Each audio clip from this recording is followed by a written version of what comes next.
Motherfuckers. What's going on, dudes? How are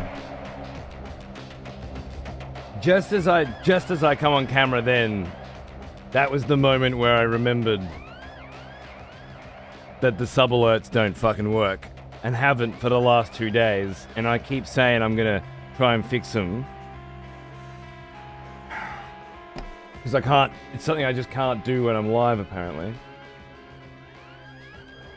and it's only the very fucking second that I switch the camera on, that's when I go, oh yeah, the sub alerts. Like the 1 second I really can't do anything about it.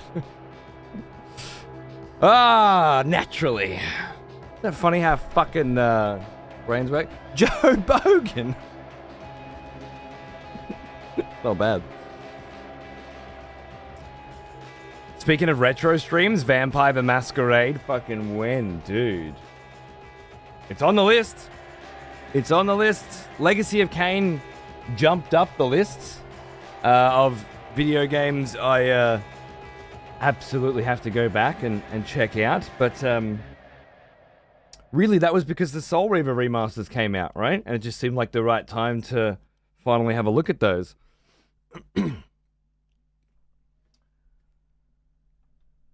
I'm pretty fucking glad that it did, because this turned out to be the best possible time to do a Legacy of Kain series playthrough, because now we get to hang out with the dude who started it all, and you know, have a chat about where it's gonna go from here, so to speak. It's not like Dead House Sonata is a continuation of Legacy of Kain, and yet, in the spiritual sense, everything I've seen so far suggests that it certainly is a continuation of Blood Omen, at least. Adapted for a more modern world, so I'm certainly interested to see how it goes.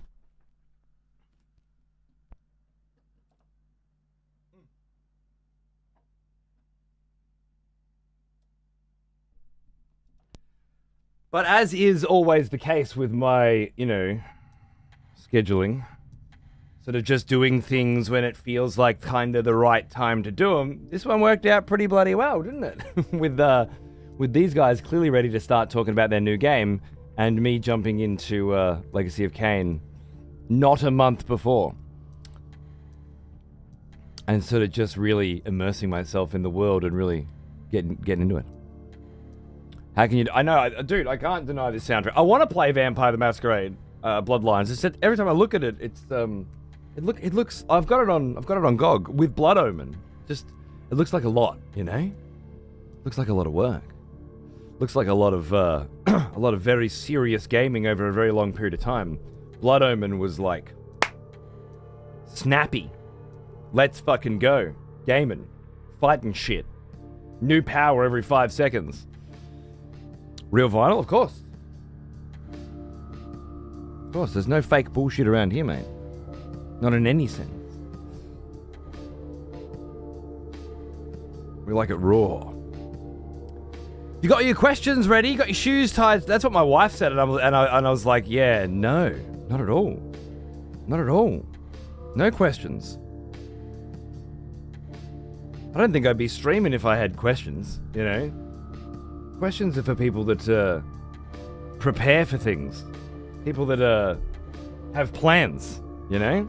If I prepared for things and had plans, I certainly wouldn't have left Legacy of Kain series playthrough till this late. I just fucking...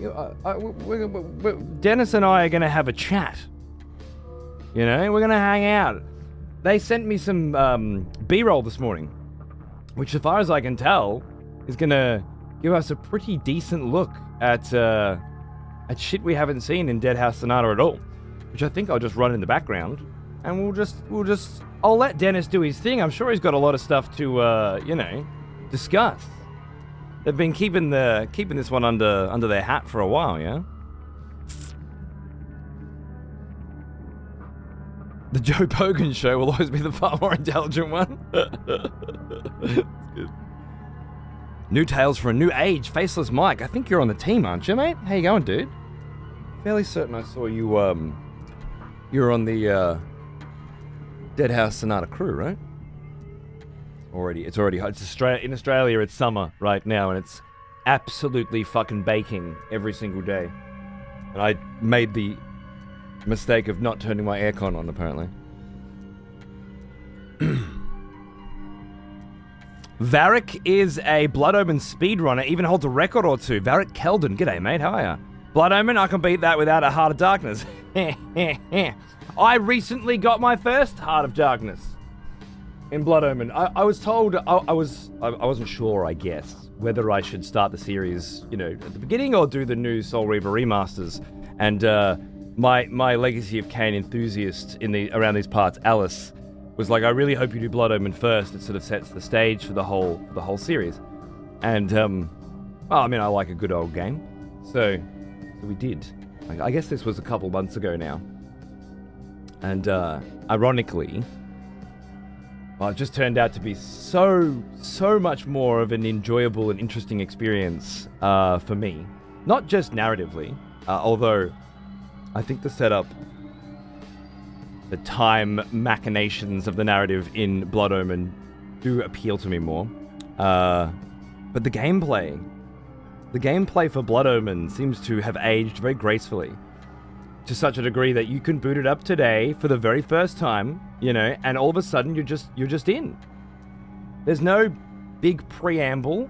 It's just you get turned into a fucking vampire, and then you get sent on a revenge fueled journey, and things are revealed slowly over time. Obviously, you have a few questions, you know, but the game just keeps giving you new toys to play with, new ways to solve these little puzzles, and keeps pushing you forward. And there's just a lot of really cool shit too. Like, how do you get around as a vampire? Well, you turn into a fucking bat, obviously, and fly across the world, you know? It was a huge disappointment for me when I booted up Soul Reaver following that for the first time, to find that it was an obtuse and irritating, downright irritating 3D platformer from a very different era. And again, I don't think it's Soul Reaver's fault that it sucks. In all respects, the writing's really good, the voice acting's incredible. The acting in general just sells really hard. But the goddamn gameplay. Playing it for the first time in today's world, it was rough, man. I ended up asking for help, for Christ's sake. And I pride myself on figuring things out in video games, you know, on solving the problems that are put before us, but I just couldn't handle it. You're not near the fires, are you? Yeah, actually, technically, pretty close. So much that the air quality here is kind of fucked. The big ones are in the Otways, which are these lovely, old, tall, I think they call them red gums, that are just all burning at the moment. But fortunately, I'm on the coast, so it's not going to burn here. It's just sort of wafting this way.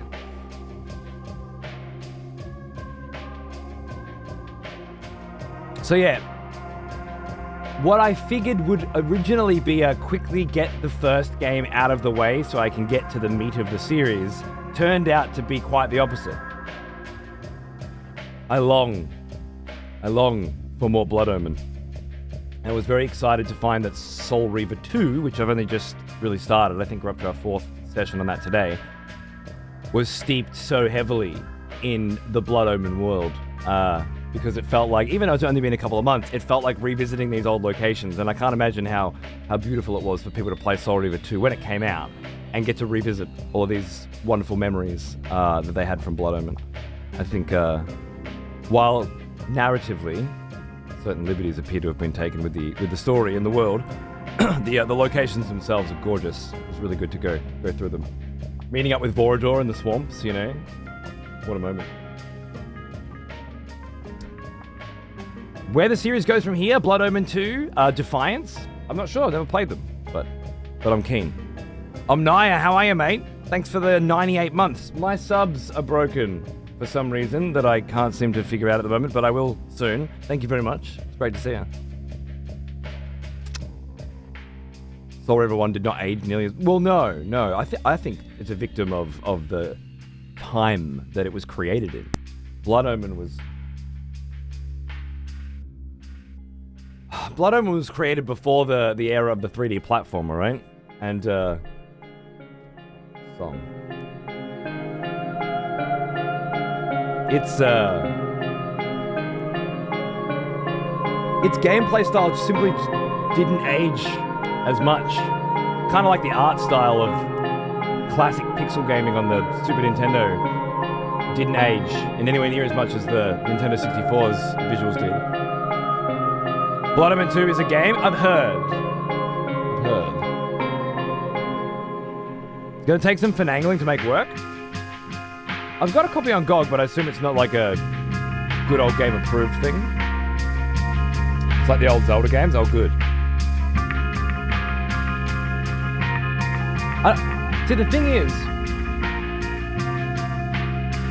with the old Zelda games, Link to the Past, yes, has aged deliciously. The first two, not quite so much, but they are really from a different time. I do think Ocarina holds, though.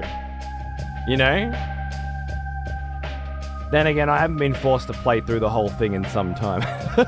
Most of it's nostalgia. It's one thing to remember Ocarina of Time as this beautiful game. It's another thing to actually do the Water Temple again today. Hell, if you did it today for the first time as well, like you'd never played Ocarina, you were going through, some of those temples, fucking nightmare.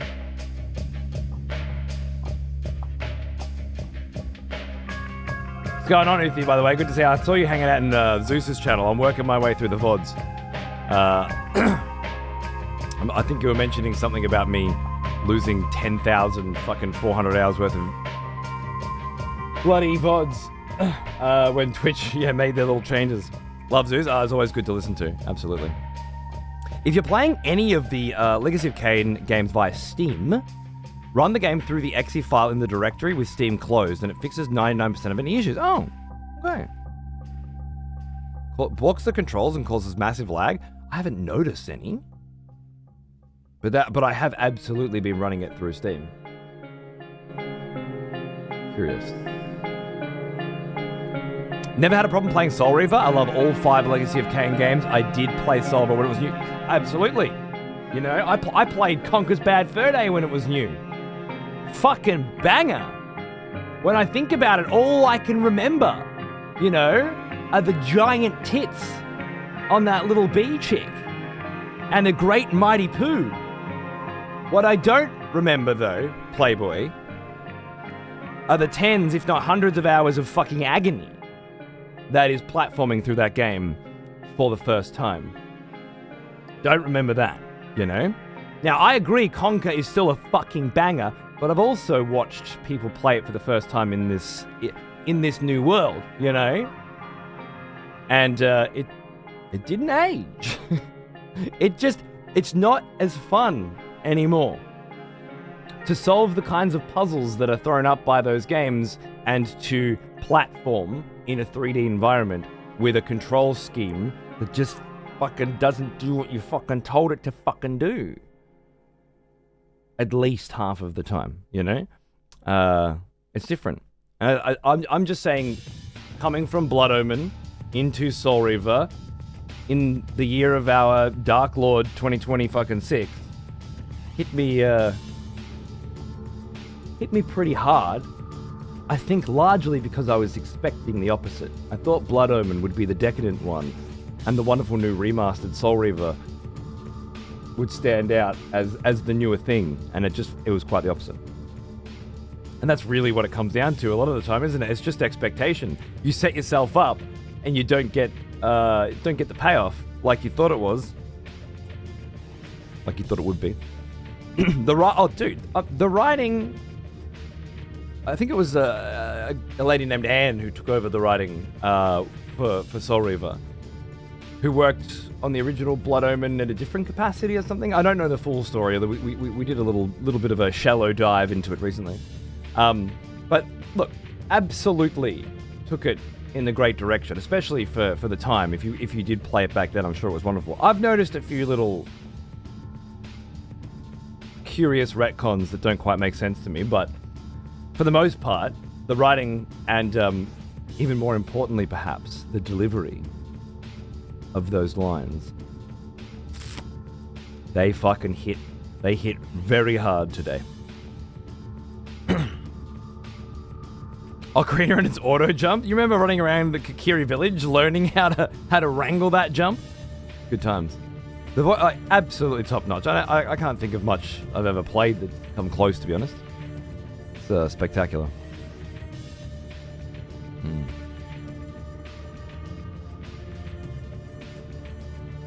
Fuck this shit and quit at the water temple. Nice. I was trying to get my 9-year-old, then 8-year-old to play Majora's Mask, and we made it through the first temple, which in Majora's Mask actually takes a while to get to as well. So we played for quite a bit, but eventually it was just too hard to get him to, you know, continue to wrangle this old control style. I'll keep trying. But we ended up switching over to Wind Waker on the Wii U, and, well, he didn't finish that either, but we had a really good time with it. It's a bit easier to manage. The Elder God to this day is still the best voice character in the game. He's fucking wonderful. But I think Raziel rocks it, and I gotta say, I'm a big fan of fucking Kain. Is that Simon Templeton or something? The little conversation. I think it's about the voice actors appreciating the relationship between Kain and Raziel as it changes over the course of Soul Reaver 2 that really stands out for me, where they're antagonistic to begin with, of course, and Kain's pompous and knows everything, and Raziel is playing out the drama that is set before him. But after the moment in Soul Reaver 2 where Raziel fucks with the timeline by not killing Kain, their relationship, and then it sounds as though like the voice actor relationship changes too. You know, they're both appreciating these characters, and it's unlikely that that's the case, but it just feels that way. And it's very clever, and you just don't see a lot of that anymore. Maybe Red Dead Redemption 2. And I'm not saying ever, just from what I can recall, it's probably been since Red Dead Redemption 2 that I really took this much notice at the quality of voice acting and the amount of extra effort that was put in. If you haven't played Red Dead 2, you notice at some point that every conversation that your character has with another person on horseback has been recorded twice. Once, if you guys are close to each other, and once, if you're further away, yelling out. Right? Like, so that and it transitions between the two at a certain point as your horses get further away from each other, which is fucking brilliant. And it's certainly not the only element of Red Dead's voice acting that rises above, but it certainly made me stand up and go, wait a second, how'd they do that? This is before AI, right? The VAs for Dead House have been crushing it with the radio plays. I heard about these radio plays, but I haven't heard one yet. It's pretty bloody exciting. Do we know who's been cast for them?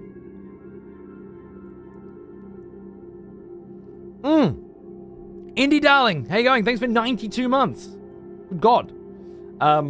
My subs aren't working, but so you don't get your gorgeous, blood scroll today, but I really appreciate it. Thank you.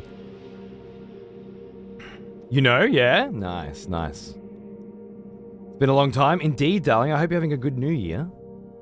Great to see you. There is a list that was posted on Twitter recently. Fuck yeah. Nice. I'll have to have a look at that. It's very exciting. Speaking of very exciting, I should probably shut the fuck up with my waffle and see if Dennis is ready to jump in and have a chat with you guys. Maybe have a deeper look at Dead House Sonata, which I've got a nice video prepared here for us to sort of chuck on in the background while we're chatting. Let me just give him a poke and see if he's ready. Oh, it sounds like he's ready. All right, let me bring down the tunes and give Mr. Dyack. I keep saying Dyack, and I have been all week. A call.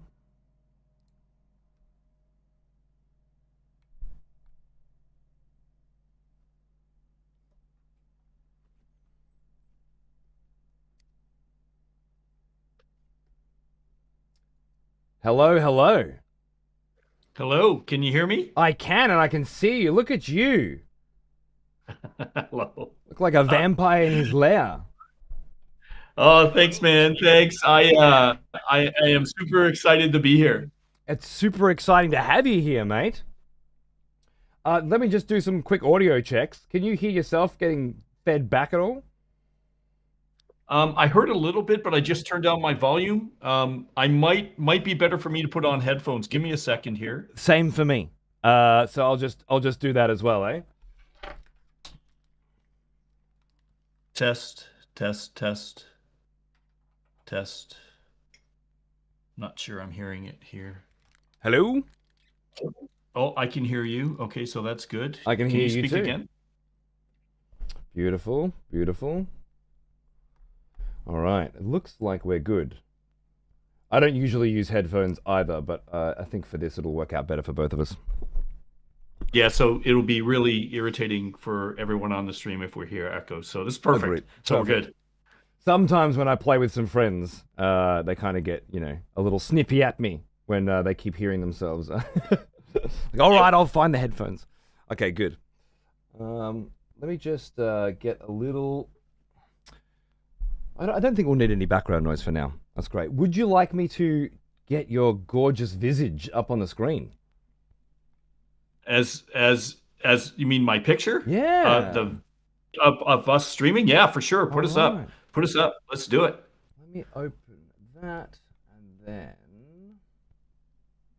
if I put this, wait, what? I'll chuck it on this screen so that I'm in here as well, and we can have a look at this Dead House Sonata stuff on top of it. Perfect. All right. I didn't even think that you'd be on camera. I should have checked. It's a great addition. Let me put this Yeah, here. sorry. I just assumed No, I do a ton beautiful. of video conference calls, so I just assumed we'd be live on camera. Of So got course. everything all set up, It's a and post-COVID world. Beforehand, nobody it had this is. stuff prepared, right? I'm still I catching up. know it's so funny. Just a little bit of detail as we're getting everything set up. I think you'll get a kick out of this. So we have cats, and my cats are stream savvy, so they will know when I'm talking on a stream, and they'll come down literally during the stream and start meowing and saying, "Feed me, meow." So Meow. my wife, yeah, exactly. My wife came down and she's like, "Okay, I'll close all the doors upstairs." And she said, "What stream are you going on?" And I said, "Oh, excessive profanity." And she's like, "Oh, you'll fit right in." And I go, "Yep, yeah, I am fluid in Tourette's." So, Beautiful. Me too. Although people constantly remind me that I've gotten tame over the years. I still like to think I could bring out a little bit on command. It's having kids, you see, that's done it to me. yes, Yeah, They've, yeah, they've yeah. settled me. I generally use profanity to highlight my points when it's necessary. Which it's so good to hear that coming from an actual fucking writer like yourself, using profanity as a way to enhance your inflection is something I've always enjoyed. It's good to hear it from someone who's in the biz, man. I think it's part of human nature, and we should embrace it. I think a lot of things today suffer from too much. We're facing too much appeasement across the board, and the idea when you're creating stories and worlds for people to escape is to let people escape and allow like shock and you know have people reflect on what's being said. So yeah, I think absolutely 100%. So Are we yeah. talking more now about less allegory in work, sort of putting less of the message you want to send into your work and allowing it to speak for itself as something artistic instead, or Yeah, no, I think people are worried about in many cases in video games they've become too vanilla. And what I mean by that is they're all paint by numbers. They go through, and this is Mm. understandable in the video game industry because um, in order to get financing, marketing has a bunch of check marks that they know will sell. Like if you do X or you do Y, if you do Z. The problem with that is marketing can only look at the past to predict future performance. And what that means is you don't really get anything innovative. And then and especially right now, as the economy contracts worldwide, as far as I can tell, they're getting more conservative on what check marks they have in there. Like they only want the ones that they know will hit. Risk And what that averse. means is, yeah, Mm. yeah, and that constrains people from actually doing good stuff. And so, as you were saying at the beginning of the stream, um, there's very few games like Legacy of Kain now because of this symptom. When we first created Kain, we we just didn't care about any of the rules at all. And a matter of fact, we were such young developers. In some sense, we were totally ignorant of the rules and the industry, and we were just like, we're gonna create this game where, because back then it was always Save the Princess and Zelda was the iconic game that everyone wanted to make, and we're like, what if we do the opposite? What if we do a game where everyone hates you, you hate yourself, everyone wants to kill you, and you're the only one that can save the world? And we're like, that's cool. Yeah. And so, and then people are like, hey, it's a reverse Zelda. And we're like, we guess so. And back then, it was kind of a pet peeve of mine. I'm a avid reader. I love reading. But I do not like reading on really crappy CTRs. And back then, TVs were awful. Yeah. And it was really hard to read. And I was like, I am not gonna fucking read another RPG with 10 like thousand words Mm. on the screen at once. So we're like, let's do voice acting.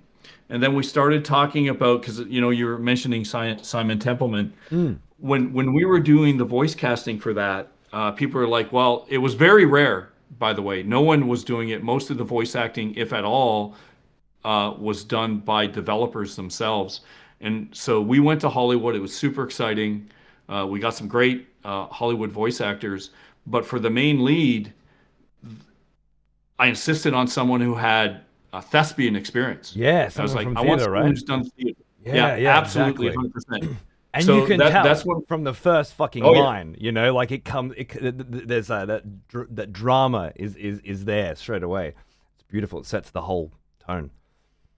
yeah, 100%. And we were like, I remember even discussing with the marketing guy about this because him and I really and worked on this quite a bit. It's like, why do you want to do this? And I said, if we're going to do this right, what we have to do is to create a story that appeals to everyone. And back when I was in high school, I used to I used to hate Shakespeare. And but what I came to admire about Shakespeare is that he wrote stories at multiple levels, and he would write dirty jokes for everyone in the front rows, but then at the same time, very cerebral metaphors for the aristocracy in the balconies. And I remember sitting back saying, video games is a medium that is completely undiscovered country. We have to do this. We have to write the script we wrote over and over again, constantly trying to add new layers of stuff. And so, and what we did there is that we built worlds and then we told stories in those worlds. We didn't try to give anyone a message. Yeah, We just tried to create a simulation in our minds of what would happen in and that what would happen scenario, if yeah, someone did this. yeah, And then everyone can pull from that what they want because your own experiences really help bring, sort of the meaning to the story in the end. So, yeah, there's a famous saying in film and television is, if you want to know the true story, never listen to the teller. So we the always unreliable took narrator, that. right? Yeah, Yeah. yeah. So we always took that to heart. So we never tried to lecture anyone. Mm. And so Legacy of Kain was born, and I think those type of games aren't being made today because people are so constrained they can't anymore. Like AAA is The the voice, closest like I've felt is mm, Dark Souls, and not in the mm, way that everybody talks about Dark Souls. Oh my god, it's hard and bosses, whatever. But the narrative delivery. Now, Dark Souls is much more interpretive and esoteric, and I've got entire novels that people have written just trying to piece together, Dark Souls pieces. You guys were absolutely giving much more of the story there, but I've felt just playing it recently for the first time, there was a lot that wasn't given as well, particularly in the second half of the game, where when it's become obvious that the Oracle is Mobius, and there are sort of layers going on. I am right now, over the last couple of months, still unsure as to whether or not the great evil behind the whole show is a demon from another dimension, or this necromancer Mortanius, who has risen Cain up. And was he a demon himself, or is he being controlled by a demon? And if so, why? And where is Mobius's place in this? And that's you're thinking about these questions over and over again, and then playing the game again to try to find more answers. And I think that was something that I remember doing a lot as a kid, that for a long time stopped, and then with Dark Souls it started to come back a little bit. Miyazaki's work, Bloodborne especially, of course, was the great interpretive narrative. Amazing. Yeah. I mean, I'm still trying to piece that together myself. I may be for the rest of my life, but adding Blood Omen to that was not something I expected. I guess I hadn't really considered it would hit that way. And now, playing through Soul Reaver as well, it's a constant reference back to these events in Blood Omen and what do they really mean, and whatever it was you were doing back then, it came through very, very well in terms of narrative. It's very good. Well, thank you, thank you. Well, so first of all, that's amazing. I'm glad you liked it so much, and it's very very insightful from a standpoint of a lot of people don't pick up on the shifts from the first game to the second one, like you did after we left the series. To get to games, just really quickly, to get to games like Dark Souls and Bloodborne, I assume but like for me, what was so mind blowing, the story behind it was that he would listen to watch movies, but he couldn't speak English, so he'd always turn the volume off. So he had to figure out what the story was without any dialogue, and thus that's how he honed his craft of storytelling without dialogue. Did you hear the stories of him in the library as a child, not understanding all of the words, so just filling in the gaps with his own ideas or something? And like that's how I think that's, and then to flip that and then start write a story and then pull 3/4 of it out, at the right places. What a very clever writing style, I guess. Amazing, and it's fresh outlooks like that I think if anything, the narrative is underrepresented on how successful that series became, and Elden Ring, that whole, I think it was propelled a lot by the narrative or the world building.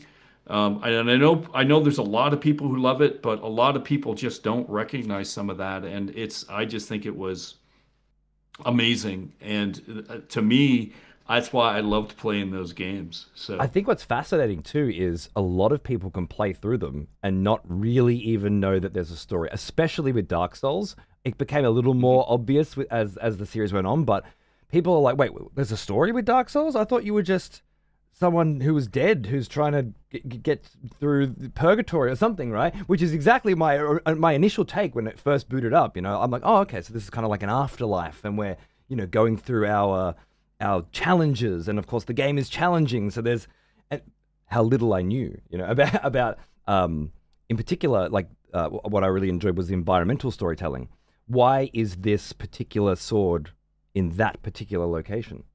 Like, when was the last time you thought about why this chest is there? Why this item is there? Or you find just a corpse with some gear on it. You walk up, you pick it up, you put the gear on, you go, yeah, this is great, and you move on. And that's what most people will do. But if you ask why that corpse is there and why they're wearing that gear, and if you read this very subtle descriptions on those pieces of clothing, there's a whole tale. And that tale influences the next 10 as well, and the previous 50. And well, I guess my point is, you don't have to do any of that, and you can still have a very, very good game and a really good time with it. And I think Sorry. Absolutely. I wonder if Blood Omen had the same effect for people. Were there people out there that were getting the baseline story and just really enjoying the gameplay? Because there was so much. That was what really blew me away. I was having so much fun with these new powers Kane was getting every 5 minutes, like clockwork. Oh, I've got lightning. Oh, I can drink blood. Oh, I can drink blood from across the room. Oh, I can drink everybody's blood in the room at the same time, and then solving puzzles and challenges in your own kind of way based on which powers you preferred. Not so much you have to use this here, otherwise you can't progress. It felt like there was wiggle room to choose what you were. In fact, there were so many powers. There's no way you were going to use them all the time. I thought that was incredible, and I wonder if it felt pretty Dark Souls to me in that way. Always getting new things and always trying new things, and then picking what I liked out of it. And if the story was there, great, but it doesn't have to be. That's a lost art. Yeah. So, yeah, it's definitely in the way that you described it, we're very similar. I hadn't thought about it, but when we were creating Kane, we're trying to create a power fantasy. And the idea is that you're so powerful, you don't have to worry about much. There are some downsides to things, like when you start using the Soul Reaver, people blow up instantly, but you can't get blood. So, there's trade-offs, but the idea is that you're constantly just having fun being a vampire, just a walking death machine. But then at the same time, with the story and the overall arc, you're still just a puppet. And we wanted that sort of juxtaposition in there. And I think it was super effective. And you don't see a lot of games like that anymore either, where there's multiple layers of things that people want. And then at the same time, sometimes what you want doesn't take you in the direction or in the destination that you want to be. So that's, it was really fun creating those. And all we did when we were making the game was just keep adding them. Oh, this would be fun. Let's do this. Let's do that. Let's do this. And the story itself, so I was there's two schools of thought. And I think there was a big difference in this from the original Legacy of Kain, and I think as you play the other ones, you will see the difference. So most of Hollywood follows Aristotle's Poetics and the three-act narrative. I think it's really good. I know that most of Hollywood does follow that, but there's another school of thought, and that's more in the line of Tolkien. And what Tolkien would do was just world build. He didn't care if he had 3 acts. He would just tell stories in his world, and thus he created like Lord of the Rings. And at the time when we were making that, I was a huge fan of this series. It's old now, but I love it. It's going to show my age. But it was called Babylon 5. Okay. I've heard of it. Oh, it's sci-fi TV show, right?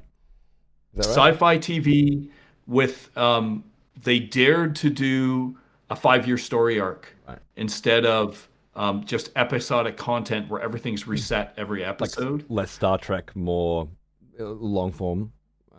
Yes, it was probably the first long form, if not the first long form TV show. And there was less emphasis on the characters and more emphasis on the world. And man, we just looked at that and we were like, this is what we're going to do.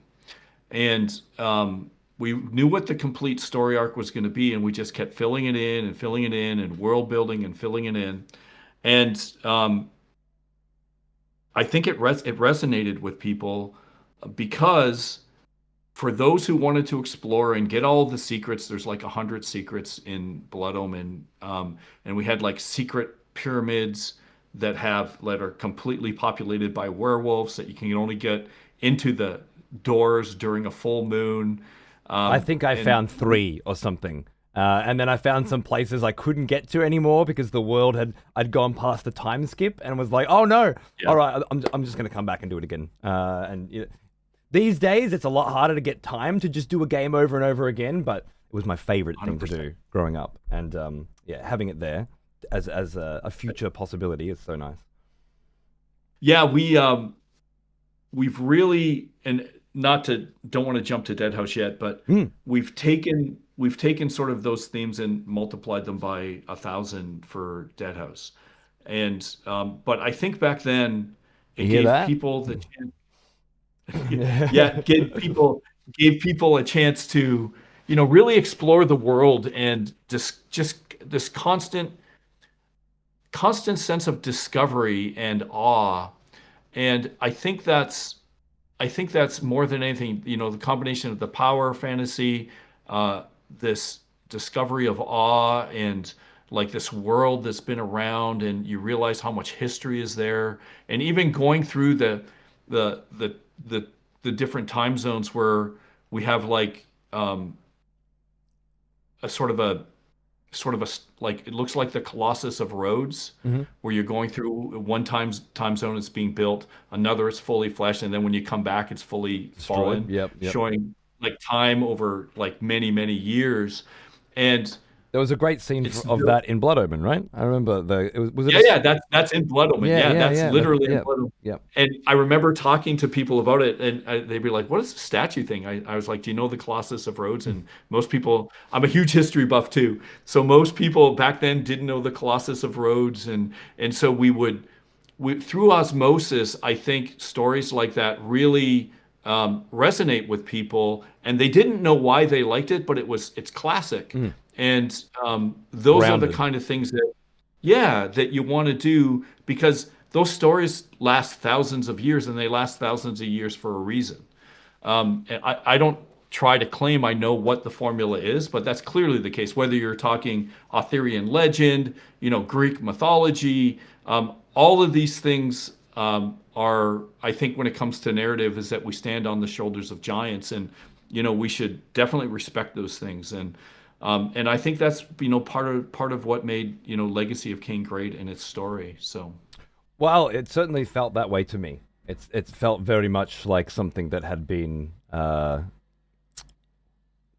something that had time taken with it. It was delicate and it was precise and it was passionate. And well, I guess I'm a fairly good barometer here, as in for it standing the test of time, because I really didn't play it growing up. Although it's certainly the kind of game I should have, and had back then in the '90s as a kid. You played whatever your group was playing, whatever kids were talking about at school. We read magazines when we could afford them, and especially here in Australia, the internet really didn't take on for quite some time. And you just played what your friends were playing. Metal Gear Solid, my best friend bought, and it was not my kind of game, really. I wasn't really into espionage, and it's my favorite by far now. It always has been my whole life, really, from that point. But it was because he bought it, not because I bought it.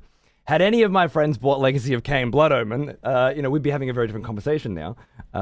But not having played it then, coming to it now, and immediately feeling what you're saying coming through, it's stood the test of time, which is, yeah, oh, thank you. it's just a fact. It didn't age poorly. It aged well. It's great. Thank you. Yeah, yeah. It's when we when we started Apocalypse, one of the goals was to bring back the voice that's been lost, and the voice of games like Blood Omen, Legacy of Kain, Eternal Darkness, And not these kind of, that one I did play of yours on the GameCube. I owned that, and I reference it a lot as a game that changes the way you think about games. Like you don't have a health bar, you have sanity. It's that kind of innovation in game design that I find. You mentioned earlier things feeling template, formulaic, cookie cutter, and for a very good reason. If you take risks, you fail, then companies disappear. So obviously publishers are trying to be more safe and need to be. But when you play a game like Eternal Darkness, you don't think that. Especially back then, you weren't worried about that. You were just experiencing something very new, and something that had been approached from a very different perspective. And I reference it, yeah. I mean, monthly it comes up. I had no idea you made it oh, until maybe last month, which is, yeah, oh, cool. Yeah, that was it. yeah. We literally went from making Legacy of Kain to Eternal Darkness, Mm. and yeah, there's so many stories. I'm a storyteller Yeah. by nature. but we I would say if you look at sort of the narrative structure, we kind of went to the next level. We started inserting quantum mechanics into it's very slight, but so for Eternal Darkness as an example, when you complete it the first time, the second time you play, the storyline does not allow you to choose the same ancient you choose on the first run. Right. So you have to choose between the other two. And by time you play it through all three times, we tell you a story that defines why you played through three different timelines and how it results in the actual story, which is it's kind of a spoiler, but one of the great ancients manipulating everything to get his way. Right. And that was really fun doing that. And it was super complicated. We had like 12 characters, and we took risks on things like the whole sanity system as you described, and that was sort of an offshoot of back in the day. Not much has changed, but back in the day, there was a really big push by politicians to say video games were creating violence, and making people violent by playing games. And so I was tasked with a bunch of academics within the games industry to do research on it, and we did. We found no correlation whatsoever. We spent a lot of time on it. And then when we were talking to people in the IGDA and the ESA, and we talked about our findings, they were like, yeah, that's what other groups have found too. And they were like, okay, this is all political. We'll take it from here. And I was so frustrated. I mean, and I was like, that's it. And they're like, yeah, they know they have what they're saying is not true. And I was so frustrated by that whole, because I thought, naive Dennis, I thought at the time we were going to make a difference. We're going to show this research and we're going to get it out there. And that wasn't the case. So I was like, okay, let me get this straight. So they're accusing us of, basically screwing with people. So why don't we just put that in a video? Why don't we try? If we're getting accused of it, let's do it. So I'm like, okay, we're gonna make this game that's gonna fuck with your head, and we'll see what happens. And everyone loved it. Interesting. So I love that. That's how the seed that led to that sort of growing. It's very interesting. Yeah. So it was kind of fun, and I think if you coming to Dead House now, so I've taken a lot of those lessons from sort of Legacy of Kain and Eternal Darkness, and really combined them in such a way that it's got all the same grounding, but we're trying some really crazy new things as well, which is super exciting. And you tell me when you want to start talking about it, but there's new stuff, and then there's the same sort of feel that we hope will resonate with people, especially the power fantasy. When I jumped on the stream earlier I think it was earlier last week, or maybe it was this week. I think it was Monday. It was Monday. Okay, yeah, time flies. Time flies. It's hard to keep track of time.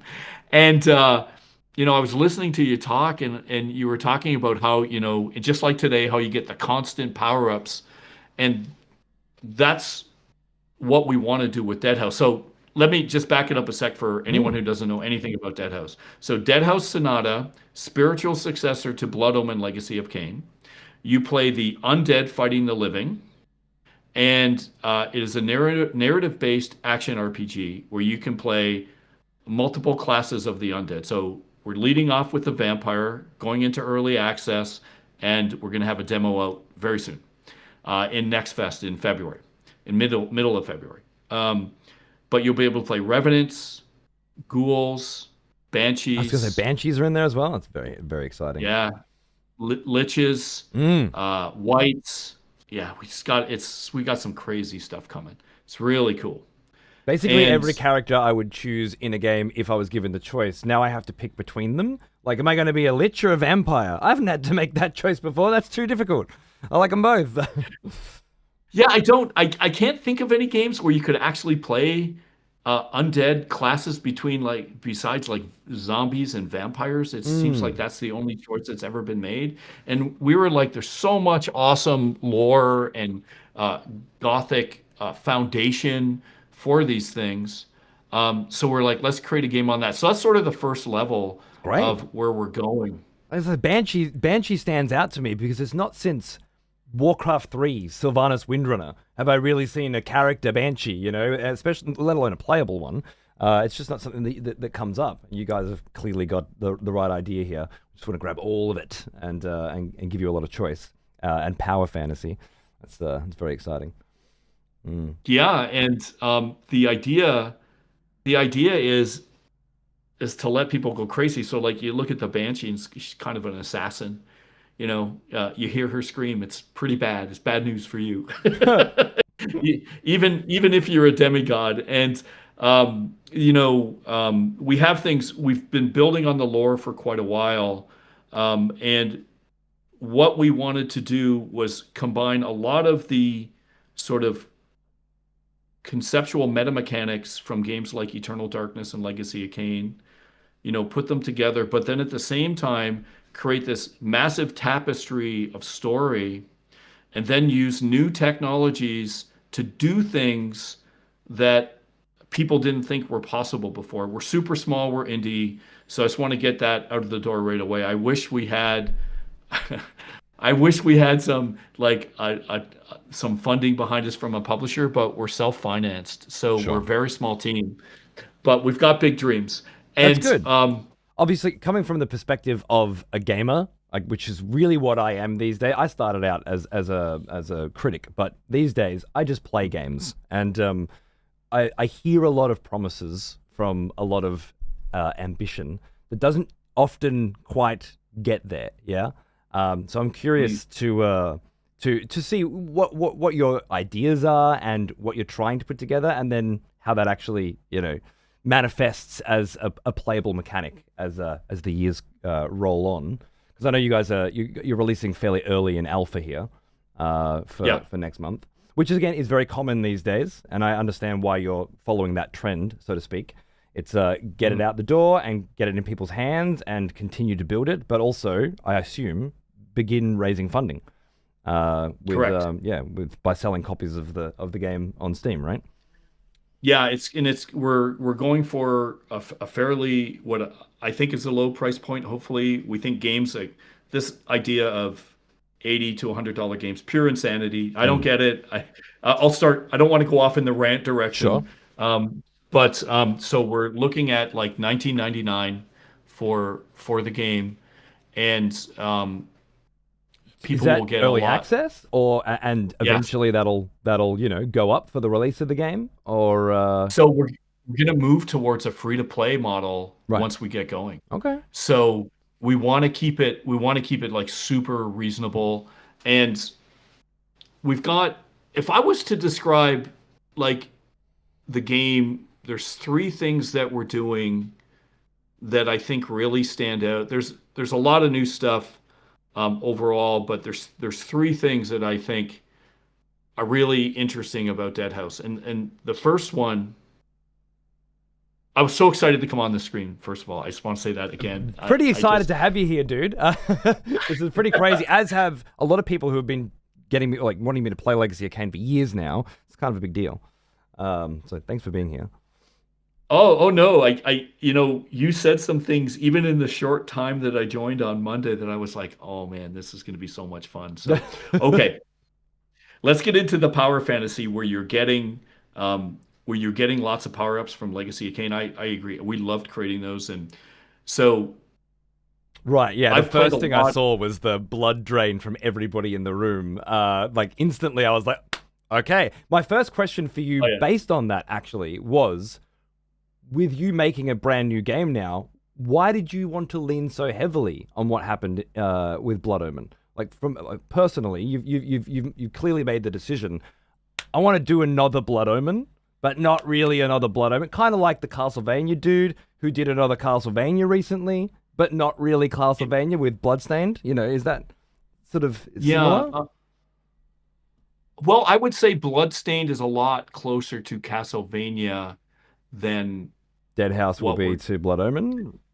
correct. Okay, And the that's what I reason, wanted to know. So, yes.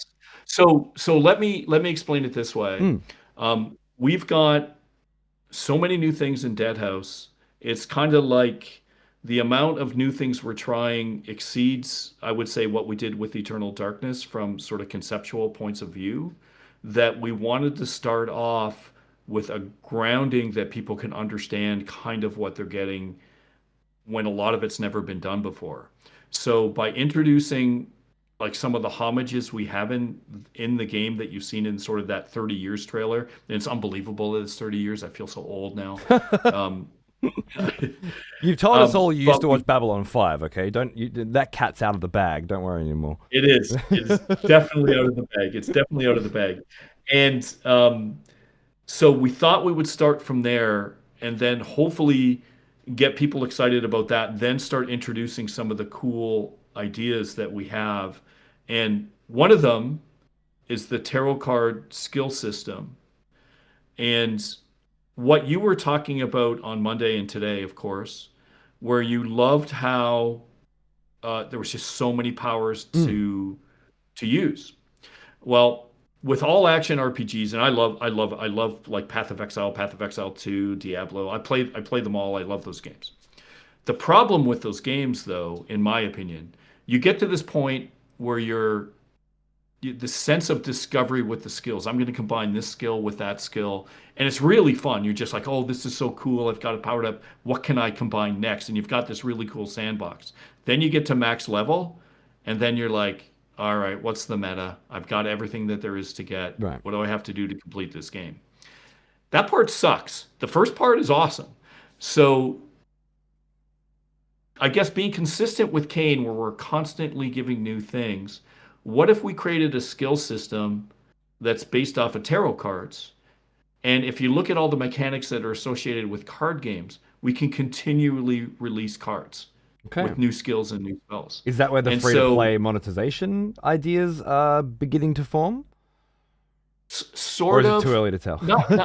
not really. So, not really, because, so first of all, in case anyone's worried, it's going to be ethical. So anything you buy will not affect gameplay. That's Mm. like a hard stop for us. Cosmetic Um, only, sort of. yes. Yeah. The classic. Yeah. I get Path of Yeah. Exile Yeah.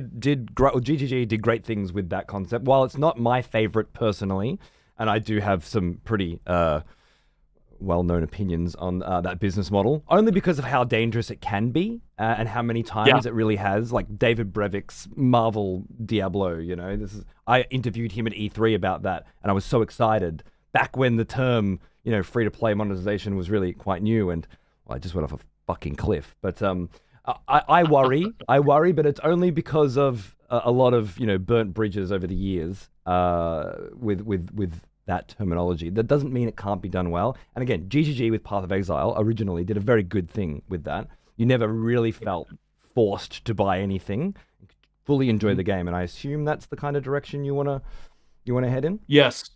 But we're doing something different that I saw an interview with David recently, and he said something that he basically said, if you do this, you're dead, and that's what we're doing. So I Okay. was just kind of like, yeah. Yeah. So we'll see. We'll see. That's point number two, Okay. which I'll get into now. So, okay, so there's the tarot card skill system. So Mhm. there can be like you can find rarities and all that kind of stuff. So you're always discovering, and we'll just keep releasing cards, and it'll always be ethical. So you won't have to buy anything. So don't worry about that. So what we want is people being super powerful and just going around being killing machines. And when you're playing with other people co-op, if you can play it single player or co-op, you can just look at them and like, what is that? What is that skill? Right. How did you get that? Where did you find that? Okay. And so we want that. Can I jump So in that's very number quickly one. here? Just Yeah, so while we're on number 100%. one, because gameplay fun versus gameplay balance is a pretty big hot topic these days, I Uh-huh. find. For a lot of the conversations I have with a lot of other streamers and stuff, it's like, Mhm. and I came up with StarCraft and things like that as well. So balance ruining fun is certainly a topic that is discussed a lot lately, and it sounds like you're tapping into that there. Are you more concerned with a balanced experience or more concerned with everybody having their own version of crazy fucking insane abilities? Or is it obviously, an attempt to find a happy medium, but you lean one way or the other? Yeah, we're gonna blow all that up, I think. We Okay, don't. nice. We want people to go crazy and have fun, and we are 100% against fun police, and so having to balance things like that is a side effect of what I would say. Remember we were talking earlier about these conservative rules Hmm. and people having to checkbox. Yep. So Check boxes. let me get into number two, and this Hmm. this is where I think this is way out there now, and it's based off of quantum mechanics actually, so it is very new. Um, all action RPGs to date that I'm aware of, I haven't seen any that don't do this, but I could be wrong, could have missed some, so I don't want to Sure. make a claim that I There's a can't lot of back up. fucking games out there these days. There is way too many, way too many. So the way these games work, and this what David said is just to, and I think he's a great guy and he's very smart. So this is not a criticism. This is just something that inspired me, and I hope we're correct. Is because that game is awesome. Those guys, came from nowhere, huge company now, so power to them. And they all these games, it's based off of what I call a casino mechanic, where you dispatch an enemy or kill an enemy, and you hope for that 1% drop that will get you that epic piece of loot. Hmm. That's what it comes down to. It's a Hmm. random number generator. Yep. And what if we were to say there's another way to do that? Hmm. And there's something more important to games than just that. And so the first problem with that, and I will explain this, and it's going to get nerdy. I'm sorry. That's I we're all get like fucking this. nerds here, so please, don't All hold right. back. So when you start getting this, what starts to happen is you inevitably get into these free to play, what are called seasons. And in these seasons, there's always new, whether you force people to play them or not. And I think this is what you're talking about. You release these new epic drops that that everyone needs to get, because that epic set of loot that you had, this gold or red or whatever, that is no longer as good as this new set that's available in this new region that just unlocked. So then you have to grind for that and you have to get it. And some people enjoy that. It's a new area. But if you don't get that, you're like, you don't have the ice cream and everyone else has the ice cream, so you must do that. Hmm. And if you look at this from a macroeconomic perspective, is that's called quantitative easing. And what that means is there's a new season, there's going to be new cosmetics, and there's going to be that you want everyone to buy, and then there's going to be all this new epic loot that you want everyone to get, and all of those hours that you spent grinding to get that previous epic set to get the best becomes devaluated with the new stuff that you're introducing into the system. So You're how do you? literally quantitative. Sorry, go ahead. No, sorry. How do you plan to do a free to play business model that doesn't lean on this quantitative easing? Yes, yes. So here it is. Okay, yeah. Imagine if we did something that's totally different than what these games are doing, that's not based off of random numbers. And what it is, and I'll come at it first from a quantum mechanics sort of position. And what I say hopefully will fundamentally change people's understanding of games. We think it is something very new. We haven't seen it before, and we're excited to get it out there, and we'll see. So the best way to explain reality, according to the latest theories of quantum mechanics or theoretical physics, is not our reality is not 3D objects moving through space and time. That's old and outdated. When actually it goes all the way back to Einstein when he created the theory of relativity. And the best way that are one of the theories and philosophies within quantum theory, the best way to describe our universe is through history. So all the things that you have done when you started out as a critic, when you're You started out with maybe higher levels of Tourette's that's been moderated now as you have children. All the games that you talked about, experiencing Legacy of Kain, me jumping on the stream on Monday, and us getting here. All the games that I've made, me telling you stories about Legacy of Kain or Eternal Darkness. All of those things that I've done to get to hear my history and your history and everyone watching and everyone's histories best describe our reality. You are your history. That is our best understanding of the universe and of what describes our reality. That is sort of one of the most interesting ways to describe our universe. Does that make sense? I think we're talking about consciousness or cognitive reality, Nope, perhaps? just history. You are your history. Just think about it that way. We are your history. So if I want to explain who I am all the things that I've done in my life to get to you to this point, Okay. and all the things that I've done, all the things that I've said. So now imagine a game that does that, Okay. that uses that mechanic for an RPG system. So, in other words, rather than you dispatching enemies and hoping for that random drop, Mm-hmm. what if we took all of the history and what you've done to date? What if we took how well you played? What if we took the state of the universe? We took all those things into account and said, we're going to create a deterministic system that all of those things come together to determine your loot, your history, your stories, everything. Wow. And then what that yields is a couple things. The first thing it yields, and what we like to say is playing is crafting and history is currency. If you were to look at, say, I'm a big Miyamoto Musashi fan, known as the Sword Saint, the samurai that wrote the Book of Five Rings and had 50 battles to the death, I'm not and went familiar. undefeated.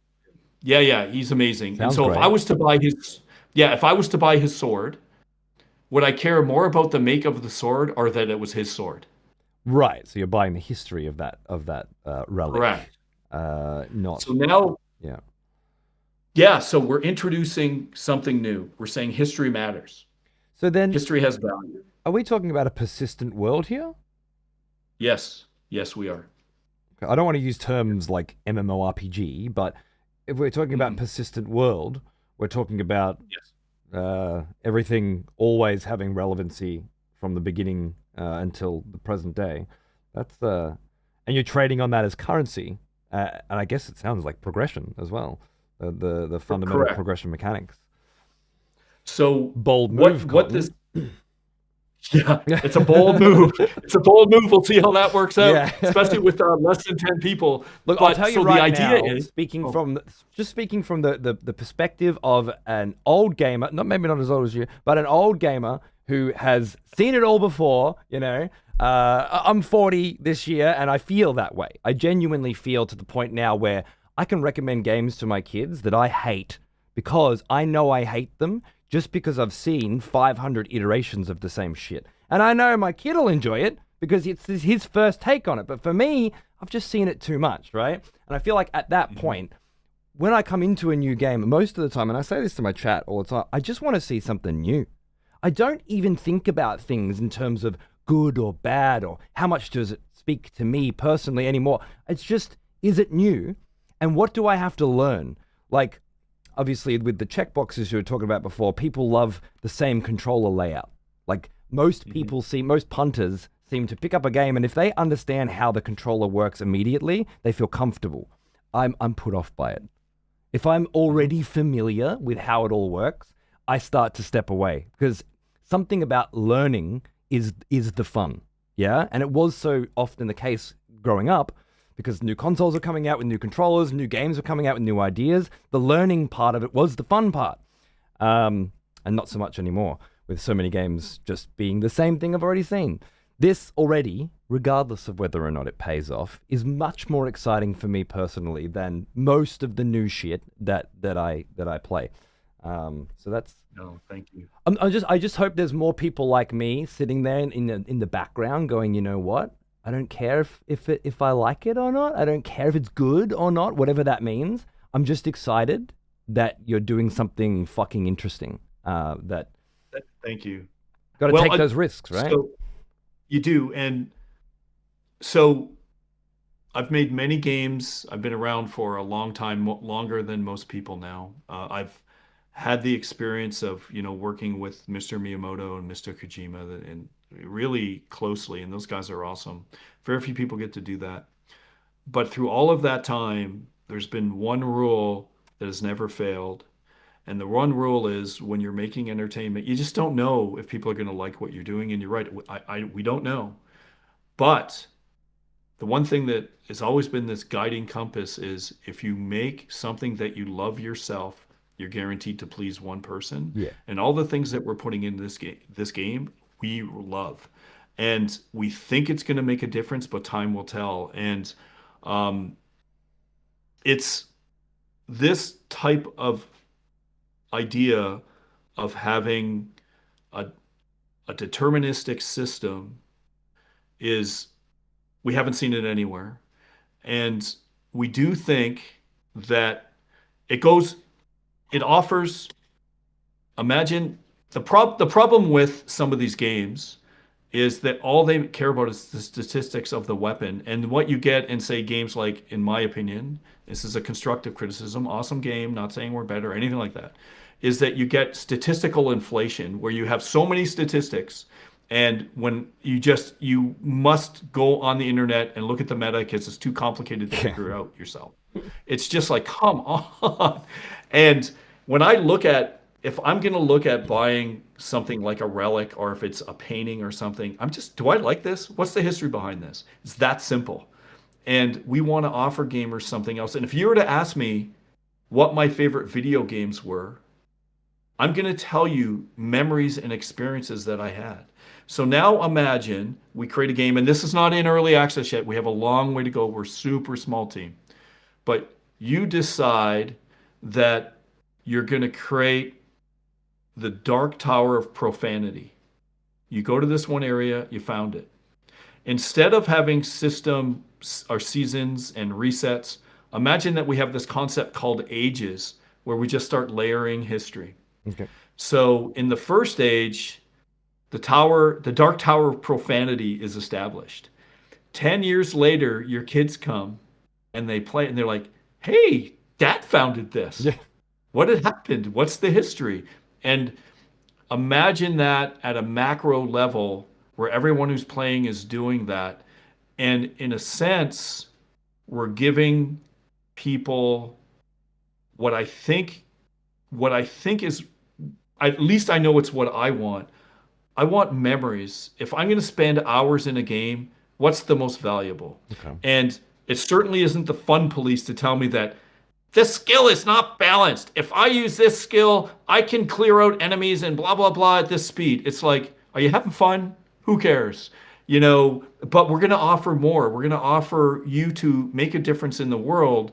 And at the same time, we're going to allow people to create content in the world. We're going to have avenues for people. I've had so many people say, what do you think about this for an Eternal Darkness story? Or what do you think about this for a Legacy of Kain story? So what if we open that up as well and we allow people to create their own content? And we want this sort of persistent, living, breathing world. And on the narrative level, I'll add this last thing, because then you guys are going to be like, okay, Dennis, just slow down, get off the cocaine. No, there's a lot of good stuff in here. Obviously, I can't not be a skeptical fucking person in today's world with the experiences that I've had with my history. Yeah. It leads to this level of skepticism, and it's an informed skepticism. I've played a lot of shit, and I've heard a lot of promises, That doesn't mean that I take that and apply it to everything in the future, though. Yeah? I don't get as excited about things as I did when I was 20. I've been hurt too many times, but I still want to be excited about ideas turning into reality. But I have questions. Mm-hmm. So tell us your... And you should. So first of all, I agree with you. I'm very skeptical. My view of AAA gaming right now is very negative. But that's why I'm sort of excited we're not in AAA. And then we'll get to the third item.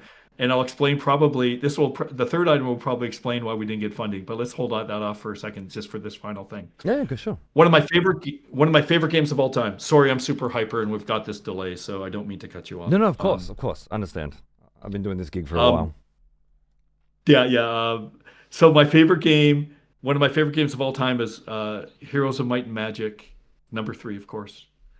And one of the things that was so awesome about that was that you could play all these different factions, and they had all their different ways of playing. And I would always think of stories around these type of games. And when we built Legacy of Kain from the ground up, Elrica Melbourne was a huge influence. The Unforgiven. I liked how characters were kind of gray in that, and I really liked it. Wheel of Time at the time hadn't finished yet, of course, but it was very inspirational. I only finished that about 5 years ago, and fuck me, man, that's some really, really good shit. I'm doing a Malazan Book of the Fallen now, which I might even like more than Wheel of Time. I'm on the 7th book. Favorite. Really? That is my favorite series of all time, and that is one of the biggest influences on Dead House is Malazan Book of the Fallen. Stephen fucking Erickson, man. Jesus Christ. You are the first person ever to say that. I love that fucking series. I love it. It is so good. It is so good. And I can't believe you just said that, because I was just about to say Malazan Book of the Fallen. There you go. I'm just on the 7th book now, working my way through. And a friend of mine's doing a book club. He's just started the series. And so he's doing a chapter a week thing. And dude, never before have I gone back to the beginning of something. And I don't even need to get to the end, right? Just going back to the beginning and reading the first fucking chapter again with what I know. Obviously, you do that with anything. You have a fresher perspective. You know more. But not like this. My God, dude. Gano's Paran and Whiskey Jack on the balcony of Mox Hold, looking over the sea. Yeah. Paran's like 12 or something. Dude. Powerful shit. Really powerful stuff. Just wait till you get to Memories of Ice. That book changed the way third, I thought about it. That's the third book. I fucking loved that book, dude. That was... Ooh. Oh, so you read that one already? Yeah. I'm redoing the first, having now done 7 of them. So I see 7. I thought you said 2 of them. No. I've done Memories of Ice. That was also where I really... Like Anasta, the child of the dead seed, I think he was. The 2 necromancers, Borshelin, is it? And so awesome. Oh fuck, man! There was I've never seen these concepts realized in such detail before, and such depth, and such brutality. Yeah. Such brutality. Yes. I thought Wheel of Time was pretty fucking brutal at times. No. Damn, Malazan just. Malazan is absolutely merciless in two ways. So what I found out about this much later. Book of the Fallen is a reference to Napoleon, apparently. And apparently Napoleon used to bring around a book, and everyone who died in the field, he would write their names to never forget them. That was kind of like his personal thing. Yeah. So apparently that's true. I saw this with an interview with Erickson like 8 years ago. I've only just got really excited about Napoleon like the last 3 weeks, watching this TV show called Sharp with Sean Bean that I'd never heard of before. And it was recommended by the writer of the 4th episode of the first Game of Thrones, because I was watching the commentary, and he's like, we got Sean Bean from Sharp. And I was like, what the fuck is Sharp? Anyway, I bought Sharp and I'm watching Sharp, and Napoleon is obviously a huge thread through that. It's very interesting. Anyway, sorry, tangent on tangent. But No. Dude, I'm so... Okay, so this is why we're so in sync. When you said Malazan Book of the Fallen, I almost lost. I lost my shit. I was like, okay.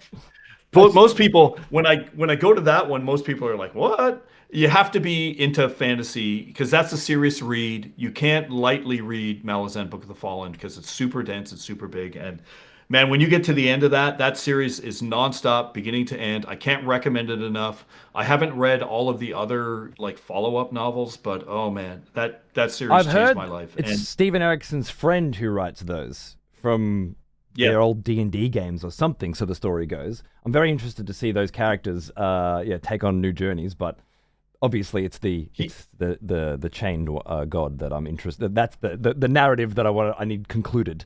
The narrative it's amazing. It's amazing. And so when I read that series, I'm like, I want to create a story like that. That's Nice. what I want to do.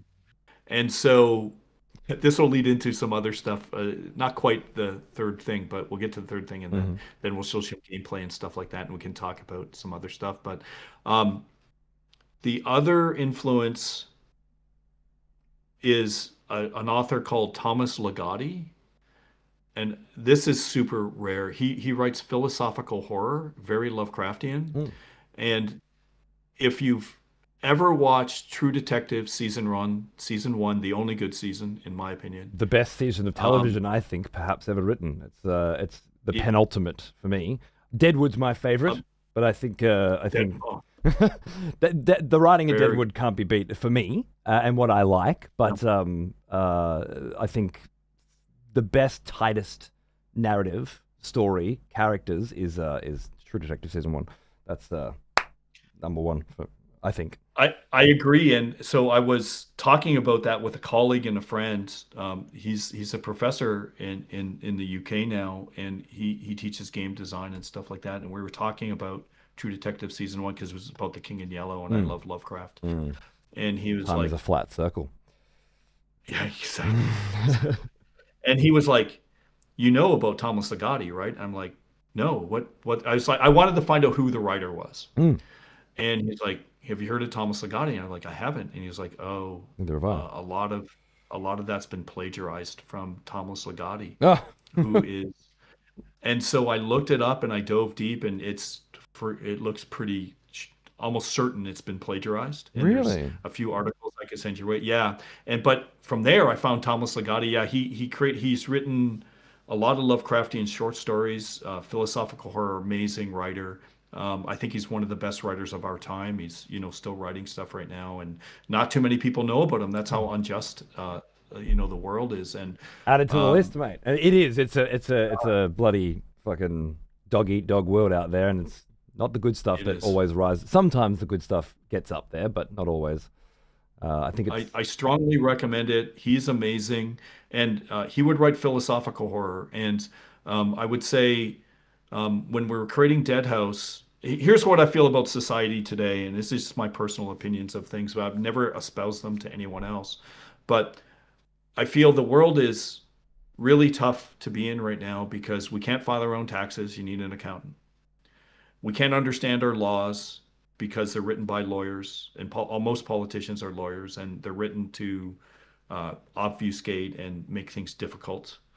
We can't understand technology. I've got 2 degrees in computer science. My background is in AI, and the sort of cognitive weight of all of these things makes it very difficult to get through life and understand all the things that are going on, and it gets oppressive. We're being like, whether it's willing or not, it's the world is really tough to be in right now.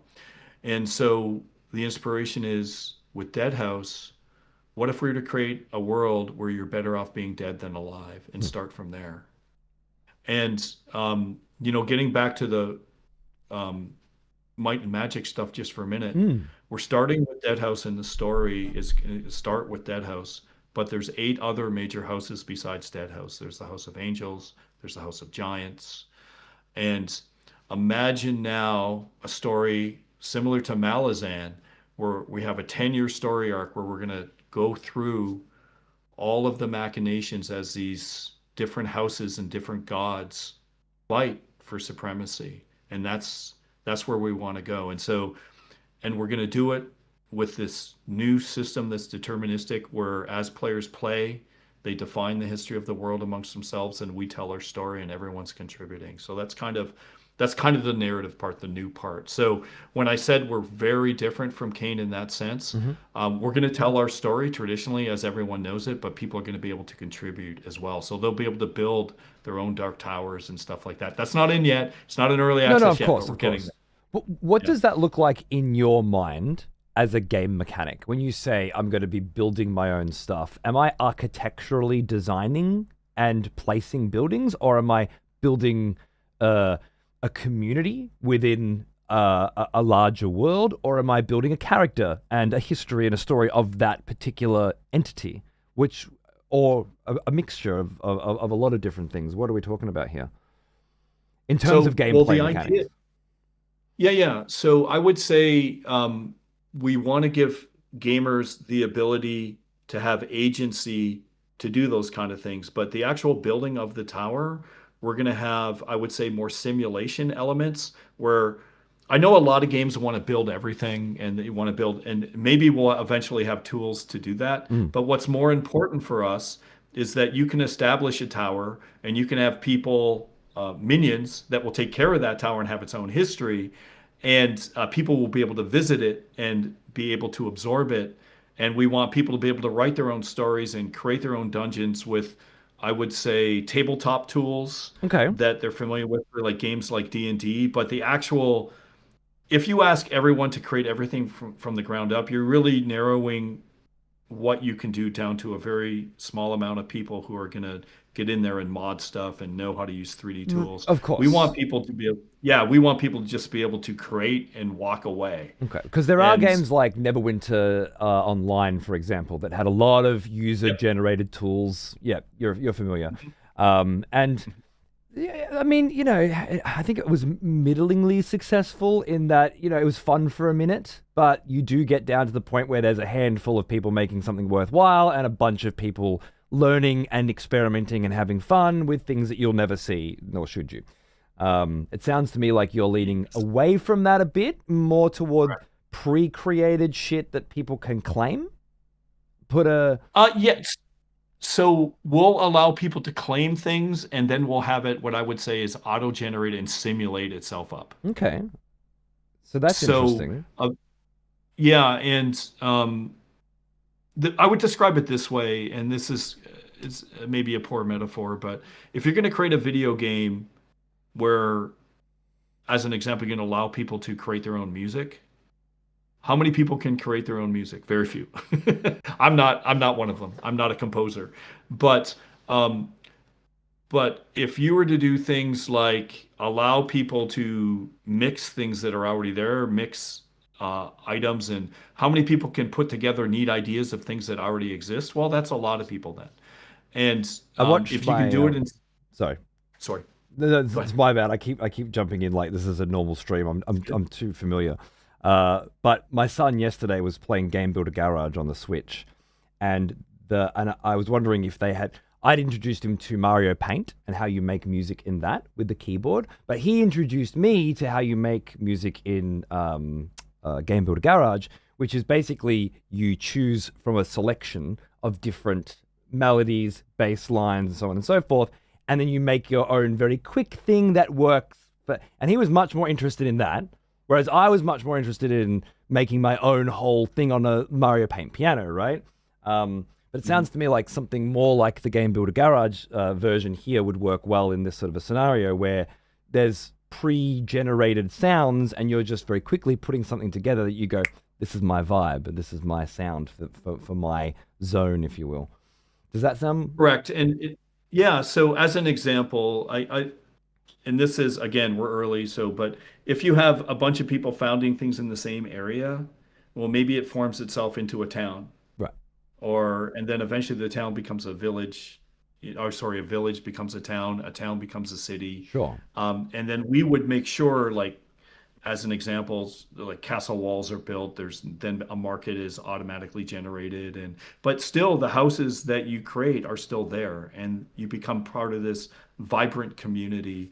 And so the idea is allow people to create their own stories just by playing. You don't have to write them. You just have to do stuff and just play and interact. And but it is persistent, and a lot of people have given us shit, especially people who want that traditional Legacy of Kain game exactly. Is like, if this isn't online, I'm out. It's Oh like, well, what that's the fucking what do you world do? now, though. A whole bunch of people are going to throw at walls with if it doesn't have this, and this. That's enough for me, you know.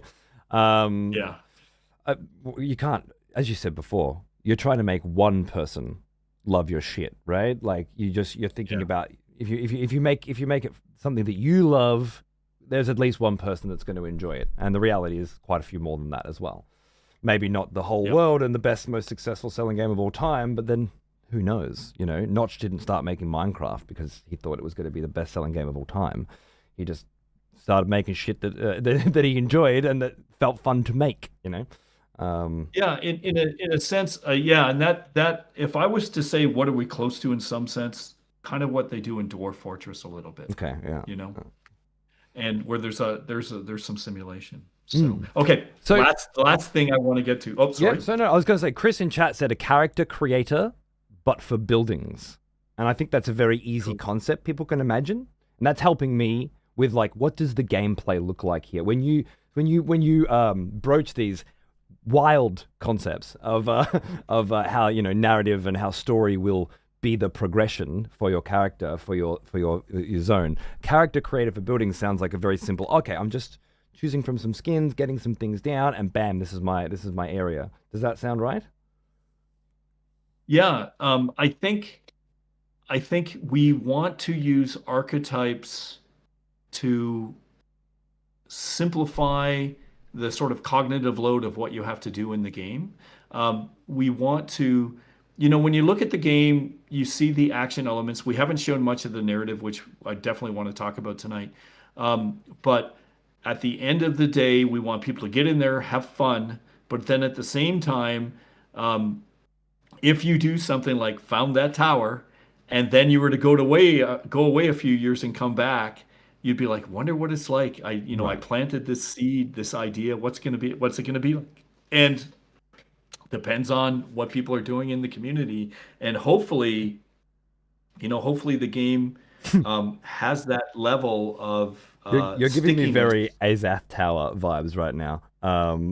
Like I'm thinking Lether. I'm thinking you've spoken about the layers of history, and you being a history buff, thinking about all these other civilizations that existed in this particular place, and the occasional reference to them with something like an Azath house, still being Yeah. there but being dead. I'm definitely having read at Malazan, at least enough of Malazan, I can understand exactly what your vision is, and it's very exciting. How you turn that into tangible game mechanics that feel fun on day one, and fun on day 300, and fun on day 3000 for different people coming in at different points in that rather large Yeah. journey is, well, you're the fucking game designer. That's up to you. But conceptually, I'd say it's very exciting to hear Well, about. thank you. Thank you. There's a lot of work to do, and we're a small team, but we're going to try. And hopefully people will like as we start. It's like I said, we're early, but the goal is to create something. The whole so the name apocalypse. A lot of people think apocalypse means the end of the world. It's actually ancient Greek to reveal the unknown.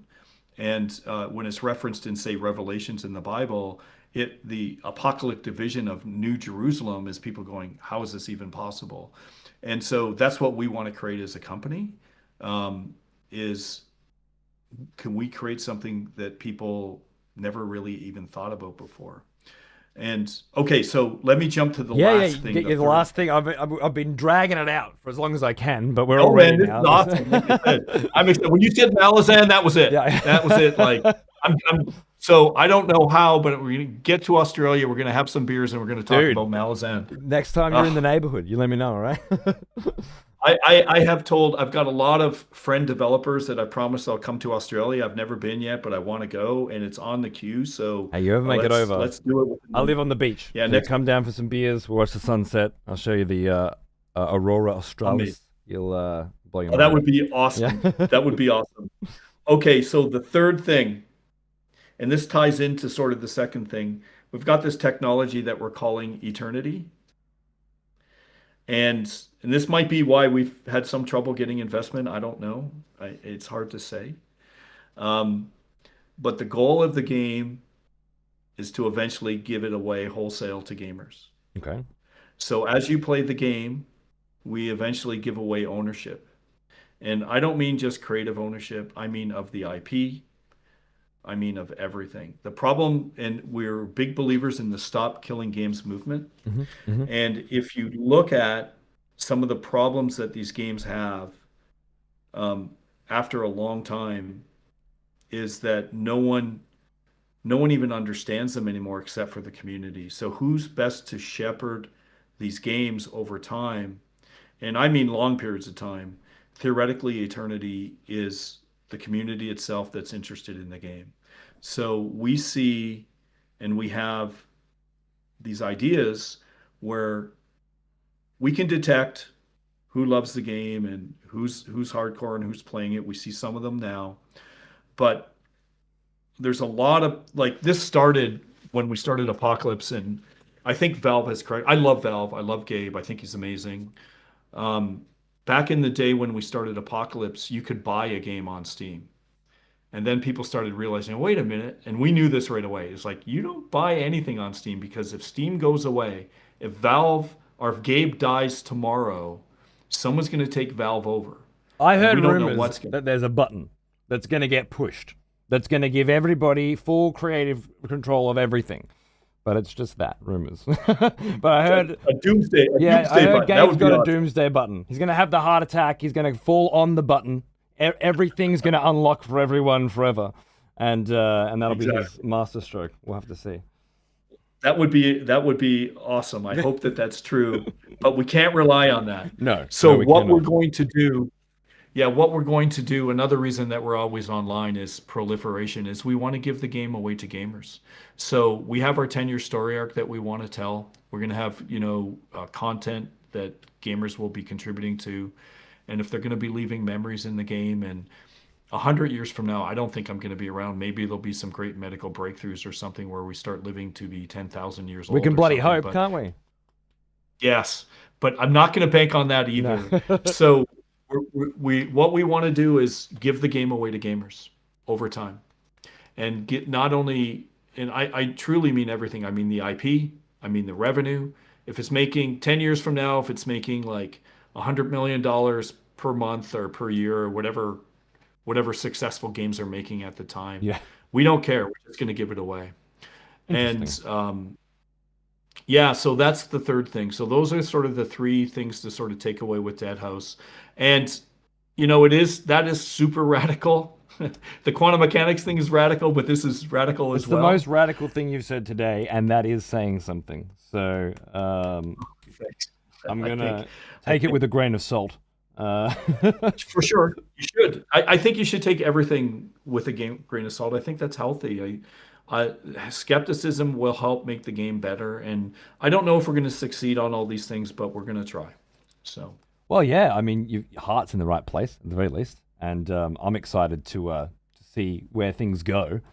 Do you think this would be a good opportunity to transition into running some B-roll in the background while we continue Yes. to talk, and people can have a little look at what all of this Yes. stuff looks like in practice, or at least pieces of it? and I will explain. So the question is, how am I going to see what you're showing? That's going to be the. Right, yeah. Do you have a copy of the same B-roll with you? I do, but what I was going to ask you, can you share your screen in Discord? Yeah. And then I can watch it and just talk. If you did that, I think that would probably, Discord's the best for this. Even though we're a bit away, I'll be able to talk about it. Yeah, just give us some 2 of the minutes B-roll- while you chat Okay. to the crew here, and I'll zone out. And have you got the chat up?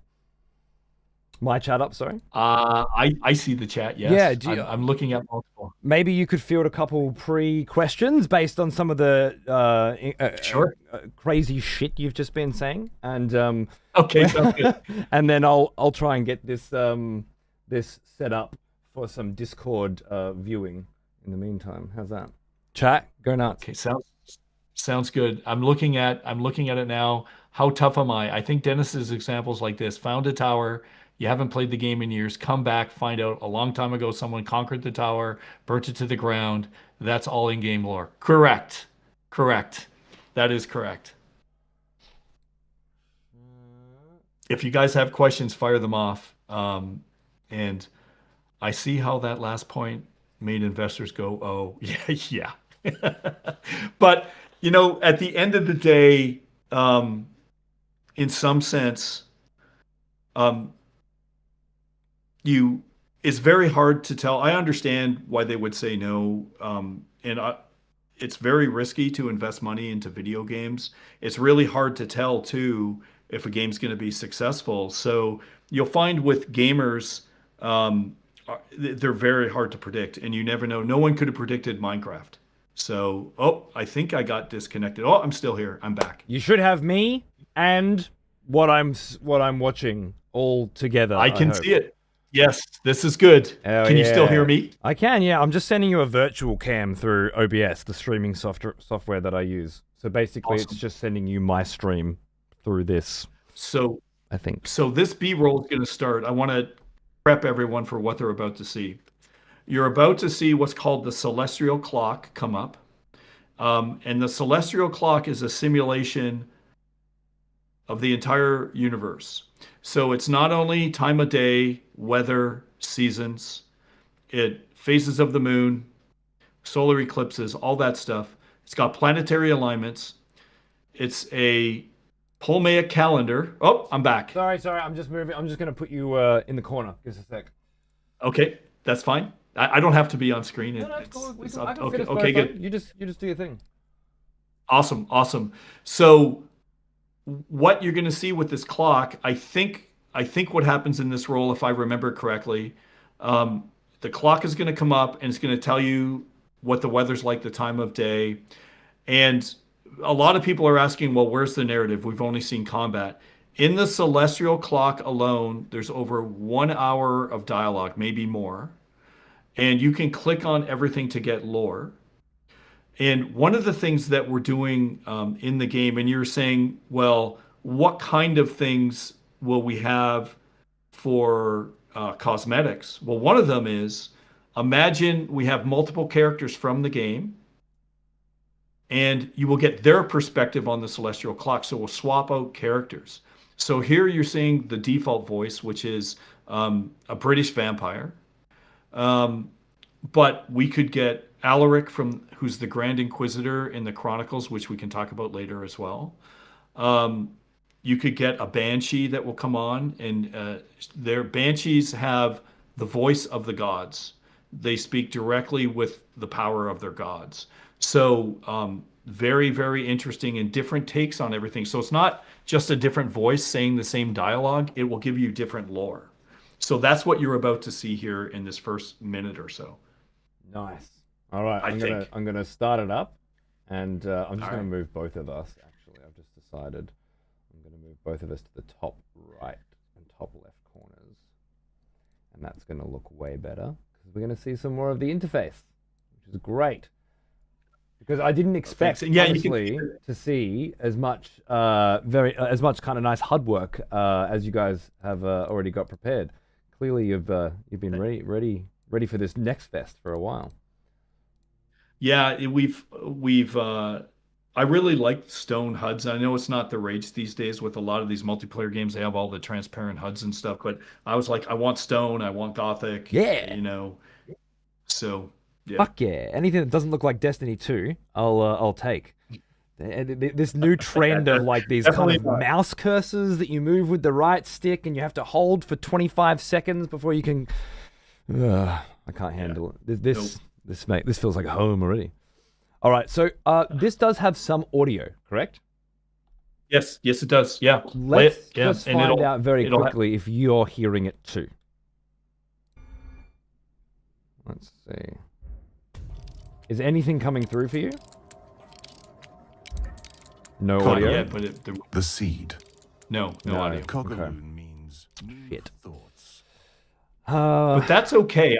I don't need to hear the audio. I can talk with it because I've seen a lot of this already. Okay. So, okay. Good. Yeah. Well, that'll save me some time because I'm not sure how I can send you the feed from the stream. I'm not sure how I can get the audio through Discord, but this will. You're good. All right, sweet. I'll keep this on low. You just say if Dennis is talking over what the voice actor is talking over at times, it's because they're not in sync. All right. Just roll with it. Right-click the OBS preview and create a window projector. And no, dude, how the fuck am I supposed to start sending him this shit from a window projector through OBS? You don't understand my setup. You don't know what I've got going on here. Kids, man. All right, you ready? Yes. Let's do it. So we're clicking on the celestial clock. Everything here has dialogue and lore. Cogaloon means moon of thoughts, which means month of thoughts. On the first day of the month of thoughts, the moon whispers secrets to those that can hear it. Hidden knowledge may be uncovered on this day, unlocking new paths and potentials. And so when the moon shines blue, it is also known as the Muse Moon. The sign of the seed belongs to Cogaloon. It is the sign of raw potential, of beginnings, And I might those ask you to whose pause in nature between and I'll is give a shaped little Please by do, what is yeah. poured into them. All the So once forests it's of the done, world let me were know once and then I'll contained jump in. within a Sure. single seed. Okay, I think. Oh wait, no. Is named for its many Yep, pause. sides, Yep. Just for a straight second. edges which a planet should not have, and yet it shines in the night sky, a glinting polygon, unique among the many lights. In the battle that formed Malorum, an avatar of Ohm was critically damaged. While it arrived to the conflict far larger than any of Malorum's mountains, it was reduced to no larger than an apple by the battle's end. What remained of the avatar fled to Laterum, which was little more than a sphere of iron and rock at the time. But Ohm's influence brings order, and long before eyes opened to the night sky on Malorum, the iron of Laterum was reordered into geometric lattices. Half its face in shadow. Okay, pause for a sec. Pause for a half sec. Please. Got it. Thank you. Beautiful. Okay. Yeah. So just real quick. So what's happening here?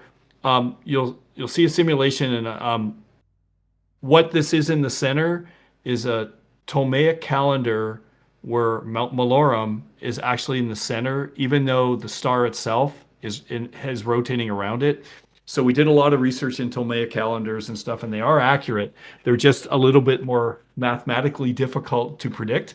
But if you're into things like the Antikythera device and a lot of the old sort of astrology predictions of how people react and sort of the science behind or the theories, and some would say, I don't know, conspiracy theories around the moon causing earthquakes, and all of these things matter. So we have massive histories behind all the planets and how they represent different gods.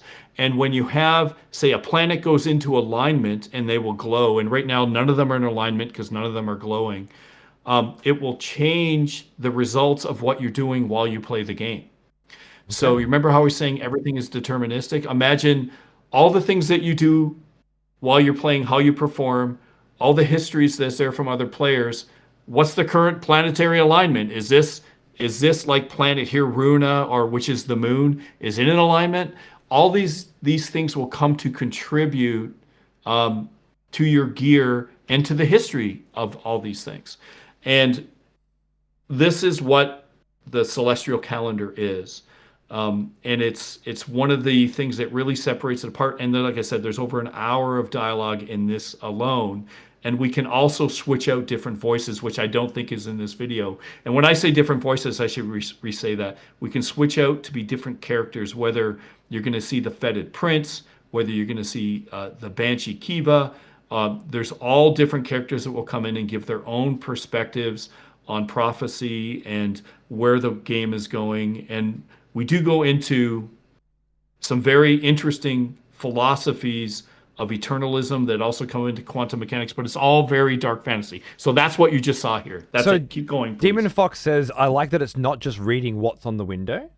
And what you're saying is that the different characters will be reading different shit, not just reading, the description of things, but they'll be adding their flavor and their perspective on because that makes a big difference depending on who's talking to you and the perspective you're getting. I'm thinking unreliable narrators as well, which is great because you're getting information, but you're not sure if it's is it true or is it just a perspective.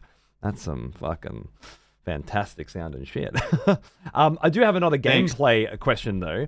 When you say that the planets align at different times, they start glowing, that's going to give me an indication that certain things are changing while I'm playing right now. Can you give me an example of what sorts of things would change in a tangible sense? Sure. Okay. So in Dead House Sonata, vampires, very much like Legacy Kane, we have a werewolf form, right? Sick. So imagine you're questing and you want to get that werewolf form, and you just so happen that you play under a blood moon. A blood moon is a full moon under the first month of the year. So it's rare compared to other full moons. And then instead of getting the regular werewolf card, you get the blood moon werewolf card. Okay. For your tarot deck, right? Correct. Yeah. Correct. And it is a different type of card. So here's another example that we can do. Do you remember the gates in Kane that would open during a full moon? Mm-hmm. So now imagine that we have celestial gates that are now can be opened through combinations of all this stuff. So now we have moon phases, we have different months of the year, we have different alignments. Maybe one gate will require 3 alignments. And that's allowing me to access different areas of the game that were previously inaccessible because these alignments correct. are A, current, and B, I have the right card. Are both of them, like, yes. If I have that card from back when they were aligned, am I still able to access those areas later? Or is it now closed off because the alignment has shifted? So the celestial clock is always moving forward, Yep. and planets can come into alignments, every time they rotate around the sun, or in this case, Malorum. Mm-hmm. So you'll get multiple chances to do it, but you're exactly right. So this is what a deterministic system is. This is very different than these other games, and really is a callback to Legacy of Kain in a sense, except multiplied by 1,000. Is imagine that there are certain things that you have to do to get into gates. One of them could be planetary alignments. One of them could be how you played the other day. But imagine all of those coming together in quests that we create for people as they go. And it's combinatorially explosive on all the options that we have. And this is why we think this is a new way of thinking about games. And it allows for that sense of discovery for people to do things where people will be like, hey man, where did you get that blood moon wolf form? And you'll be like, well, let me tell you, I got you think that's good. Let me show you my blood moon werebat form.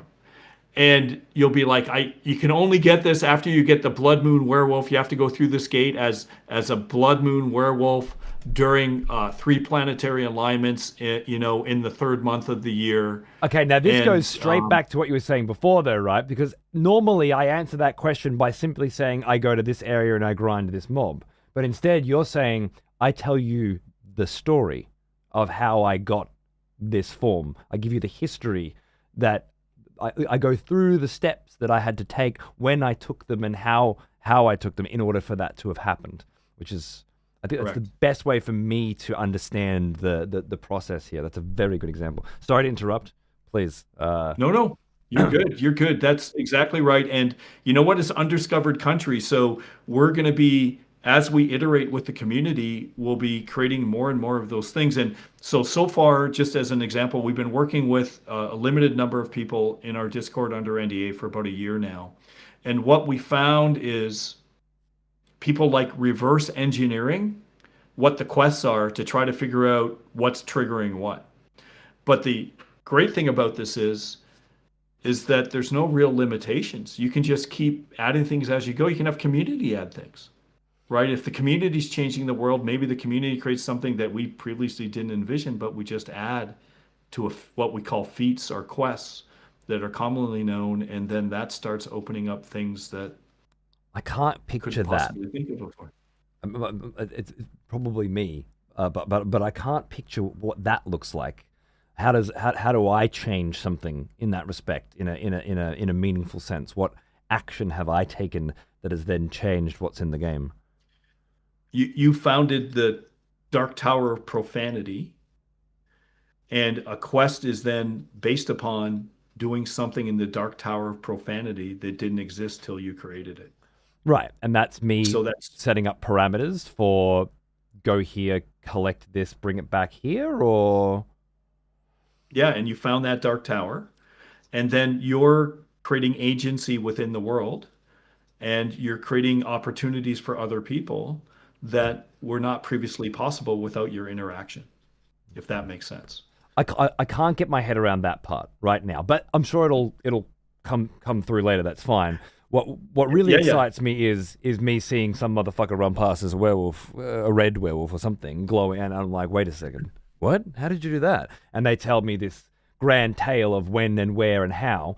What I like most about it is because it is antithesis to what I hate most about video games now, which is go online, learn what you need to do, and then follow the fucking steps, like bake a cake is basically as complex as gaming has become. More so, moreover, even, it becomes expected of you. I'm not sure if you've played World of Warcraft in a while, but I've gone through 20 years of that here and there. It's just a lovely little passion of mine, I guess. And to go from being expected to think on your feet and learn to 20 years later being expected to have watched the YouTube video on how to do it before you've done it and being criticized for not having done the learning, beforehand. I can't say how much of a change that is fundamentally to my gaming mindset, and how I can't respond to it. This seems, I'm very interested in how this would twist that on its head. It's like you can't just look online and go, oh, I just go here and do this. It's more like you had to be there at the right time. You have to prepare for the next time when that could happen, right? Is what I'm getting anyway, and that sounds very exciting. Well, I guess the goal, and you're exactly right. I hate that stuff in modern gaming. I just hate it. And when I was younger, before things were online, there was this constant sense of discovery. And the idea of these systems are to create this sense of discovery. And hey, we're standing on the shoulders of giants here. This quantum mechanic theory, before I started Apocalypse, I actually interviewed some of the top quantum physicists in the world, and they talked about, you are your history and all that. And I got inspired to found Apocalypse because of it. But the ideas are founded in modern science. And all that happened one day is like I walked into a wall and I was like, wait a minute, can we create a game design foundation from this theory? And the answer was yes. And then we just started working on it and working on it. And the idea is that we want people to be constantly in that discovery phase and have it not matter so much necessarily about the stats of the weapon, but let's start talking about the histories and the stories, and let's put value on that. Well, let's face it, if Path of Exile, as an example, is awesome story writing. It's like some of the best stories that no one ever pays attention to. Yeah, right? Absolutely. I've gotten to the point where I skip through them now, and it makes me sick because I used to read every WoW quest in depth. But it's just it's the way you play things now. There's a fucking time pressure that didn't exist when I was growing up to just kind of get through and keep up. That I don't know. I don't think it makes for very good gaming personally, but. It makes everything stale. And imagine a game that values people's contribution to the community in ways that they never thought possible that matter. And that's what we're trying to say. Again, going back to what do I love most about some of my favorite video games of all time? The memories. It's not necessarily the game mechanics. It's the memories. It's the people, when I talked about, like, I was a hardcore EVE Online player for a while. Oh, yeah. You know, in New Eden, you talk about those stories. Amazing, right? Are you and I talking about Malazan Book of the Fallen? Hell yeah. I collect video game music on vinyl because I say this often. It's the only video game collectible I know of where you actually get the memories of your time playing them. Like the art books and stuff are fine in the cupboard, I guess, and the statues on the shelf and the mouse pads or whatever. But I don't buy collector's editions of shit. I just buy the records, and then when I put it on, I see it again, and I remember my time with it again. So I resonate very heavily with what you're saying here in terms of...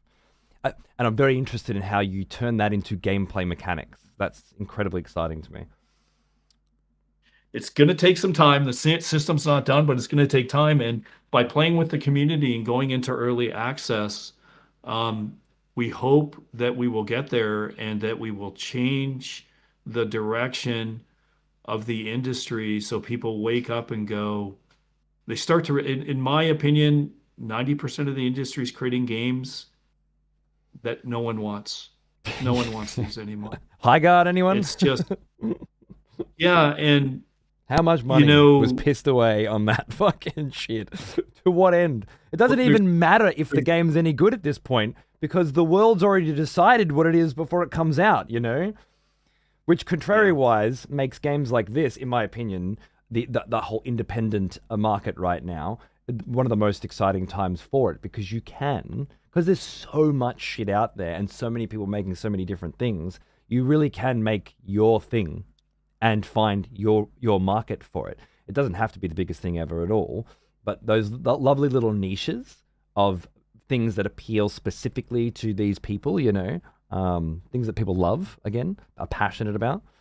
I think there's good potential for that now. Yeah, if we can, our goal is to become self-sustaining and to become revenue neutral, just to keep building on this and slowly start hiring people. And we think that this is so powerful, and we think it can be like one of the best things, it's got potential to really break out.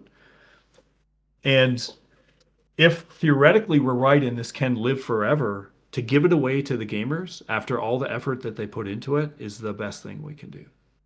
And you know, there's no reason why this kind of model can't work for every game. And that's what we want to do as a gamer.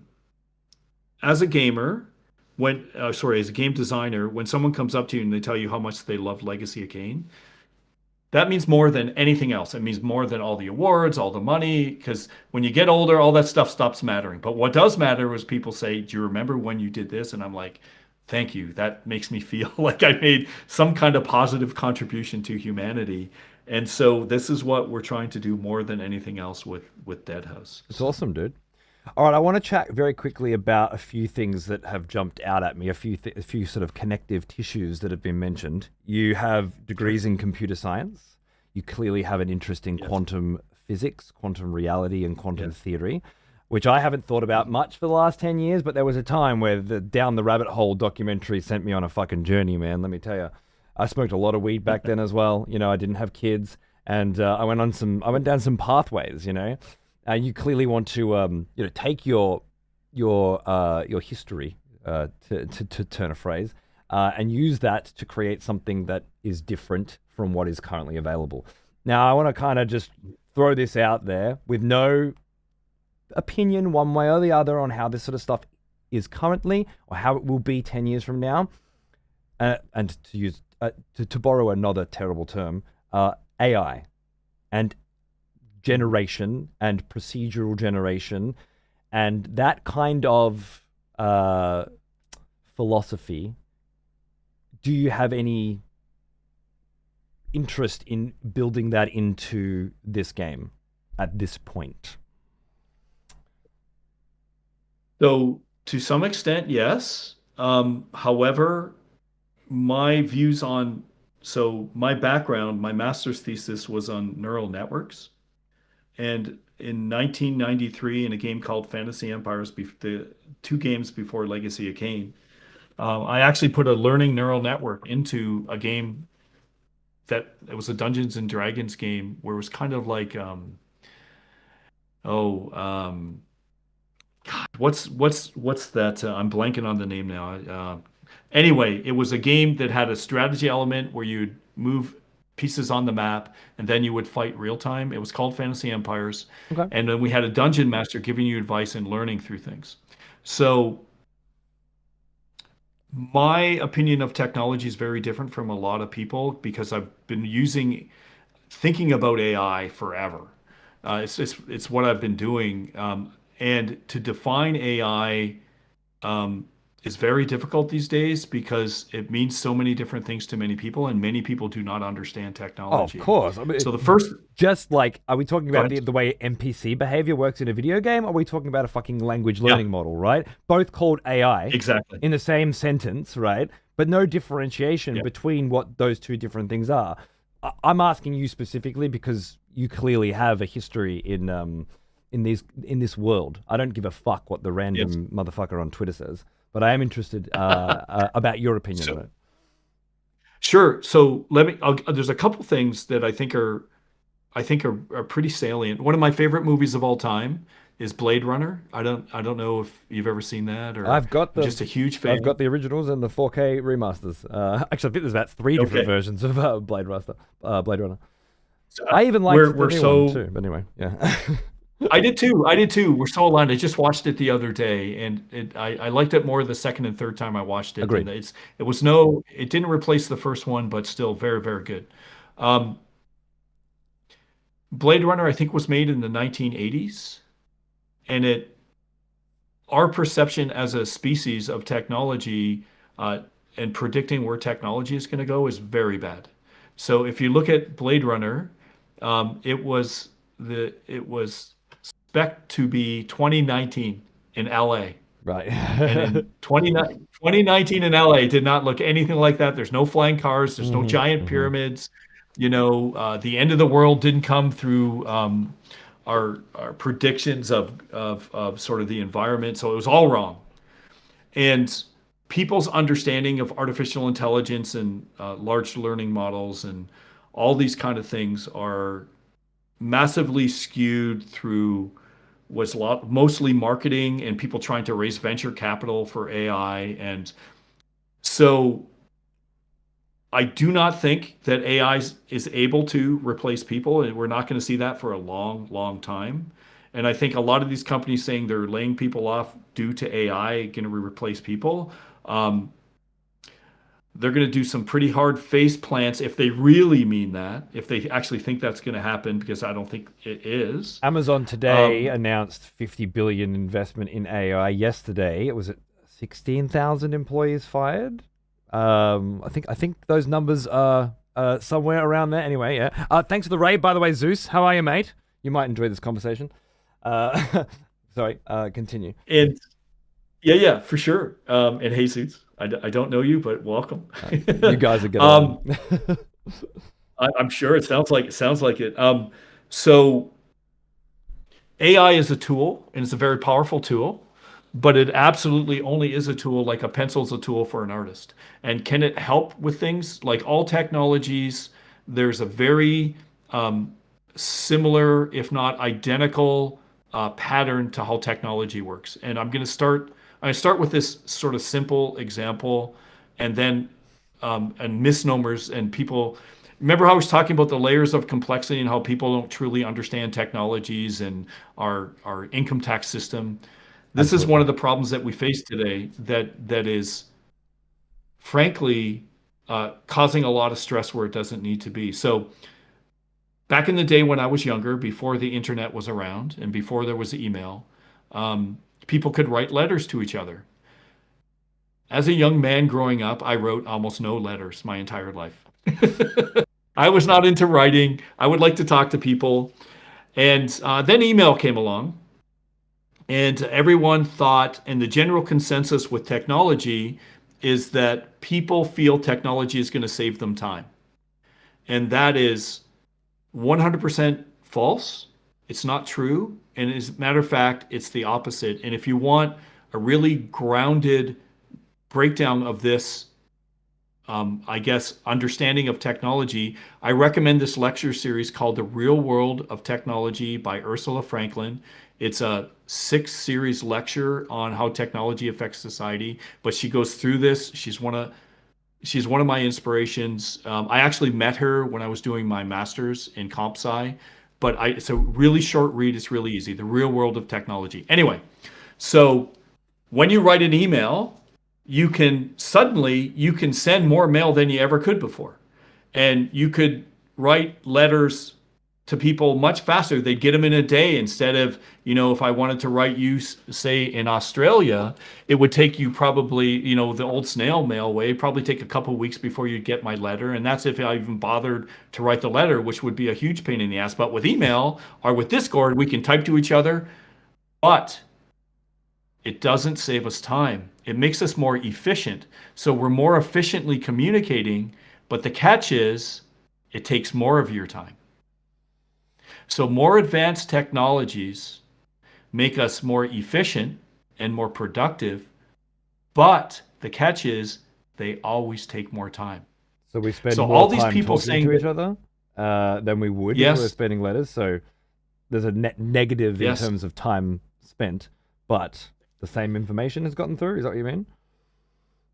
So we're able to, so we would never be able to do this before, unless the technology that we have now, because you're in Australia, I'm in Canada, Absolutely.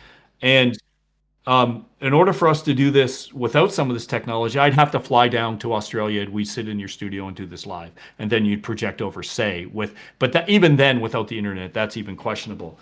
But that would be the only way we could communicate like this. So now we can communicate more, but it takes more time. Mm-hmm. Right? So technologies in general will make you more efficient, but they will take more of your time. So if you look at AI as a technology, which it is, it will make us more efficient and it will take more time. Okay. So these companies claiming that they're going to use AI to replace people, they're actually doing the worst thing that they can do, because if you start understanding the technology, you will get way more productive, but it's going to take more time to use. So it actually should be the opposite. They should be hiring more people to use AI. Okay. And they're not. And take it from someone who's used AI quite a bit. It takes a lot of time. And so the question is, would we use AI to replace people? No, because people are probably going to do a better job. Would we use AI to do things people couldn't do? Well, then there's where it gets novel. And the problem is with the AI today and most people's uses of AI, and it's ethical, like all tools, you can use it ethically and non-ethically. And let's face it, there's a lot of unethical people out there, so they'll do whatever they can. And I'm not going to defend that at all. But if you can find places to use AI to allow you to do things that you couldn't do before, that couldn't possibly be done with humans, then you're onto something. Then you have an augmentation that gives you an experience that wasn't possible before. And those are the kind of things that we're going to look to in Deadhouse. So when it comes to you talking about user-generated content within the game and tools that would allow you to quickly and easily make your mark on the world, is this something you're thinking about? How these kinds of tools can be used within the game to with simulations? Yes, simulations and things that augment the player's experience, at the same time never taking credit away from you, and allowing you to do things like, as an example, take care of your dark tower. We're going to go back to the dark tower of profanity, that takes care of the dark tower of profanity, so you don't have to cut the grass, you don't have to pay your minions that are taking care of it. It'll do that for you. But at the same time, all the big command decisions that make life fun and make your contribution stand out as an individual is all yours. Okay. What about things like the design of buildings? Let's say descriptions of things. There are tools that people use today that help you design and write, and I'm wondering what that would look like in a game like this, where traditionally, as we said before, you get less than 1% of players in a community-driven project like this that are able to actually produce something that is useful to the game and that is used by people within it. Do you think tools like this would be something you guys would use to allow people to create things that actually do work and that actually are meaningful within the game world? Yeah, why not? If people want to do that, if they want to write it from the ground up themselves, of course. We're already partnered. Yeah, we're partnered with a group already called World Anvil, and people use this for Dungeons and Dragons campaigns and stuff. And it creates an archetype for world building, and people are contributing stories to Deadhouse already through this. And we're going to use that as one of the tools to help bring in content into the game. And if it's augmented through, if descriptions are, I don't know, helping you with your archetypes in the game to make sure they're consistent with the worlds and all the different houses in Deadhouse, all those things are helpful. And so we really want to give people the experience and the ability to do something that they couldn't do before, but then at the same time allow for all agency in wherever they can get it, you know. But when it comes down to, you know, it's funny, you look at say voice acting, and you look at, there's some really good computer generated voices out there. Voice acting's still way better. Real actors are way better. The stuff in Arc Raiders recently is fine, but it ain't no fucking Simon Templeton. So you know, I think you seem to have a rather moderated perspective on this sort of thing, which I think is very clever. Again, you have such a background in computer science, in quantum theory. I was interested how deep down that particular rabbit hole you've been, and how much of that you're leaning on. We're very deep, I would say, and I think you're right. Thank you. We see AI as a tool. We see all technologies as a tool, and we try to stay away from this technology is evil or bad, because I don't think that's. I think that's rarely true. I think technologies can be used for both good and evil. I think unethical is the bigger concern people have with these kind. I don't give a fuck so much about the bandwagoners who jump on and go, "Oh, it's got the keyword in it that I don't want. I'm not interested. I'm not looking at anything." Those people's opinions rarely seem to have any impact on anything in a tangible sense. But it's evil, unethical. I can see how that. Sure. I can make a case for that. But within a game world that you've created, using tools to make it easier for people who don't have experience in certain areas to also be able to create and contribute, that seems very ethical and very useful, really. Yep. And again, overall could lead to actually having content created by users that is actually fucking useful, and not just a bunch of assets that have been haphazardly thrown together by people who have no experience and sort of half-finished projects. I think that's how I'm envisioning the stuff you've mentioned. So, with the ultimate, I agree with you on the ethical nature. Sorry, it gets so extreme out there. A lot of people throw evil around, but you're right. Unethical is a really good, and a lot of the stuff is unethical for sure. Ethical to the point where the stuff that's being created by the community, they're eventually going to own themselves because we're going to give it all away. Right. That's the goal. That's an interesting caveat to it, isn't it? The stuff that you make within the game, there's no big T's and C's that says everything you make is actually owned by somebody else and they're able to use it to make whatever they want in the future in perpetuity. It's more quite the opposite. Everything you make is yours and belongs to you. I don't want to talk too much about revenue generating on that sort of thing and how that might look in the future, because honest to God, 10 years from now, when this game, if it was successful, would be in its prime by the sound of it, I don't know what the world looks like. I've lost the ability to imagine even what 10 years looks like anymore. We don't either. But we know that you never know the journey itself. It's often unpredictable, but you always want to get to the destination, and how you get to the destination is all that matters. And we are committed to giving the game away. So sick. Do you want to have a look at a little more? Yeah. Sorry, this was 2 minutes since the light o'clock and an hour of conference, but I love it. So as long as you're okay with this, I don't want to eat into too much of your time, but this is what I do for a job, so you know.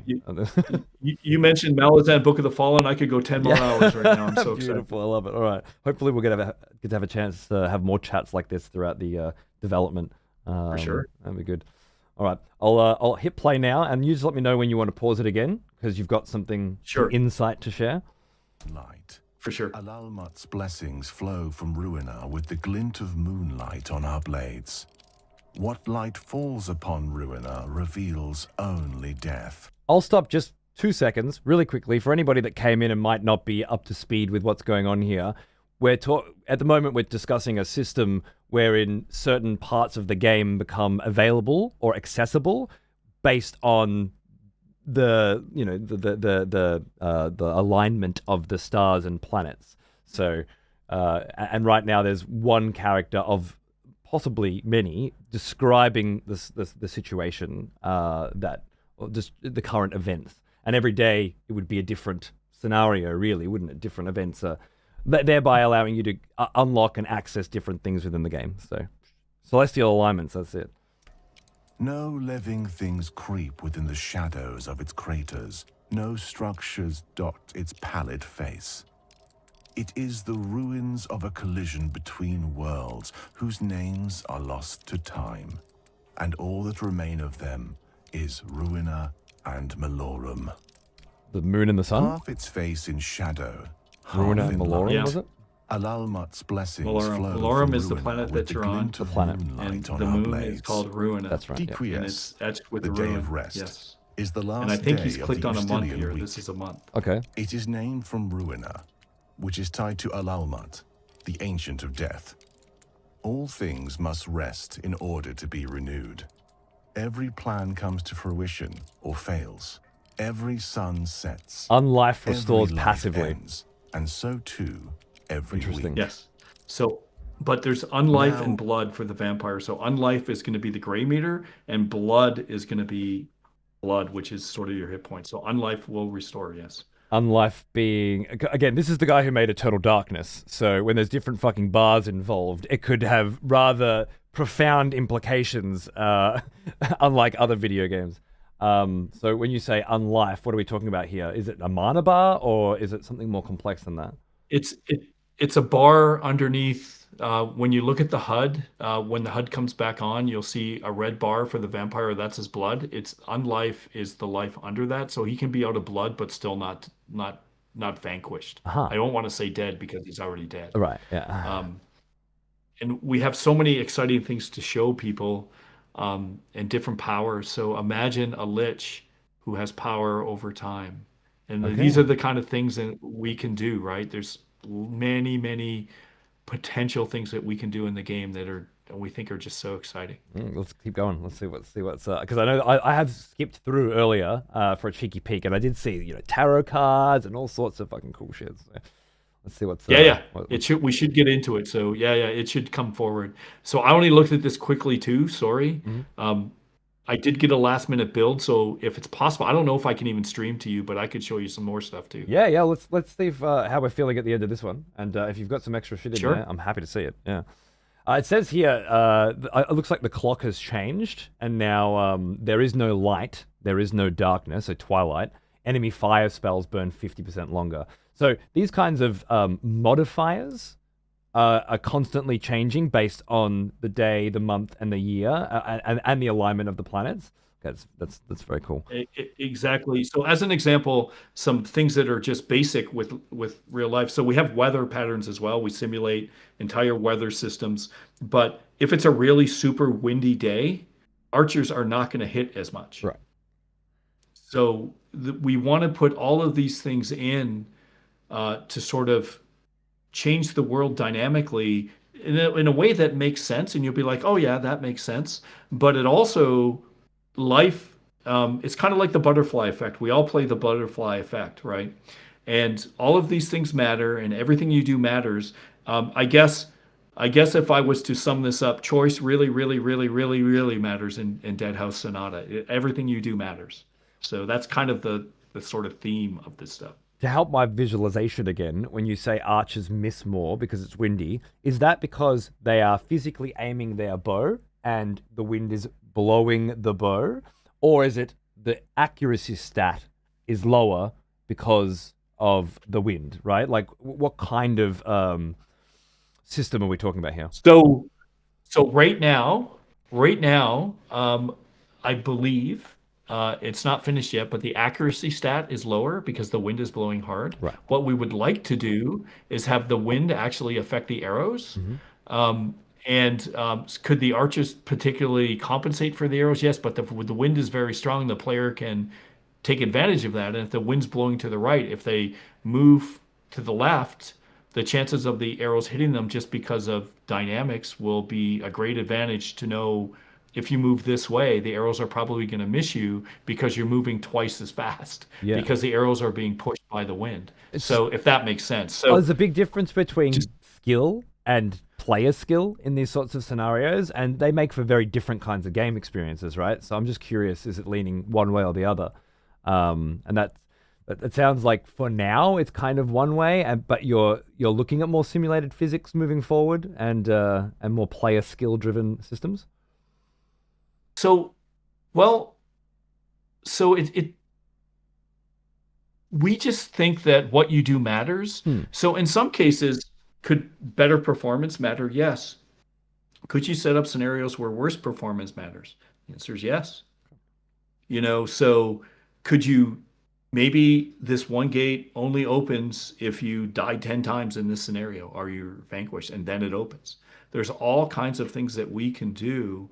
So rather than look at things from and we're so used to looking at things from a statistical performance perspective of this is better, that's better, this is better.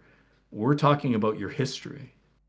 So my history, I've had many successes in the video game industry. I've also had a lot of failures.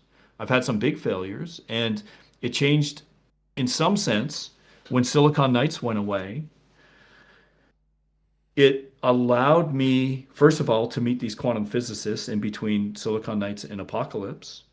And it also gave me a chance to breathe and say, if I'm going to come back to the video game industry, I want to do something different. Meanwhile, everyone else in the AAA industry is trying to stay on top, not lose their job, be part of a team of 1,000 people where the idea when they first conceived it was really awesome, and the game comes out 7 years later and it's total garbage and no one wants to play it. They're stuck in that route. So in some sense, the pain and the sort of loss and all the things that occur with failure actually really helped me out in my life personally. There's no reason why that can't be a game mechanic. Interesting. So history. Yeah. So yeah, it's history. If you think about it that way, if you think about things through history, it really changes your perspective. I'm trying to imagine how failure shapes my future in a video game. And again, I'm always going to come back to trying to imagine a tangible mechanical implementation here. Sure. But I think just as an FYI, and I truly mean this, be skeptical, give me shit, call me out.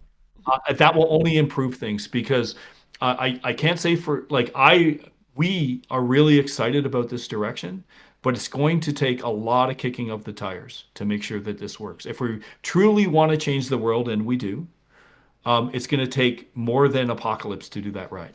So I'm keen. I'm very keen. All right. Shall we keep going? Yeah. Yeah, we might even want to skip if there's more lore here. I couldn't remember how much lore there was. I think we get into combat and just listening to this voice is good. Cling really. to the last of the shadows while you can't hear it though. That's the problem. For they will be driven from the land as surely as a vampire. You just tell me when you're sick and tired of it. I just can't hear it, so it's but you keep going. There's lots here. I love this stuff. Escape the sun. Good chance to sort of drink in. Oh, here we go. We're moving over to the decks now. Tarot card skill system. So baby. You can see here, as they're being selected, there's all kinds of power-ups. Mm-hmm. And when you click on the voice, now you're getting the voiceover just like Legacy of Kain. Yep. But with the skills here, you can power them up, and there's different variants. And if we have different variants of cards, there's all kinds of things we can do. But everything here is fully voiced over. So there's all kinds of detail and lore. Now imagine if we put different characters in that voiceover. These are the kind of cosmetics that we want to give people. We want to give people story, content. We want world building. That's what we're doing for a lot of our cosmetics. Story, world building as a part of the cosmetics. As soon as I hear the fucking word cosmetics, I immediately go back to the end game being a free-to-play situation here. And how that, how much money am I supposed to be putting in to fully experience these systems? Because I know the mantra these days is as long as the monetization doesn't affect gameplay, then it's fine. Personally, I think that's fucking bullshit, and I always have. I think that the aesthetics in a video game have always been a part of the video game, and cutting them out and selling them off piecemeal has not been to the benefit of the industry. From the perspective of a fucking humble gamer. Now, from a development perspective, when you're trying to fucking raise funding and get publishing and all the other machinations that you developers, you designers have to face, I understand that there are exceptions that need to be made. And if you think that free to play with some non-gameplay affecting cosmetics is the right way to fund the project, that's your prerogative. But well, so I think that's a very good point, and there is another avenue that we could potentially explore, but it's going to take time. Mm-hmm. And that is basically a self-perpetuating universe where people trading things that they make themselves in the game and selling them themselves. That is also possible. We're going to go with the flow as far as monetization goes from a perspective of we want the community happy. If they feel that ethical free-to-play is too exploitive, then we will work to fix that. Mm-hmm. Because at the end of I don't disagree with you, by the way. I think that gaming is in a real rut because they have lost, a lot of people making games have lost first of all that sort of magical awe and level of discovery that we used to have in games. But at the same time, I think that through all this quantitative easing that we've done, quantitative easing sucks. It creates inflation in our economies, and it's a hidden tax. When governments start printing money, we don't control that, but we're getting taxed, and the value of our money over time, it just gets harder to live, and people can't understand why. That's what's happening in these games. They are quantitative easing the shit out of everyone because they keep introducing more and more stuff with new seasons. With the system in Dead House Sonata, theoretically, is no quantitative easing. You can have an item that you first got that could be super powerful 10 years later. There's no reason why it can't be. And that is the opposite of what these games do to try to generate money. All they've been doing so far as I'm concerned, and maybe I'm wrong, but I just see quantitative easing. Here's new stuff to buy. Here's new stuff to buy.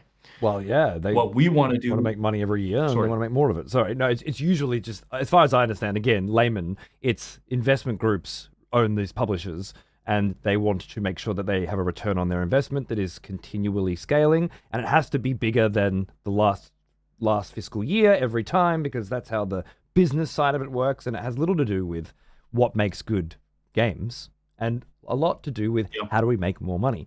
And well, yeah, I think a lot of people are fucking over it, to be honest with you. And when you say, seasonal, I liked Arc Raiders, for example, for a month. But as soon as the season ended, even though I thought they did it in a very interesting way, I'm out. I'm not. When Tarkov, have you heard of Tarkov? Escape from Tarkov? Oh yes, of course, yes. Watching the development cycle of that go from we have regular wipes because as a beta we need to, as we introduce new mechanics, to the game needs regular wipes because it doesn't function without them, and then the seasonal mechanics coming in. I thought that was a fascinating look at how game development has changed just over that small period of time, where it was like originally it was a kind of a persistent world where you escape from one area into the next, and then into your hideout, and the people didn't want that. They wanted a wipe, a reset, do the same thing again. A wipe, a reset, do the same thing again. They want to look up on YouTube where all the loot is, and then figure out the fastest path, or even have somebody else figure it out for them, and then just go through the fucking motions, right? Not actually play, just press buttons and get the feeling of achievement without achieving anything. And well, I mean, not everybody's gonna go for that, and I think more and more people are gonna realize that if you didn't earn it, you don't have it. And even if that thing is a fucking feeling, a dopamine injection. What you're talking about with history and items, and with more like, you said an item can be very powerful and then 10 years later still be very powerful. I'm sure other people have very powerful shit as well, but yours is unique. It might not be more powerful or less powerful, but the way it does its thing is different. And then that makes me think of Blood Omen again, where I've got all these different toys, not necessarily better or worse than each other, but which ones do I like using? Which ones do I want to use? Which ones do I think are coolest? And which one helps fuel my god fantasy, my power fantasy the most? Like, Does that sound Exactly. okay? That is exactly right. I'm And just if I making sure was I'm on to the right say, page. yeah, no, for sure, and I appreciate it. That's why, okay, aside from Malazan, but your previous comments of um, the insightfulness into sort of the medium, I think is really important here because it's like photographs. If I have photographs of what I've done in life, they're meaningful to probably me only and if my family, and that matters. That does matter. They mean something. Okay, our histories to us, who we are, mean something to us, and they have value. And the problem with video games today is they're trying to sell things to people that have no fucking value. No one cares, A new right? skin. And yeah, exactly. And if I, you know what, I think that defines the entire blockchain video game sort of sort of tangent. Yeah, I went to a few blockchain conferences and I was trying to figure out what was going on. And I expected to see all these maniacal like business people saying, here's how we're gonna grind this, and this is gonna be our next pyramid scheme. And it wasn't like that at all. What it was like was a bunch of really kind of fun tech people who understood blockchain, which is pretty complicated stuff, but it's pretty interesting technology. It's the first time you've They didn't mentioned know shit. blockchain so far, and by extension, Yeah. NFTs, I presume. And again, I understand the hesitance to bring up these buzzwords, given how people have immediate, sudden, involuntary reactions to certain combinations of letters Yeah. these days. PTSD. Yeah, exactly. Yeah, But I Yeah. do appreciate you speaking about these things candidly, if you feel comfortable, because Oh yeah. no Oh judgment yeah. here. No, for sure. Well, the story is interesting though. So, um, these people didn't know shit about making video games. Mhm. As a matter of fact, it was kind of remarkable how little they knew about video games. And they had a ton of money from blockchain. Blockchain is, growing and there's a lot of money there. Um, and all they did was they loved the idea of the blockchain technology, which is all pretty much financially based. And then they tried to create a game which would be a shitty game wrapper. And they they were all about these plans to like essentially go public or launch coins and stuff like that, selling you pictures of fucking cats and dogs. Yeah, yeah. And no one wants that. And the success rate of blockchain games is zero. Like none of them have succeeded. And it's not that the technology is bad. It's not necessarily that um, it's not necessarily that you can't make a good blockchain game. It's that these people don't know how to make games, and that's all that's making these. And just to be clear, there's no blockchain in Dead House. No, of course, So, of course. We're just discussing, yeah, the industry here. it's like AI, right? Mhm. People do not understand it, and so I sort of look at those kind of things. And what we're trying to do when I had a chance to take a break from the industry and sort of look at it and look at how much I hated AAA, how much I'd look at these games that even some people, it's all part of marketing. I get it. This game is so different. It's a complete new reinvention of this genre. I'd play it and I'd be like, this is fucking exactly the same as the game I played 10 years ago. And it's no different. The graphics look better. And I would just be heartbroken by that. And so we thought we would try something different. And what we're really shooting for here is trying to create something valuable for gamers. Like EverQuest for me, not EverQuest 3, EverQuest for me. What I remember most about EverQuest that I loved was Pinky the Bard running around. I don't know if anyone knows, this might be too old for people. There's this guy who'd run around as Pinky. He'd strip off all of his clothes and have this AoE effect. And back then, the game was so new. It was, I think, the first successful MMO way before World of Warcraft.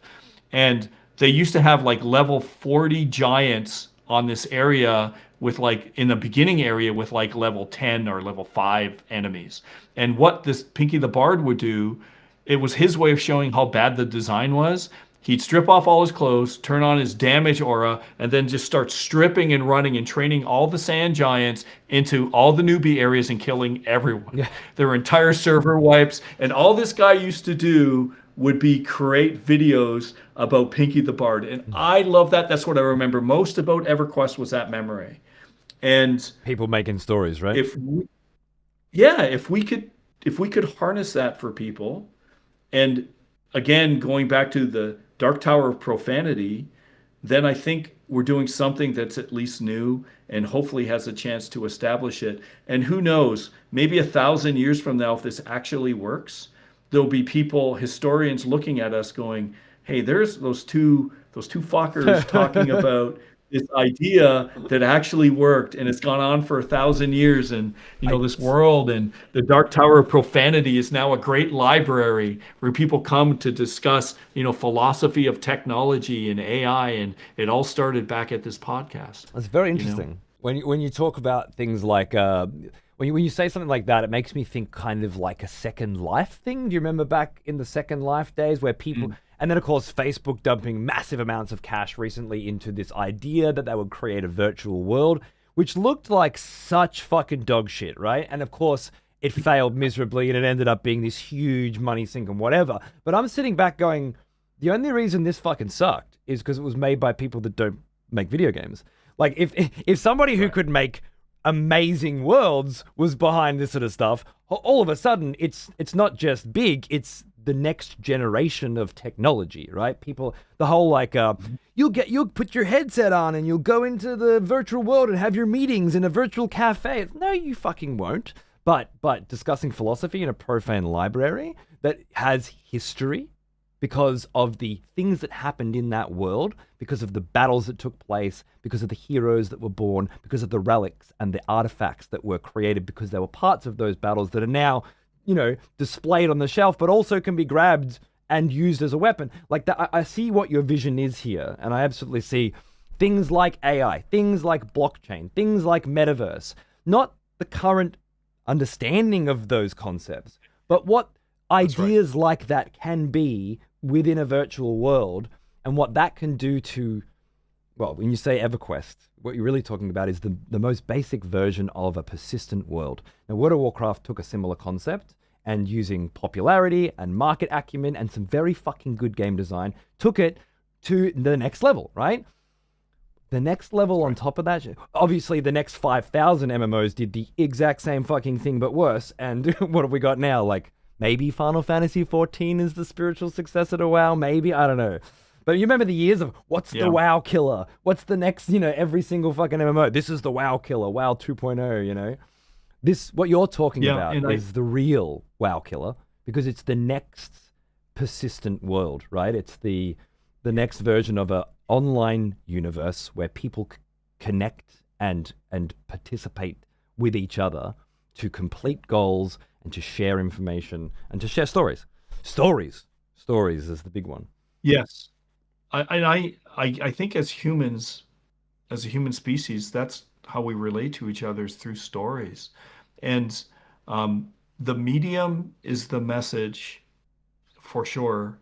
And if you look back, if I was to analyze my work over the years, if you look at Legacy of Kain, we did some fun things, but what we really did was look at the medium.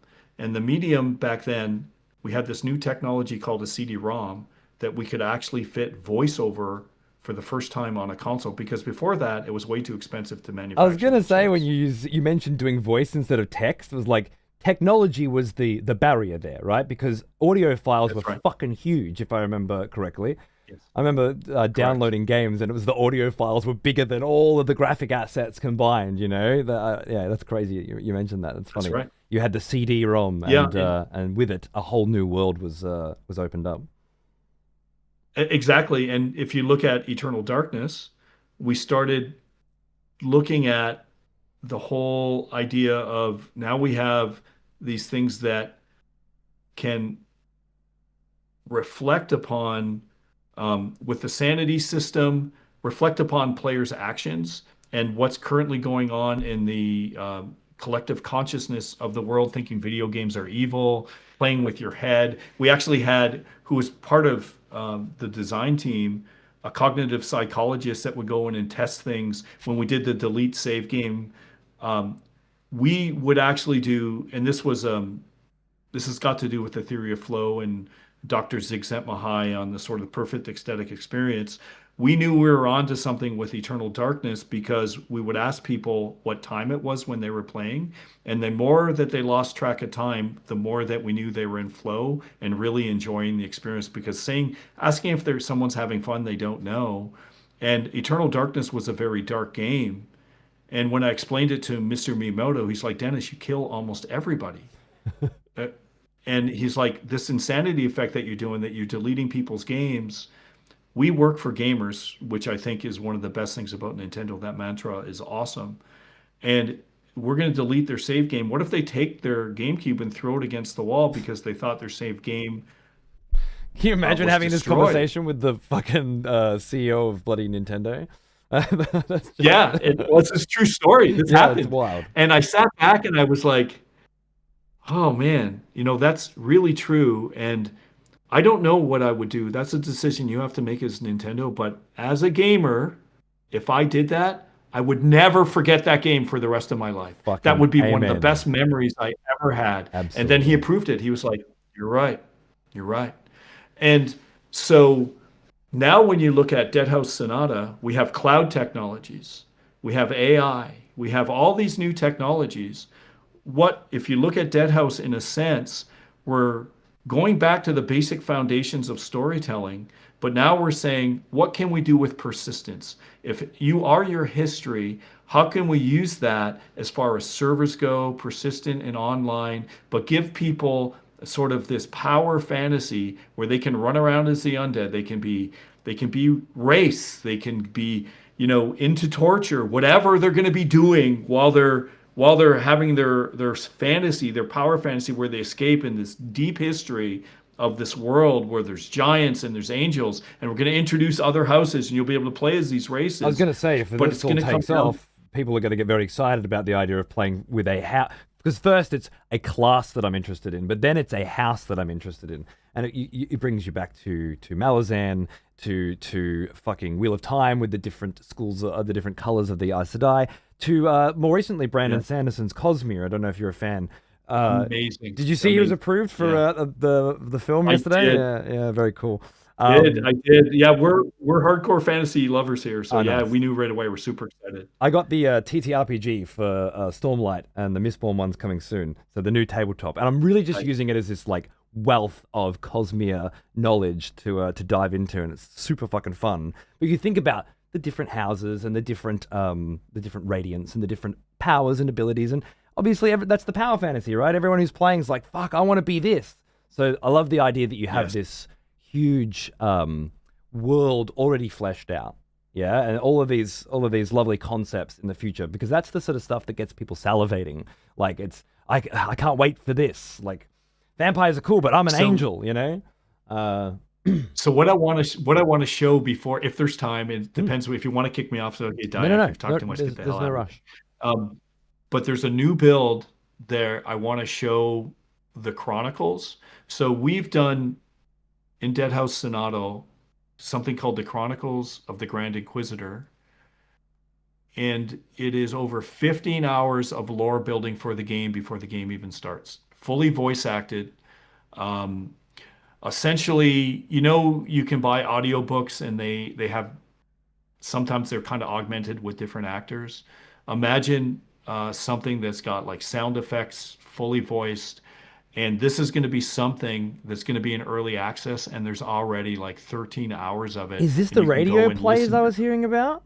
Yes, the radio plays. We call them radio plays. Yeah. Someone told us to stop calling them radio plays, and I was too old because no one knows what a fucking radio is. Right, so you're using like, audiobook as the modern word. I mean, yes, they're the radio plays. I'm not old enough for War of the Worlds or anything like that, but I certainly have a massive respect for radio plays, and my ones were Hitchhiker's Guide to the Galaxy. What's his name again? Amazing. I can't think of it, but he had some incredible radio plays when I was younger. But yeah, that's awesome. I think a lot of the people that listen to my show are certainly very familiar with this kind of thing. I think it'll resonate quite well with that audience. It's awesome. Yeah. So, well, the cool thing is, and like I said, we're just trying to get it in today because I was like, going on this awesome podcast I want to show because I thought this would resonate because we were talking about stories. And there's basically you go around the world and then you can pick up the different audio plays. We've been working on the radio plays. I'll just call them radio plays now since this is good and it's what That I'm works. used to. We know what that means. Don't worry. Yeah, we've been working on them for 4 years. Wow. 4 years we've been doing them. There's a cast of over, I don't know, 30, I think 30 or so voice actors. Epic. And they're going to continue as the game goes as well. So we're not finishing them. So we're going to have the main story arc. We're going to have accompanying radio plays that build lore and nature. We're going to have community contributing to the narrative as well. And we just want to give people an experience that they haven't had, because I'm just like, when I look at a game like Path of Exile that I love, I hate that the story just doesn't matter. It's so well written. If you actually spend the time and look at it, it's pretty Lovecraftian, it's pretty cool, but it gets lost in all of the game itself. And we want to create something where that's different, where histories and stories matter, where you as a player, when you do something, it matters for people. And that's kind of the goal. We want to create memories for people where they can go to escape, like Casimir, where people are like, I just love this place. I just want to spend time on it. Be kind of that virtual Hawaii that everyone wants to go to. You know what I mean? I get it. I think it starts with engaging people in a very shallow sense. And we talked about that before. You see somebody run past as a werewolf, and then you start talking about how you got that. And then you start, you think you've seen that? Wait until you see this. And those kinds of shallow stories where it's how do I get this thing is what I guess I would call that the bait, you know? It gets people interested. And then once they're in, that's when they start wanting those additional layers to peel back. And they go deeper and deeper and deeper. And from what you've said, from what I understand, I have a way of getting carried away, so stop me if there's... But, those player stories then start to weave into the stories that you guys have written, into the tapestry of the world that you guys have put together, and they start to become the same thing. Right. But it starts with one person's journey of how I got a thing and the things I had to do to get it, and maybe a little ostentatious, storytelling there as well. But it then weaves into the groundwork you guys have set up as for the building of the world, and that's fucking exciting. Like, that's really fucking cool. That is 100%. It's kind of, what I loved about EVE Online was all the stories that you would hear in the magazines. That's all it was. Every EVE story was a story, man. And I was in Reykjavik for the fan fest and stuff. Like, I fucking love. Oh wow. It. Yeah, dude, party at the top of the world. I didn't know that. Really? Oh, there you go. I lived in Europe for a few years, and I was at a marketing company or affiliate marketing company, but I was running the content, the website. And so I got the CTO of that company, right, who was just this numbers guy, yeah? And I showed him EVE's economy, and he's never played a video game in his life. And he's come every fucking month. He's coming back to me. I've got these ships. He's playing this economic game, right? He loves it. Yeah. And as soon as the fan fest comes up, he's like, "You and me, let's go." And we're flying first class to Reykjavik. I'm doing the press tour. Wow. It was amazing. It's amazing. Yeah. I love EVE, but it's changed now. Yeah. Well, look, I did 10 years of EVE. And I loved it. And I had to quit because I had to work, and I had to work on stuff. And, running and making games takes a lot of time, and I couldn't do EVE anymore because it was taking too much of my time. I loved it so much. But one of the central concepts that we have, imagine those stories that had to be told outside in magazines that actually happened in the game because there's no way of actually communicating that. What if we had ways within the game that would automatically communicate that to the gamers that were actually playing the game? So when you built that Dark Tower, and that was a key to unlock, I don't know, the profane werewolf that would run by and have Tourette's or something. I'm just making this up. The only way you could do that would be to do this certain quest under these certain conditions in the Dark Tower of Profanity. Right. And telling those stories within the game rather than having to go outside the game, wouldn't that be awesome as well? These are the kind of things that when we're saving histories, we can do these kind of things. There's no reason why we can't. It's And been done before in MMOs, as I say. People do organically start to talk to each other when they're forced together they're forced to work together to achieve goals that they have individually but require others to work, and then they share stories of working with other people, and organically it's happened before. It's just it feels more like the lightning in a bottle than the general rule. Most of the time these days, people actually actively avoid that. They end up, I want to just be by myself, and then you get Final Fantasy 14, a largely single player MMORPG that just in their most recent expansion adds NPC party members. So the only fucking co-op content or multiplayer content that's available is now also solo. You can really just strip out the human element. And I guarantee with things like AI, whatever that term means, they'll find ways to make those fake party members talk to you, interact with you, and fake an experience that's similar at face value, but has none of the connective tissue of interacting with another human being, of being forced into a situation that you were uncomfortable with at first. Like being my wife, who doesn't play video games, healing a fucking WoW dungeon or something, and just being visibly shaken by the experience because there's a pressure on her but then pushing through that, making friends, building connections.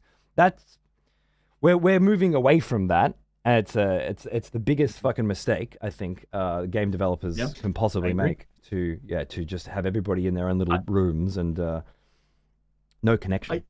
I would say that is an over exuberance and belief in this projection of what AI is going to do versus what AI actually is. Sure, yeah.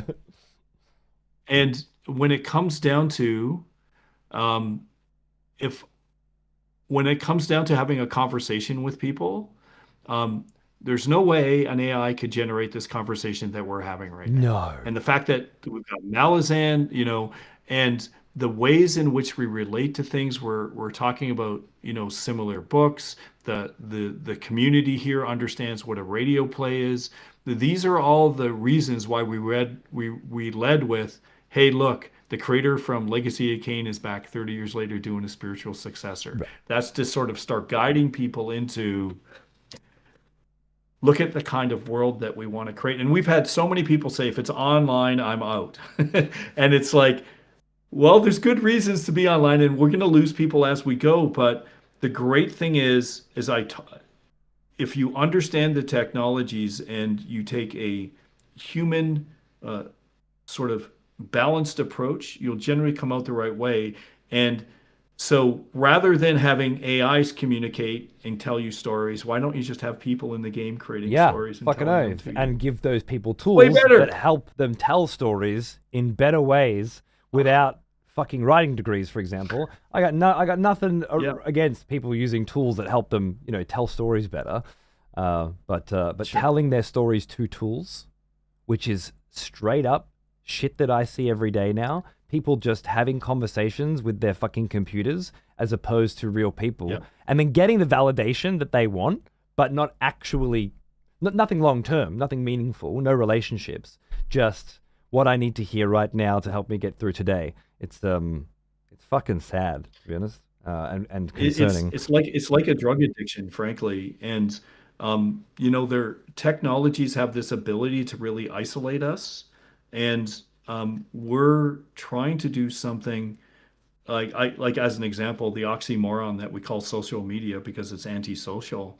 But what if we actually started using big data in ways that didn't try to exploit people to find their vulnerabilities to spend money, instead use that big data to actually create something that they cared about, like memories and other things that they did with other people. And it's going to go back 1,000 years in the future, when maybe historians are talking about this podcast or the Dark Tower of Profanity, analyze it and say, this is concept's 1,000 years old, but they were right on something. And I think it just more than anything really emphasizes that a lot of companies are really looking at technology and they just want to push forward and not thinking about the social consequences. Whereas if you just, and I had a chance to do this because of the time. It's kind of a silver lining to, failure, where I had a chance to take a deep breath and go, okay, what can I do? And I had a chance to meet these quantum physicists who blew my mind away. I was like, these people are so smart. Like they're so smart compared to like to myself or to anyone. And then just go, wait a minute, this one nugget that they said, I can make that into a game design concept. And from there, that was Apocalypse. Yeah, well, I mean, and that's been. You've taken nuggets and turned them into game design concepts before. Talking about Eternal Darkness and how that seed was planted, for example. I can't think of any reason why your ambition wouldn't be able to be realized outside funding and. I guess it's very easy for games that are too ambitious to just fall into this place where they're forgotten, and eventually you get one big chance at a launch and a hype, and then it just fucking ends up in the grind mill. And then I guess it's got to be like a big hyped up DLC or something that brings people back. But it doesn't sound like you want to create seasonal content or a thing that you play for a bit, then you get bored and you wait until they add more shit, right? Which is just how it fucking is now. We bounce from game to game based on when the DLCs are coming, or the sequels, yeah? I'm going to be playing Neo 3 next week because it's the next in a series of games that I play. And while I had a great fucking time with it yesterday, it was still the same shit. And honestly, I wasn't excited about it at all when it was announced. I was like, oh, great. They tried to make something new after Neo 2. And it failed, so they're back on Neo again. It felt like a sad story to me. But well, we've settled for, and I think I agree with you 100%. And if I was to describe what's happening, is we've settled for this sort of surface level of engagement. When video games first came out, people were blown away that I can make choices because we had this medium of film and television where we could they could be nonlinear, the story could be out of order, but it was totally passive. And then people said with games it's going to be different because it's totally interactive and gamers have agency. But what we've done as an industry is because of these pressures that I talked about of hitting these marks and because as people have become so conservative, we've hit this social or sort of level of engagement that is so simple and so shitty that people are like, I just don't want to play games anymore. This is not what I expected. I've got better things to do with my time. It's happened to a lot of my friends and content creators, people who worked in this industry who just, like Zeus who came in before, he's just back this week after 8 months of just, I don't want to play anything. Hasn't played a fucking video game, maybe one in that time, and he's a Bloodborne speedrunner. So he can play the one game every single day, and because he loves it and because everything else just doesn't stand up to it, which I respect. Yeah. I can't do that. I'm a variety guy. Like I have my things I love, but I do move around a lot.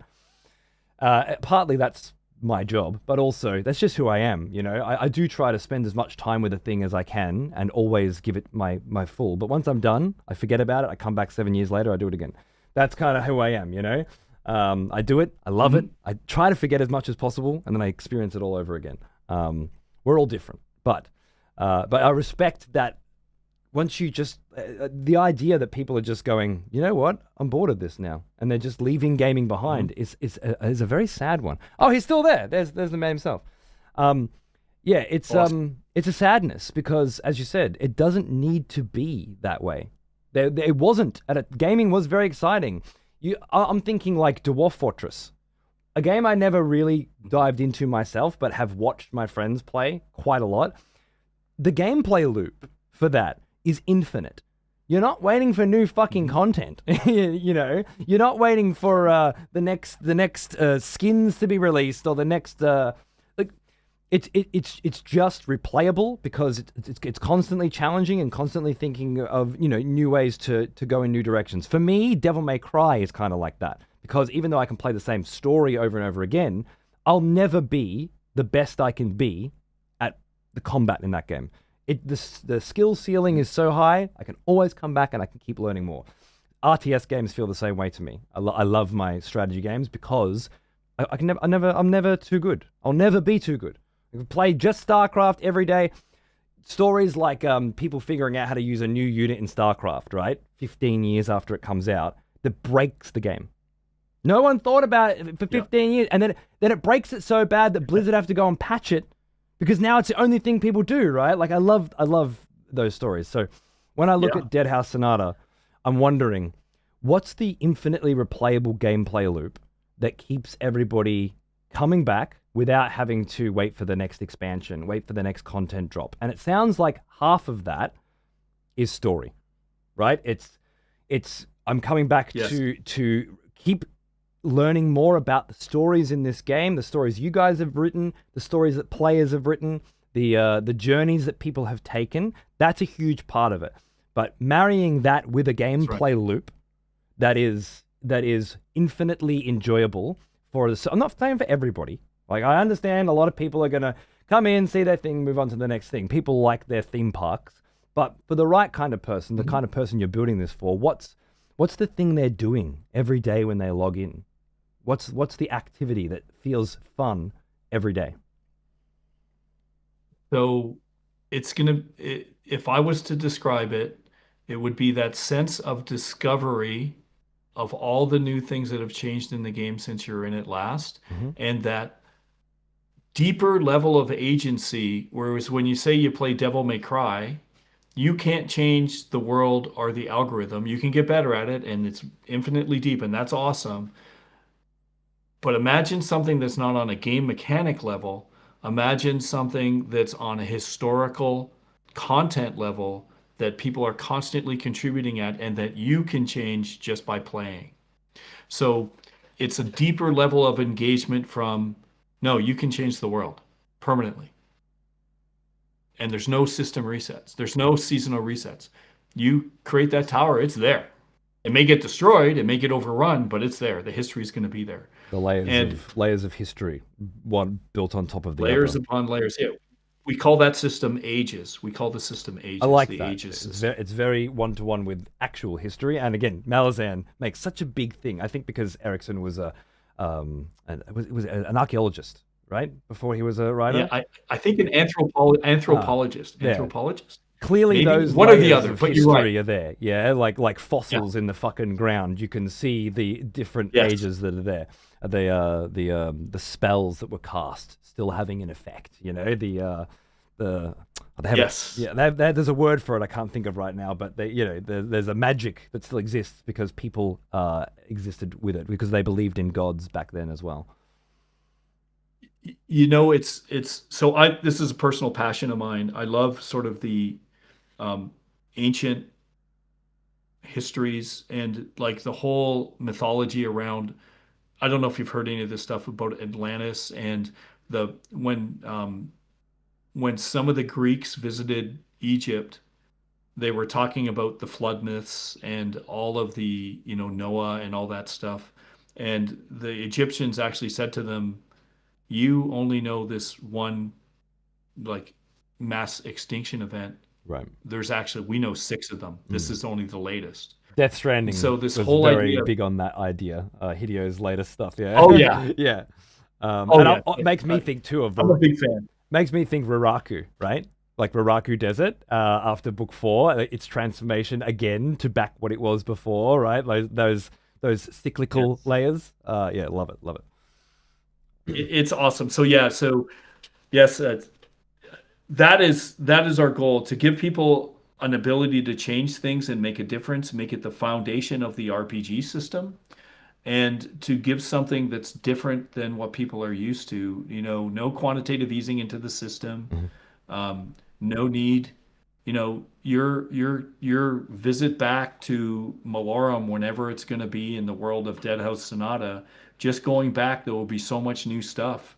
There's nothing, you don't necessarily have to do anything. You just have to go back and see what was there before. And just revisiting things later is interesting in itself. And that's the kind of thing that we want to create. We have a long way to go. We're a very small team, but I think that has meaning, and I think it's worth the shot. So that's what we're going to try. I'm very interested to see how it plays out. I wonder too, what are those minute to minute moments about as well. Like, I get the macro sense and I love it, but I personally believe if it's not supported by something micro as well, something that's happening right now, some gameplay loop I'm exploiting, and I feel good because I'm exploiting it, I'm strategizing about it, or the the combos that I'm pressing, like I feel like that stuff's all still needs something there. And I've seen parts of your game. I know it's got combat, I'm just wondering, what obviously the tarot card system, I'm choosing my abilities. What am I fighting? Who am I fighting? How am I fighting? All of that. Perhaps it's a good segue into more of this video. We can see some more of the mechanics. Sure. Yeah, what do you reckon? Yeah, for sure. Sweet. Yeah. Should this magic touch an enemy, rot and decay will slowly eat at their flesh, eventually leaving only a pool of blood and tissue behind. Lovely. Blood and tissue. Virulence. The putrescence of the font is made more rancid and more fecund. It shall spread and linger in greater abundance. Binding mire. A clever foe flees from the touch of the font. At least they would if they weren't entangled in its binding mire. So the language is very Legacy of Kain. It's not your basic skill. The skills themselves, The one of we've all flesh, played Path of Exile. shredded, mangled, sown anew. There's a vibe about it, though. An Itself atmosphere. again doth flesh Yeah. consume. And that's only one perspective. eight of Imagine the souls. perspective of multiple No characters on matter that the now. bloodline, no matter how And altered its aspect. So what we're going to see here, I every think, this is vampire through the bears minor a tarots that sliver you of the collect red as you lady play, and you soul can use those to of upgrade your their majors. power. Okay. I think right after this, we're going to show the spell in action. And do you remember Font of Putrescence in Legacy of Kain? Absolutely. Yeah, we're going to run that. So, and you would throw the projectile, and they would melt in a puddle, and they would get bigger. Well, now you can change that, and now imagine different variations of the spell. And you're going to start to see them. Watch what happens. So he's got Font of Putrescence. I think it's fully loaded. And you can see these guys are getting healed in the background, and there's lots going on. But now, so he threw a flay, so now guys are exploding, but now the skeletons are There's the font. are fighting for you. Yeah, there's the font. Now you're going to start to see those guys melt. He's going to Quick kill all suck. the priests first, the Ashen Crew. Oh, there we go. Look at that. Oh my goodness. Just levitate and start. Yeah, that's... And you see the guys melt, and you're going to see some green skeletons running around, I'm guessing. Oh, maybe it's not upgraded yet. Okay. But one of the things that you can do in the game is when people melt, those skeletons animate for you. Nice. And then they start attacking people. So, and there he's throwing the shuriken for flay, and now they're melting. And there's the skeleton. Yeah, there's there a he flay is. skeleton. Beautiful. So they will fight for you if an enemy comes close. And you can see there's some light rain, and there's a lot of water on the ground. Yeah, absolutely. What engine are you guys working And with so, here? this is Unreal 5. Nice. Okay. Unreal 5 gets a lot of shit these days for being an unoptimized mess, but it's always caveated with depending on who's developing with it. X33 devs did an amazing job with Unreal 5 recently, and there are plenty of games that do well with it. Yep. I just thought those reflections looked pretty unreal to me. The water on the ground. Yes. Yeah. Yeah, absolutely. Well, these are simulated weather systems, and it's really cool when it starts to snow, stuff freezes. Unreal 5 is a very good technology, and once again, it's the people behind the tool that are going to define, how well it's used. And so now, he's Mike, who's the guy who recorded this. He really loves. he loves Font of Putrescence and Flay combos. Beautiful, yeah. And because he so likes there's a those, lot of- those are the skills that he chooses to utilize for fucking up all this shit, right? There are a lot of other schools Correct. and other that I guess amount to the same thing in the end, right? Kind of Path of Exile, Yes. right? Where no matter what you're doing, you're going to be killing a lot of shit going from one point to another. The way in which you do it is you're going to be choosing and trying to find those nice synergies, I guess. Because you said earlier Correct. that the first half of Path of Exile is the most fun for you. It's the figuring out how to use these skills in conjunction with each other, finding fun synergies, and optimizing efficiency, perhaps. Because I think that's what a lot of people like, right? Well, that feeling of optimizing yeah, efficiency. and creating those cool things like if I'm going to use Flay, so the skeletons in Flay compared to the skeletons in Font of Putrescence, when he activates them, you'll see the green skeletons are much larger in number. Oh, you can see the green ones are in the background now. They're all fighting. It's like an army of skeletons there. It's the best. But the red ones are tougher and they do more damage. And when you combine them, you get kind of this other sort of dimension. And we haven't even started introducing undead archers and all kinds of stuff that we can do with the skeletons, right? We're gonna build all that stuff out. But imagine we just have hundreds of these cards. And as a vampire, you can see he's got 5 card slots. That's what you get for the mission. So, and you hit the nail on the head when you mentioned in Kane we had all these skills, but you would never use them all at once. That's what we want to do here. And then we want to do that with multiple classes. Then we want to do that with multiple houses. Yeah. We have all these, so it's kind of the idea of just stacking these, what aren't necessarily complex layers, but stacking these layers of dimension that will allow for simplistic systems to give you complex results is kind of the idea. Now you said this mission. This is a single mission with a goal that we're seeing right now? Yes. Yeah. This is you accepted this quest, so to speak? Yeah, we call them sojourns. Yep. And there's a whole story behind each sojourn. And you'll get it's not in the builds yet, but it's coming. You'll get a whole Legacy of Kain like story arc for it. And then we will build out the story that way. But imagine many of these throughout the game where there'll be these stories that are told traditionally, but then there's going to be, as we start introducing the technology for user-generated content, we'll start to mix these paints together. Okay, so again, getting my head, on the same page. This is a somewhat open world style game, and then I'm selecting a sojourn, and that's creating an instance, and I'm going in and doing that single player, perhaps co-op, story-focused, narrative-first adventure. Correct. It feels like a single-player game, so I'm getting that lovely Blood Omen, and then when I'm done, I'm coming back out into my persistent world, and that's where other people are, perhaps some of my friends, perhaps my crew, my town, you said, my village, my tower of profanity, whatever it is, that's all on a... And then when I'm ready, I go for my next sojourn into another, self-contained, story-focused adventure. That's right? Correct. Nice. Correct. And I guess scaling it out just a little bit further, imagine you create the Dark Tower of Profanity and there's quests within that. Okay. That part, and again, whether you create them... I keep saying this, right? But I want you to know I feel like that's a good thing. I shouldn't be able to perfectly envision your envision. I'm not a fucking game designer. If I could, what's the point of you, right? I mean that in the best possible sense, right? Like, people say, give people what they want. Give your audience what they want. To which I say, as if you fucking knew you wanted Lord of the Rings before you got it, right? Someone has to make the shit that you don't know you want for you to then fall in love with it, right? And in this way, I'm trying to get my head around stuff that I can't fully grasp, and that's very, very fun and very exciting for me. So I don't want it to come across as negative.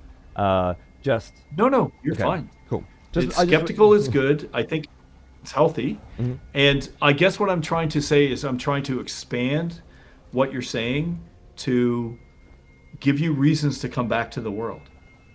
And the bottom line, the bottom line is we want the ability for content to be created perpetually, and thus the name of the technology for eternity. And to give something to gamers that's valuable beyond statistics and things that they buy, like making your time worthwhile. Good. Making you want to come back because you want to see those memories. I don't think this is for everyone, but I think there's a definite place in this world for that kind of game design, and I definitely feel like it's an untapped market as well. So there's not enough people thinking in this way, this narrative-driven action game, and also, just not to go on too much, but storytelling using video games as the medium in a way that can only be done with video games, right? Not telling a lot. Traditional storytelling in video games is identical to film and literature. It's we write down the story, we present it to you, either through text or through a cinematic cutscene, right? But using the medium, I like things like Nier, for example, where every playthrough of the game, you could see more than you could before, narratively. Things that were in a language you didn't understand, now are in a language you do understand. And with that extra context, the entire story changes. The bad guys become the good guys because you have context, you know? You can't do that with a book. You can't do that with a film. It had to be done in a video game, but even that's rudimentary compared to what you're trying to do here, where the storytelling is emerging, or emergent, and emerging, based on the actions of the players. And that's pretty fucking cool, man. It's full circle to Kane, and full circle in this way. A lot of people, there's a bunch of schools of thought on Shakespearean literature and who Shakespeare was, because it's unknown. But one of the main schools of thought was it actually wasn't one person; it was the actual troupe that would do the writing. And when they went from theater to theater, they'd iterate on it, and that's how it got so complex and so good. And there was a time, this is a true story, back when I was working on Metal Gear Solid, Twin Snakes, and I just finished getting off stage with Miyamoto-san and Kojima. That's right. I forgot you guys worked on that. And and I had this really enthusiastic reporter come up to me, and he said, "Dennis, this is amazing what you're doing. Never stop. You're doing things that are better than Tolkien." And I thanked him, of course. He was really polite. And I went back home and I thought about it, and I was like, that's not true. And I was a very sad panda, because I love Tolkien, and here's why I thought that was absolutely not true. Tolkien, first of all, had a job in a university where he collected a steady paycheck, so he didn't have to put anything out. But he also was able to dedicate his entire career to one work. I'm not able to do that. If I'm gonna, I take a long time for video games, and people give me shit for it. That's fine. I accept that. I wear it. But I don't get a chance to spend a lot of time on video games as much comparatively as he did. And the other thing that I realized was that my stories just weren't as good as his, and I don't think I could be as good of a writer as he was. And his world building was fantastic. So then I sat back, and again, going through this idea of what should I do next in video games, I realized, wait a minute, what if with all these technologies now, where I'm not the only author, but gamers became authors, like that Shakespearean troupe that goes all the way back to Legacy of Kain and writing the dirty jokes for the people in the front rows and the cerebral metaphors for the aristocracy in the balcony. What if I was able to create a situation where everyone could contribute to the content over time? Then maybe, just maybe, that not me, but the entire community and the work itself maybe could become better after a while than Lord of the Rings, because you have hundreds of thousands of people contributing to the content. Then that is worth pursuing. And so the idea of what's that one set of stories that are sort of Lovecraft meets X-Files? Secure, Contained, and Protect. Have you ever heard of those? SCPs? SCPs. My 9-year-old fucking loves this shit. The Game Builder Garage we were talking about before, he's doing an SCP. I only saw it in amazing. Alan Wake and Control. That was, but very fucking cool. Like great universe. Ours, but with the metaphysical, supernatural layers. Yeah. So that started out as a PhD project into collaborative writing, and they wanted to know if they were to create a wiki where everyone could contribute to the story, would they actually create good stories after a while? And it turned into SCP, right? the great thing is that's living and breathing people. And some of the stories in there are awesome. They're amazing. I love them. And I looked at that as inspiration. I said, well, let's create a game that has a foundation. Let's make the RPG be found off of this stuff, and let's make community contributions in a persistent way. Instead of people coming up to me and saying, what do you think about this Eternal Darkness story? Or what do you think about this Legacy of Kain story? We just let people have at it. And then we just give it to them in the end. Because 50 years from now, I'm going to be dead. You know, probably 50 years from now, almost certainly Gabe is going to be dead as well. We don't know what's going to happen with Steam. So let's give something to the gamers back and let them run with it. But I think it's this new potential medium. And you're right, it goes beyond what we can currently do with film and television and books and everything. And imagine a collective of people contributing to the content and to tell great stories. That's the goal.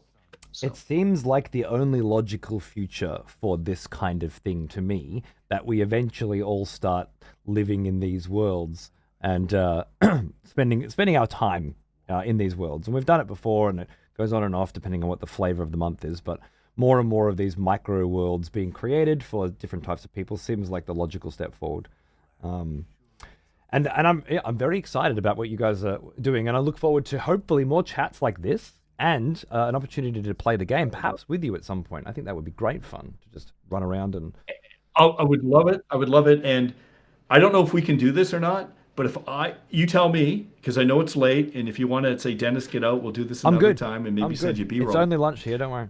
But okay, then what I could do, if it's okay with you, is I'm gonna boot the latest version. That's literally, it came up online 5 minutes before we got on board. I was literally downloading it as you were saying, I'm gonna bring Dennis on, and I was like, I'm ready. And then the build was coming down, but I could share my screen through Discord. Will you be able to show it? Yeah, absolutely. Okay. It just gives 2 minutes to set some shit up once you start sharing it. All right. Do you want to restart this call? There's a little voice audio lag going on. Maybe we could just restart the call. Yeah, just in case it's I'm Discord here, being weird. Yeah, all right. So I'll call you back in 2 secs. Sweet. And then call back. Let's see. Let's try now. Say something. I can hear you. Yeah, perfect. Can you hear me? Yeah. It looks great. All right. So you just send through that video feed, and I will bring up the size of your camera. No, that's easy. Can you see it? I can bloody see it. Look at that. You see green? Lots of green? Look at that, mate. All right, let me just... where are we? Tell me when you're ready. 2 seconds. Boom. Yeah.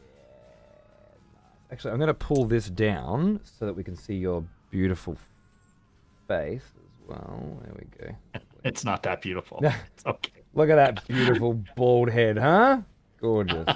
I had Rick was telling me earlier. Rick does our PR, everybody, in case who's wondering, and he was saying that he saw some Dr. Evil shots back-to-back memes with me. So I thought that was pretty funny.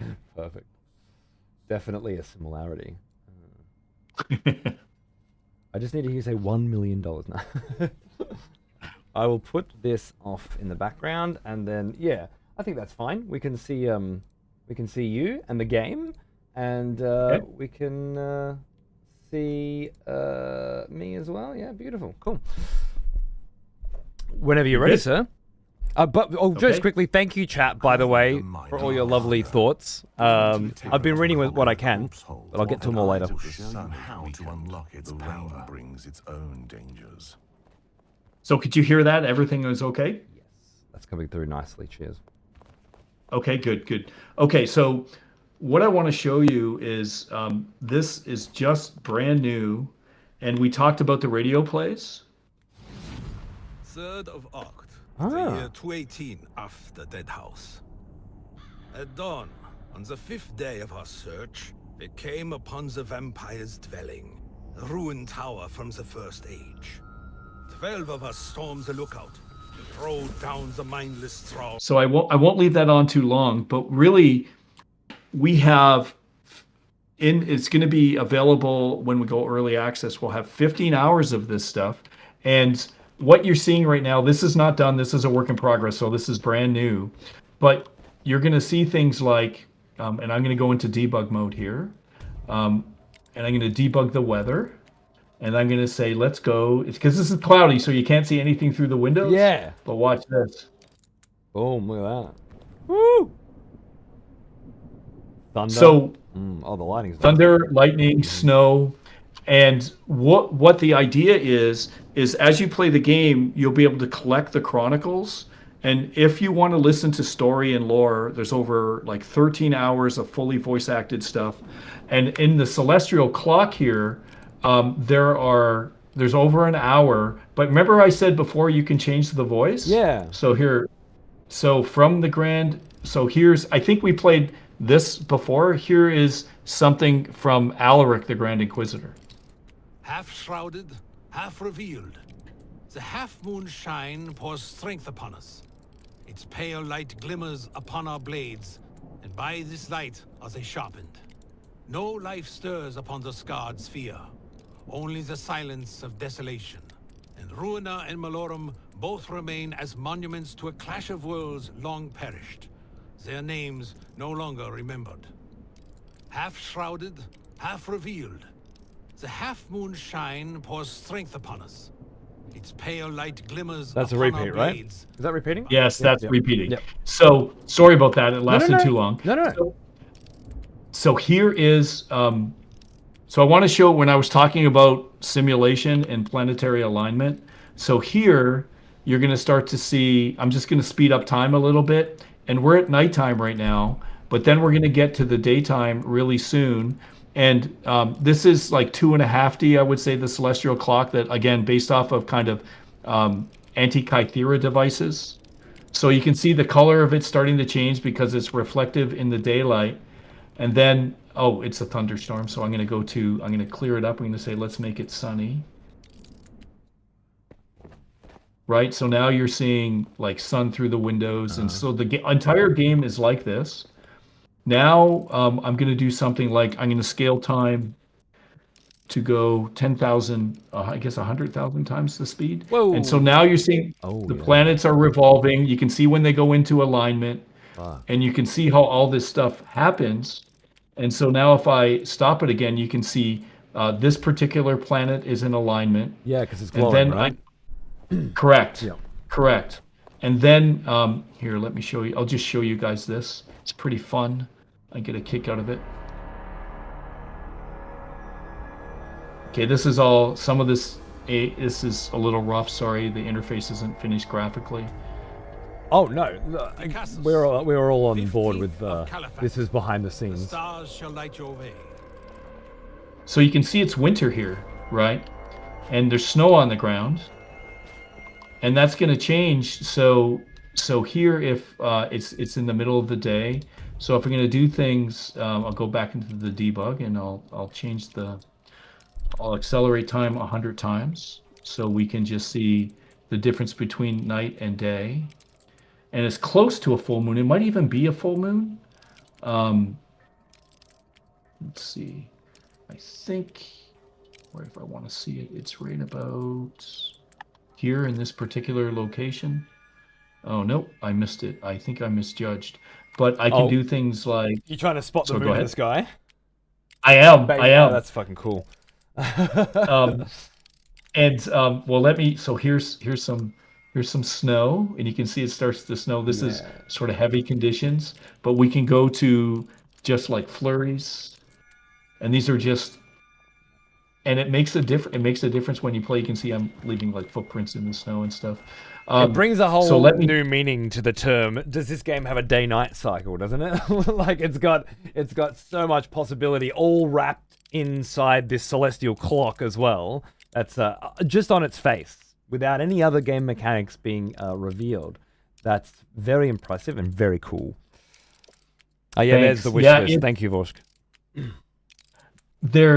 Thank you. That's huge. It means so much to us. So here I'm gonna try to get the sun in, and then I'll get the moon up again because I know the mistake I made. So Yeah, so now you can see the sun there. Yep, there he is. Right, and now if I want to go to the moon, I'll speed that up, and then I'm going to show you a change in season. And here, this is just me debugging the clock, but imagine people with magic. There's the I moon. was immediately, when you were putting those numbers in, I was like, imagine the Lich that can control time. Correct. And all of us, I'm like, wait, I can see where the fuck these ideas are coming from. You got these tools in front of you, and then all of a sudden, yeah, very cool. It's a big sandbox. It's a big sandbox for people to play, and when like I can go, it's just so many cool possibilities with this stuff. So now you can see like it's simulated, like we do when the clouds come over against the moon. It changes the lighting, and it's fun stuff. Now I'm gonna go forward again. This fucking very Castlevania Dracula's castle sitting behind the mountains on the left there is really nice. I like that a lot. Oh, thanks. And that's part of the main quest. Oh, beautiful. So beautiful. I'm gonna go to the summer. And now you'll see. Skipping a few months ahead. Love it. Yes, yes, and then I can go, of course, to which you saw in the previous video. We can go to a storm, which will be a thunderstorm. Look at that. And then you'll start to see puddles will start to appear after a while. Yeah, that's great. Yeah, and you can see it on the glass. If you run around in the snow, frost will come over the camera. It's pretty cool. Yep. So, but the idea is what you do, everything you do matters, and we're trying to build upon something that people would love to come back to, and really push that power fantasy where you get thousands and thousands of skills that you can play with different classes and just have fun. So that's the idea, and that's probably a good place to stop. And I'm probably boring the hell out of your community. Oh, so look, no, dude, it's Twitch. If they don't want to be here, they'll fuck off. That's you come to appreciate that everybody here is having a fucking great time, and they're the only people that matter. All right. That's been my philosophy with this channel for a very long time. If it was anything else, I wouldn't do this fucking job. It's too much work. Awesome. There's easier jobs. People who are here, they're interested, and so am I. By the way, this is wonderful. People only just showed me this game a couple weeks ago. Like this all just seemed to come up somehow. At the same time, I'm going through Legacy of Kain, and it seems serendipitous and very. Yes. Very predetermined. I'm enjoying it a lot. So thank you. I hope very much. Sorry. Oh, sorry. Go ahead. No, please. Go ahead. I was going to say just the last, this is kind of fun. It reminds me of this theory in quantum mechanics called the block universe. And the block universe was something like Einstein and a bunch of very smart people believed was true. There's sort of two schools of thought. The block universe is that if you look at physics and time, putting rockets up into space, time is never a variable. And Lovecraft put this in his stories as well. So the theory was there's no difference between the past, present, and the future. It's all one big block. And if we figured out the right mathematics, we can go forward and backward. And if you think about it, it is that life is predetermined. And that with enough of the right science, you can figure out the future, which is quantum mechanics theory for prophecy. Which is the one that's often focused on with documentaries and such. Which it's while fun, feels more like an astronomy than an astrology to me, and I typically lean the other way, but I entertain all interesting thoughts, regardless of belief. It's just cool. Yeah. It's just cool. Exactly. And when people say, hey, can people predict the future? Well, if the science of the block universe is ever figured out, then theoretically people will be able to see the future and the past equally. Which is cool to think about. But for me, the idea of using it as a game mechanic is the really interesting part. Like all of this stuff, being able to be built into a game, being able to have these kinds of powers, it gets my brain humming. This Lich that has time control powers, or anybody that has, how does that work? Can they fast forward and change the flow of time just for them, for others within this area, for others within their persistent world or their shard, whatever it is. Like, I love the way these concepts become mechanics. That's my fascination. So the limitless potential you seem to be putting on the table here is almost too much. It's fun. I wish we had more people. And we got a lot of shit when we released our trailer because the animations were bad. And our team is so small that I'm animating. So we have this little kind of crusade of fire the animator. And I would love to bring in a professional animator. We know lots of them. We just can't afford them right now. But the idea is we've got this sandbox and all the questions you just asked. Wouldn't it be amazing to explore that of, are we going to do time dilation that's localized to an instance? Are we going to give the Lich spells? So yes, he's going to be able to change the weather. Can he change the weather on the entire world? Can he affect other people's instances? Let's explore it. Wouldn't that be fun? It would be very fun. Knowing that there's some Lich out there controlling time and you being able to see the effects of it is fucking cool. Balancing that against 5,000 Liches out there controlling time is an impossible task. So where's the medium, Do they have time slots where they're able to control the time? Do they have to gain access to the orb that allows them to, which is a fixed place in the world, and only when they are there can they do it, so only one can be doing it at a time? I don't know. Again, it gets the mind going, doesn't it? The implications are fucking awesome. Love it. Thank you. Thank you for spending some time showing, what you guys are working on. It's super cool. And while ambitious, it's also you, and you've got a pretty fucking proven track record. And as you say, with a small team, there are tools as we move forward into the future that will hopefully allow developers like yourself and studios like yourself to explore new ways of creating cool shit that don't require the same budgets and workforce allotments that they did before. And it sounds like you've got a pretty open mind about everything. So I'll be interested to see how development goes. Awesome. Also, thank you. If at any point you have new shit you want to show off, you hit me up. I'd love to have a chat. Just hanging out and talking is fun enough. But yeah, if you ever want to, Absolutely. So I don't want to impose, but I'll come back anytime. Yeah, cool. I'll come back even to talk about Malazan Book of the Falling, even if it's not about the game. So I loved your streams. So I saw them before the connection was made. I've watched a few of your streams before. Then I jumped on and listening to you talk about Legacy of Kain. I'm like, no one's ever noticed the big distinction between the stories and all the retconning. And, I was like, wow, this is going to be fun. And then as everyone saw hopefully it appeared genuine. You blew my mind when you mentioned Malazan Book of the Fallen.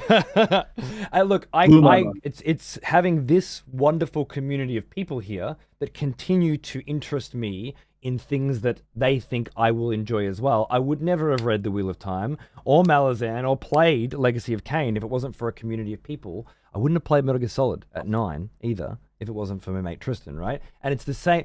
I want to simulate that same youth that I had with my community here, where they're recommending things that they think I'll enjoy because they enjoyed them and they know what I like, Not just a fucking algorithm that's trying to tell me what I'm interested in based on what it thinks is most profitable to whoever runs it. And that's where I like this shit. And it leads to things like this happening, which are organic and natural, and they feel good and they feel right. So if at any point, you want it's mid-February, you said, so a couple weeks from now, you guys are looking at releasing a build. If you're interested in jumping on, we play a little bit together, we have a run around and have a chat about Malazan while we kill some shit. For sure. Then yeah. For sure. I'm in. That sounds good. Let's do it. Let's definitely do it. And when the game releases, we can do some co-op together. And you should feel free to give me shit, and everyone in the community give me shit for what we're doing wrong. They will. Don't worry. They don't hold back. That's awesome. But you sound like you can take it. So that's good.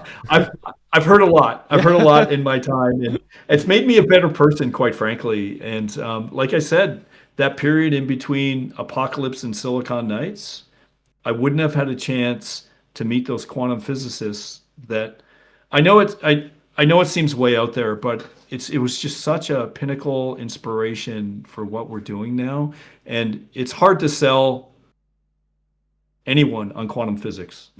Yeah. So you just got to take that. The whole idea of what we've done is sort of like, and why you'll find with me, I love long form conversations, because this is not something I can tell you about in a 5-minute elevator pitch. It's slow steps towards where we're going, us talking about Malazan, and it's You just don't need to anymore, though. That's the beauty of it. The way the industry has changed has been, negative in many respects, but in others, given the process you must have had to go through with the games that you've created over the years, it's changed. You can do things like this now, and hopefully they can lead to a similar sort of success. It's anybody's market out there right now. So we'll. I hope so. Our goal is self-sustaining. We have Hire more email people. now. Yeah, exactly. We have email now. And just make good stuff and make fun stories and empower people to get their levels of engagement into the game and their interactivity to the point where they want to come back, and that's what it's all about. It's beautiful. Now I've got some cunts like Tough Am I begging to ask some questions. Do you have some time for a little Q&A? You'll find with me, I'll never go away. I'm so like amped right now. I'll go on for a long time. So I'm gonna go make a cup of coffee. I'm gonna leave you with these guys for a minute and a little background music. And then I'll be back in a few minutes. All right.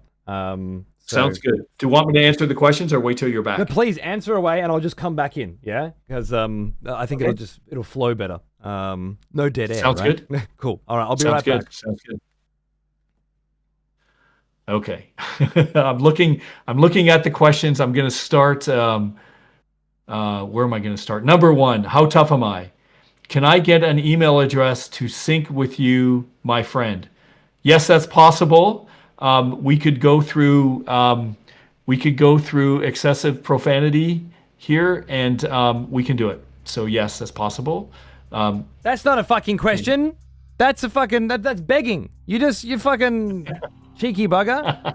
You let me know, and I'll put it through. All right. I'll brief. You don't want direct contact with these people.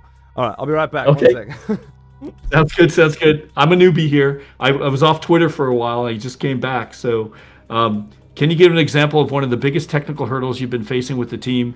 Feel free to go in depth. I have a computer science background. Yeah, for sure. So we're dealing with here cloud technologies, different aspects of quantum physics, and the whole idea of a deterministic system that takes history and also takes your actions, takes all the things that are happening, your performance, plus the state of the community, digesting that into something that's manageable is very difficult. We've been working on it for a while. We have a very early first pass, but it's nowhere near complete. I would say it's just at the level of functionality right now, but there's so many more layers we have to add. Getting all those together in a way that's totally seamless to the community is very hard. And that's only the tip of the iceberg of where we want to take it, because what you're dealing with is a big data problem, and sorting that big data into information that is useful and not just a bunch of garbage that we're going to constantly compile. Because don't forget, if we're saving stuff out, we have to be smart on how we're saving it. We just can't do raw data dumps of everyone who's playing the game, because the amount of size that we'll need is incredible. So we've got to do all of this smartly. So it's a matter of data organization. It is just a huge management problem, with the added complexity of you must know the systems to do it properly. You can't just go and say, oh, this is a problem that I had before, because this is, and it appears to be, as far as we're concerned, something that's completely novel. So we haven't seen anyone else do this.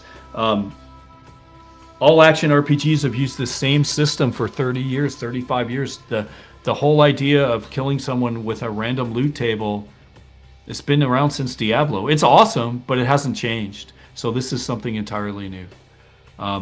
Okay. Sounds good. Had to try it. Okay, well, it succeeded, I guess. Moon. Is there a release window for 1.0 which features and are not hard, which features are and are not required for it? Well, we want to get it to the point of 1.0. We're going into early access. Really, our goal is if we become self-sustaining, so we, like right now as an independent developer, the video game industry has gone through several black swans and most recently what I would call an extinction level event where 30-40% of the industry is gone. And you're starting to see some of that with the bigger companies now, but they don't talk about the smaller ones. A lot of my friends are no longer around. They just couldn't afford to stay in the industry. And so becoming financially viable is a big thing for us. If we do that, all the things that we're talking about playing in the sandbox, like I would love to hang with the community here and just jam on some ideas. Show you guys like an example of the Lich. What if we did this? What if we did this? And we could do all of these things, perpetually and just make the game better and better and better. It just takes time and money. And our hope is we don't want to do anything exploitive. And in the end, we're going to give it away to the community. And I hope it's making, by the time we give it away, I hope it's making $1 billion a year, maybe more, maybe 5 or 6 billion, maybe 100 billion. Who knows? Who cares? But just give it away. And so all the work that people put in, even if they didn't realize they were working, they're just contributing to story and stuff. They got something out of that, and it means something to them, or maybe their children or their children's children. So, but yeah, so that aspect of managing something so new is pretty unusual, and it's taken a long time to even digest the ideas that we're talking about here. So, but it has been fun. So, okay. I have returned. Hey. How we going? Do you mind? It's going well. I got through 2 questions. Nice. I'll answer this next one by Invader Coda, and then if it's okay with you, I kind of want to can I grab a drink? And that would be awesome. Yeah, of course. Absolutely. All right, You're probably a bit parched, huh? I've been talking a lot, and I talk way too much. I apologize. But okay, so how willing are you to allow people to break the game? And how fast are patches going to be when the fun police are going to fix things? Okay, so no fun police. I think it killed a bunch of my favorite games, which I still haven't returned to. I hate fun police and any kind of, like as an example, the rocket jump in Doom was never meant to be, but they were smart enough to allow it to happen, and they didn't care that it broke the game, and it made it awesome. So no fun police. How willing are you to allow? We want people to break everything, and people will break everything. What you're going to see in our early access needs a lot of work still. I've worked with teams that are like hundreds of people. We're less than 10. So there's a lot more I wish we can do, but breaking things in some sense are going to give us ideas for other things. So we're very willing to do that. So, and with that, I'm going to grab a drink. Go grab a drink. I'll hold the fort. All right, thanks. What do you think, guys? You having fun? Pretty bloody cool, huh? Not only is he a sweet fucking game dev from yesteryear, but also just a fun dude to hang out and have a chat with. Very cool. Sounds like he's happy to answer some more questions, so keep him aside. If like Deacon, for example, if yours doesn't get seen, just pump it in again. Yeah, I'll make sure that he gets to them. If you had any throughout the show as well, I know How Tough Am I had about fucking 50. If any of them still feel relevant, chuck them down and I'll make sure that he gets to them. He seems very interested in giving you his thoughts. So let's take advantage of it while we can. Hey, thanks, Faye. Appreciate the sub. My sub button's broken, but thank you, and it's good to see you. There he is, the man. I'm back with Diet Pepsi. I just told him to jump through, chuck down the questions again if you didn't get to them, and then and then we'll see if you can grab them. Then just sounds good. The chat will keep moving as we go.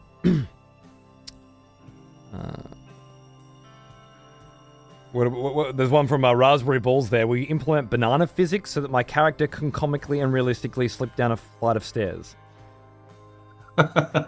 Well, when it comes to physics, we definitely want to break some things, and we think that one of the main story arcs is we have the House of the Mind, and it's basically the House of Dreams. So the whole idea of breaking physics and breaking reality is part of their power. And making their dreams manifest into reality is one of the main goal of that house. And the interesting thing is, from a story perspective, the House of the Dead don't experience fear so much as other races.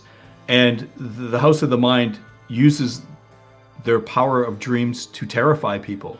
So they're the perfect match for war. And the story, you'll see this in the Chronicles, the story's going to start off with the House of the Dead fighting the House of Dreams. And breaking physics and having enemies coming in that do that's going to be super fun. And the idea is, with the different houses, eventually, again, going back to Heroes of Might and Magic, is to make the other houses playable after a while. So we've got lots of goals and ideas and things. It's just going to be small steps towards those goals. Makes me think of Mokra, the Warren of Mokra, straight away. And obviously, knowing how much of a Malazan fan you are, I'm sure you'll be drawing a lot from that rather rich tapestry. Amazing. Like the whole idea of the multiple magic systems in Malazan blew me away. You know, it still blows me away every day. Yeah. And the hierarchy of gods, like gods, demigods, ascendants, elder gods. If you look at our lore, we already have all that. So, and we've only exposed very little of it, but it just made Malazan. It's that exposing it that I want to touch on very quickly. Malazan's very good at giving you very fucking little and then slowly doling it out. There are very few large exposition dumps throughout that series. In fact, there's been a couple where it's like a paragraph of it, and it's blown me away. Like, holy shit, they just answered 6 fucking questions I've had for a year, you know, all at once. Yeah. Just one character's finally opened up a little bit. But when we talk about the Warrens, it takes so many books before you start to even imagine what these different, you know, Warrens are like and what powers they can be pulled from. And you finally see one character. I think it was book 5 where Mokra was finally really revealed, you know, as a school of magic, if you will. And only a little bit, but enough for you to start to imagine what that's like. Are you planning on throwing it all out there, or will it be something that we peel back layer by layer as things go forward? So my understanding of the way Malazan was built with Erickson and his friend is that they were actually trying to sell a movie script that was based off an RPG game that they made called Malazan. Oh. And they couldn't sell it, so eventually, which is very typical today, you know, okay, far be it that anyone take a good idea in for film or television. Hey, Sanderson just got in with Apple. We got to take the win when we get them.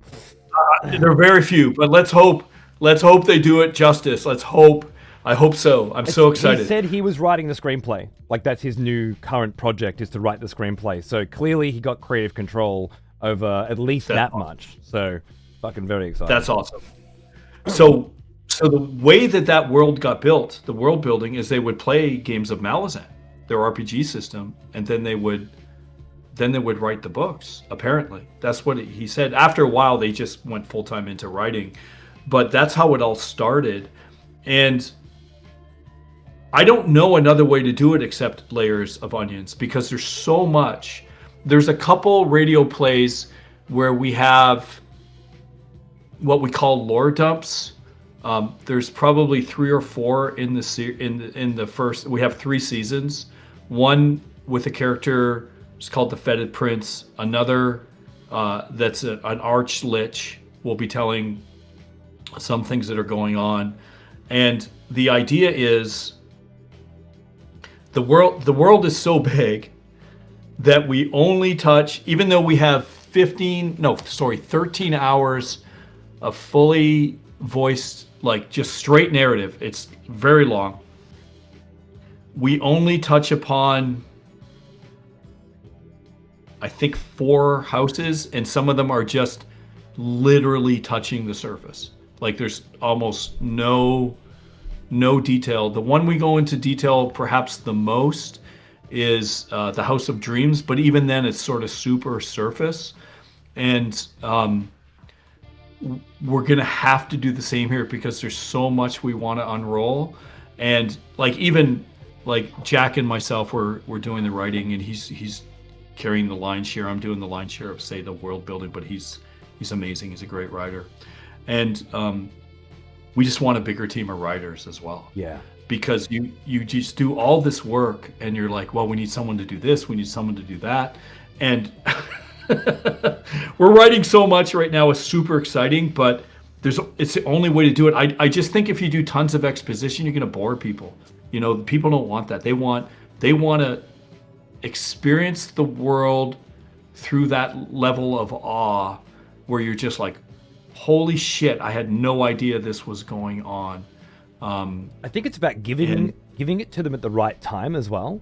You know, Yeah. like so many games dump so quickly and so early that you just turns into Path of Exile. Oh, it's another big fucking wall of text that's going to read to me while I grind, you know? And as you said, it's a waste because the delivery doesn't match the quality of the experience itself. Yeah. Well, that is a case of, in my opinion, I don't know for sure, but I think it's a case of Brain dead fucking audience. Well, no, I think it's so with me making the games that I made, it's because I believe in story and narrative, and I run the company. And you need someone who loves narrative to run the company in order to do that properly. Otherwise, narrative will take a back seat. Mm-hmm. And I'm sure, like, the Path of Exile guys they're a huge company now. They've got like hundreds of people working on it, and they think story is important, but you need someone pivotal. Sorry, I can't say that word. I'm getting tired. Pivotal in the actual company that actually has weight, that can say, no, we're doing it this way. And that will actually, will overrule the technology and the game design. And I think the only way that we're talking about the system I'm talking about, where story matters and is part of the RPG system, I think you have to believe in story to do that. And then, so in order for that to happen, you have to have someone who runs a company that believes in narrative. And then how many people are doing that? So I think that's just a side effect of how the company runs. I think the stories there are fantastic, but I agree with you. Hit walls of text, I'm Audi 5000. I'm gone. I'm out of there. There's a lot of different ways to do it, and a lot of different developers doing it different ways. Again, I'll bring Hideo up while I have my issues with game design for Death Stranding 2. It was, yet again, another fundamentally brilliant storytelling experience, even if it was a film, not a game, right? Like, every bit of storytelling was just a movie, and I really hope Hideo does go on to make fucking movies, which is clearly his dream. Mm-hmm. Yes. He's got some great ideas and some great stories and some wonderful connections with some brilliant actors that are really bringing it all together. But that's not the only way to tell stories in video games. And the way that you're attempting to do it seems very unique to the medium again, and very interesting. I wonder, when we look at like Dark Souls storytelling as this way in which a person can pick up the game and play it completely and not even know there was one, but still have a good time. How do you feel about that methodology? Because it sounds to me more like you're going to need an appreciation for narrative to really enjoy Dead House Sonata. How do you feel about the two different styles? Yeah, I hope that that's not true. I hope we don't want to force anything, including what we believe in game design, onto gamers. We want people to run around and have fun, and not necessarily care about the narrative at all, but to leave an impression on the world. And that's what we think is more important than the narrative. We want to build a system that the narrative grows out of that. Mm-hmm. But to answer your question specifically, I think it's awesome that there's other ways of telling stories. Otherwise, the world's boring.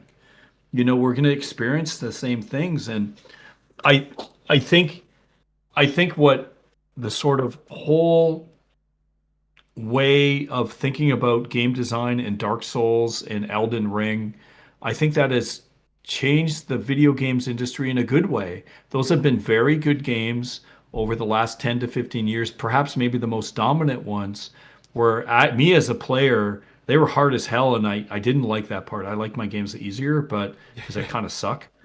But Like every game I developer. think from yeah, like yeah, exactly. Um, but from a narrative perspective, I love that stuff so much. And Bloodborne, seeing the world change, the more Oh, that that was the more insight you yeah, gain, yeah. super cool, super cool. And I wanted more of that. So I think that is a contribution to the industry that I think is awesome, and I Yes. think we need more. We need more different ideas. Get more. So that's the problem with the video game industry. We're getting the same shit, Hmm. and we're getting the same formulas day in day out, and they're spending more money on the same formulas. And so now instead of getting a $30 million bomb, we're getting 400 and $500 million bombs, and then everyone in the industry is going, "Why are games so bad?"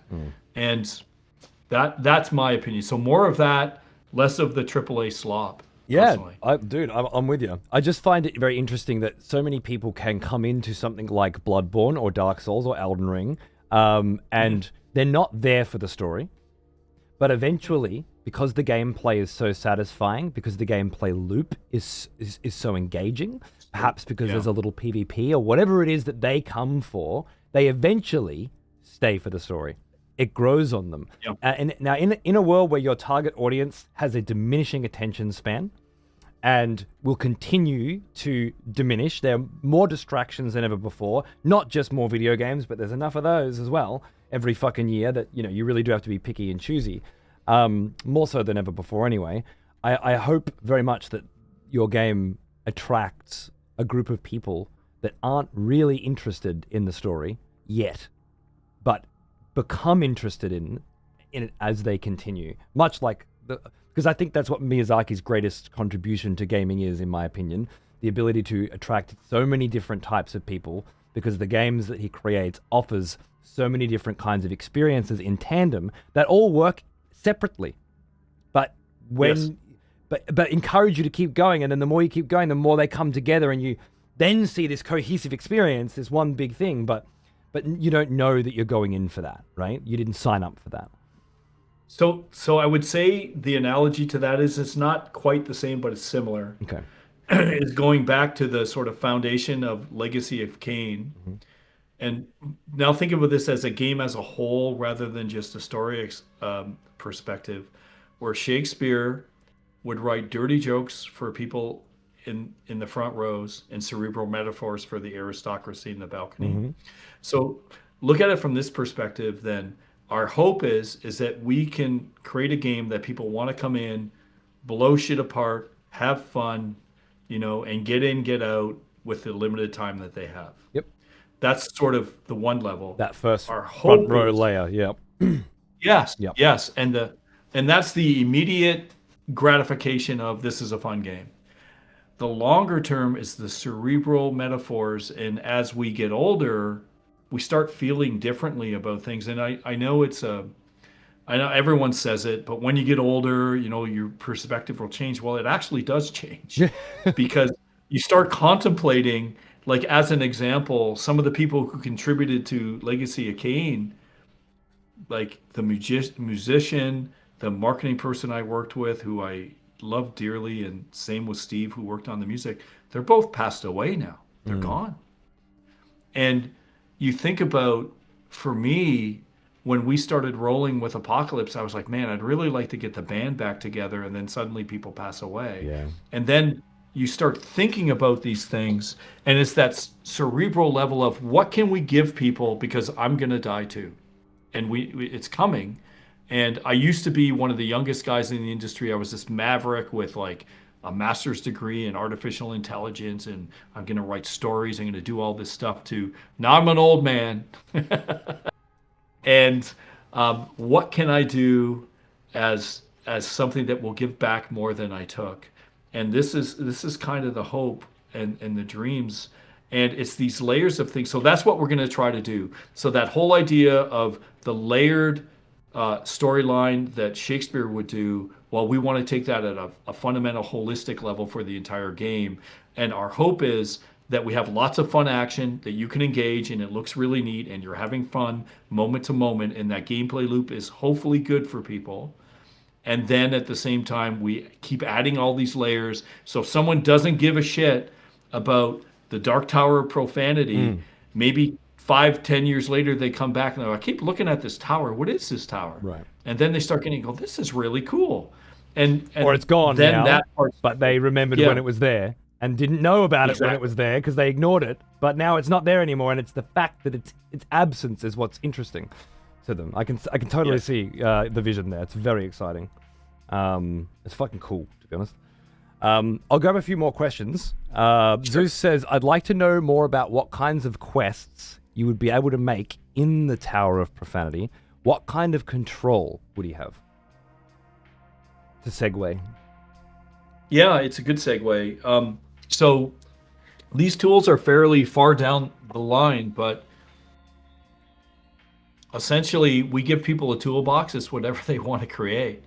So as an example, with Legacy of Kain, we had for most puzzles what I would consider a simple switch system. So you would have a bunch of buttons that you would walk over, fire a projectile at, or do different combinations of up and down for the puzzles. That was the entire game for puzzles in Legacy of Kain. However, you start combining that with moon phases, skills, right? It blows up, and then you're like, holy cow, this is really complicated. And so we just give gamers the same tools and allow them to tell their own stories with those basic tools, and they create whatever they want to create. We don't know. So are we talking about me setting up traps in the Tower of Profanity like Orcs Must Die sort of fucking thing? I'm trying to imagine, again, what does this look like when I'm doing it? What does it look like to you conceptually? So some of the tools, I can tell you what it looks like right now. It's not implemented yet, but we're partnering with groups that do 2D map editing tools for for tabletop games Dungeons and Dragons. I took a photo of that. Anvil something, was it? World Anvil. That's it. Yep. World Anvil is the narrative one. There's another group we're talking to and working with called Project Dios that is a map editor and a dungeon editor, where it's a 2D tile system where you just lay out maps, but it's not at a build geometry layer. It's literally like mapping out dungeons and putting in things.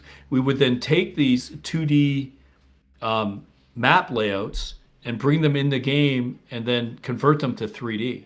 Right.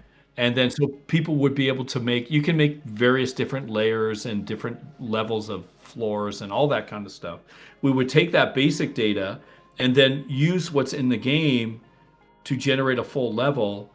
And you can maybe leave enemies, and the AI would be, already in the game. So it would be essentially like making a dungeon campaign in Dungeons and Dragons, which is a much lower level of skill that you would have rather than actually getting in there and modding a whole level in a game that requires. We don't want people to have to know Unreal to do this. Yeah, exactly. And you got World Anvil to help with how to set up stories structurally, quests structurally, and then you're layering that in with this Project Dios to create the actual physicality of it as well. That makes sense to me. I can see to some degree how it works as I guess a dungeon master, and having DM'd my own campaigns my whole life. I can certainly see how I can translate what I already know into that world, not effortlessly, but perhaps easily. Easier than learning fucking Unreal. Yeah. Oh, so learning the tools is very, very hard. And we want people to be able to just enjoy the world and create what they want to create. And then we also want things to be just totally automated, right? And so there are certain things that we can do through simulation, procedurally generate cities. All these kind of things are possible now. And do it in such a way that you feel a certain level of agency, but you don't have to build everything by hand. If, as an example, if a person founds a city, whoever that famous person may be, and they call the city after him, he didn't build every house in that city. Other people moved in, they did their own things, and a simulation occurred where the town or the village turned into a town, the town then turned into a city, and the city turned into a metropolis or whatever. And all of these kind of things, to say that one person has to build all that is actually farther away from real life.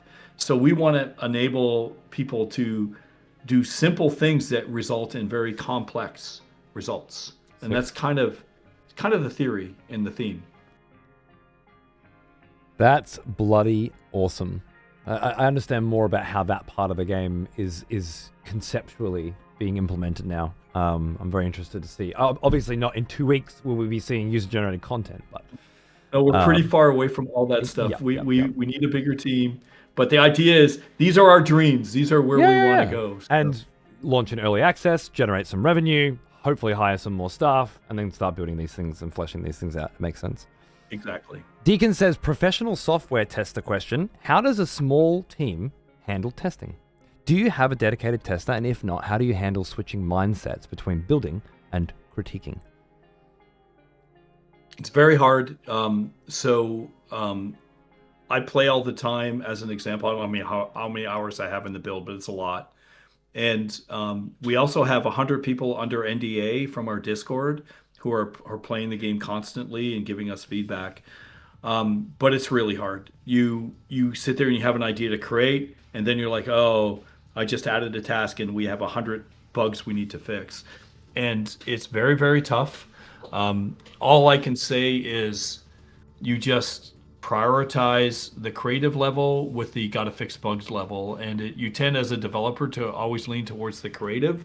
And we're going to see how we do when we get out to the public. I expect to, I expect to take a lot to the chin.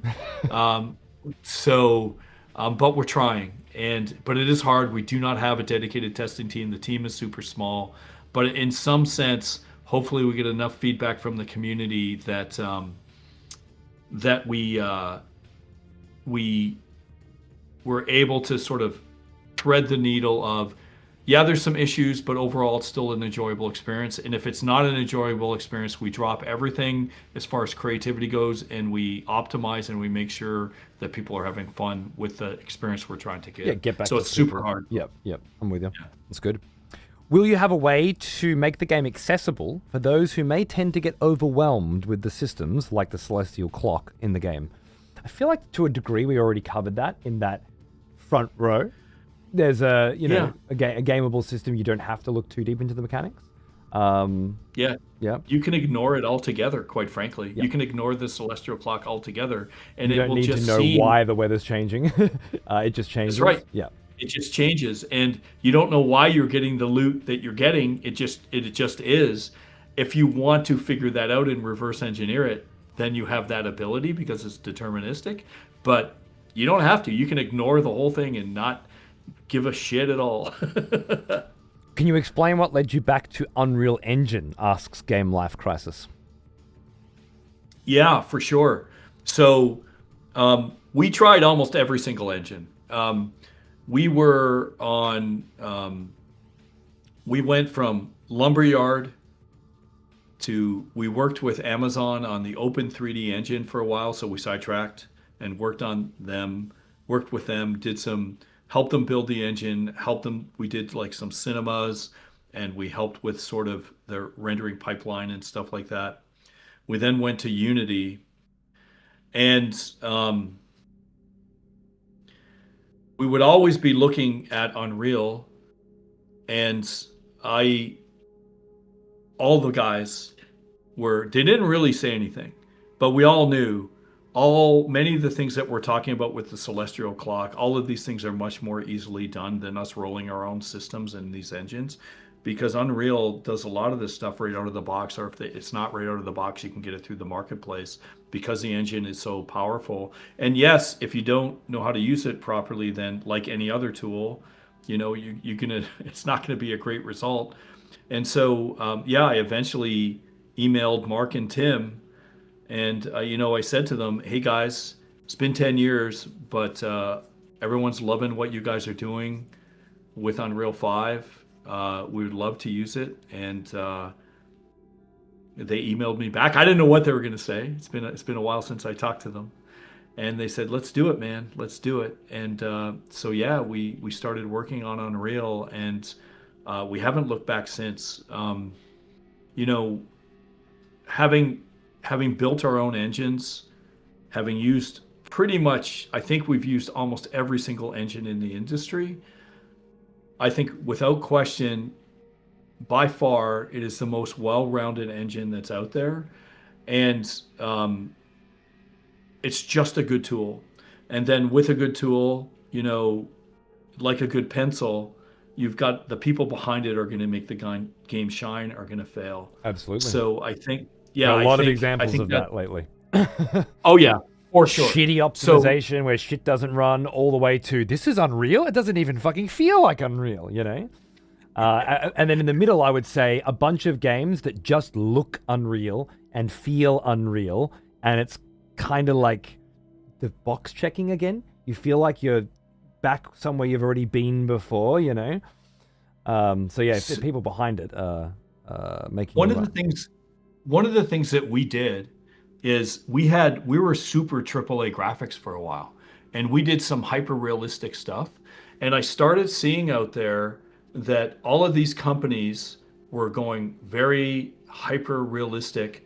And one of the coolest things you asked while I was demoing, you're like, "Is this Unreal?" The fact that you didn't know it was Unreal right away is a success to us, because we went from a hyper realistic style to a stylized version of the game. It was just the puddles that gave it away, really. It was the water reflections that I was like, that looks like Unreal. But that was the first point where I thought Unreal. So yeah, very, very nice.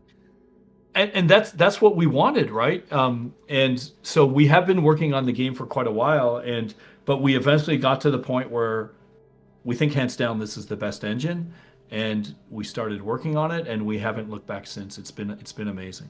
Fuck yeah, that's awesome. Further exploring accessibility, says Chris. What kind of settings like color blindness sets do you all have currently and are looking to add? Fuck, it feels a bit early for that, doesn't it? Yeah, so we're definitely aware of that stuff. We're early, so we're looking at right now system optimizations. People want to know if this will run on Steam Deck, and That's a big one. Even though we're stylized, we're pushing the hell out of the system with all these weather effects and simulations. Yep. So but we do want to put that stuff in. We want to make a game for everyone. Just bear with us and please be patient, as well as like different localizations and different languages. We're going to try to get to it all. But right now, our first goal is to make the game fun, playable, and make it perform on as many systems as we can, and then go from there and keep adding. That's good early access by the sound of it. I try not to do too many early access projects at once. This whole buy a game and then expect it to be ready shit that's going on these days is a bit stupid. So I kind of try to limit my scope down to, okay, I'm playing this game early access. I want to be a part of its growth. I want to give feedback. I want to play it at different stages. And I pick it for different reasons. Obviously, this is a dead giveaway. But I look forward to watching this grow.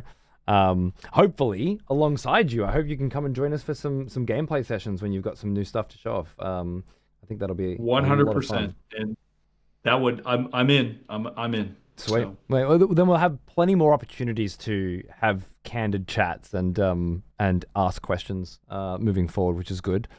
I think that's about the extent. Any more room for alpha beta tests? Well, it comes out the fucking early access is in 2 weeks, dude. Yeah, it's soon. You'll have a chance to play. It's not long. Yeah. Will it be possible for any of the more structured lore to be changed through player agency? So will your writing be influenced by players' actions, perhaps? Is my interpretation.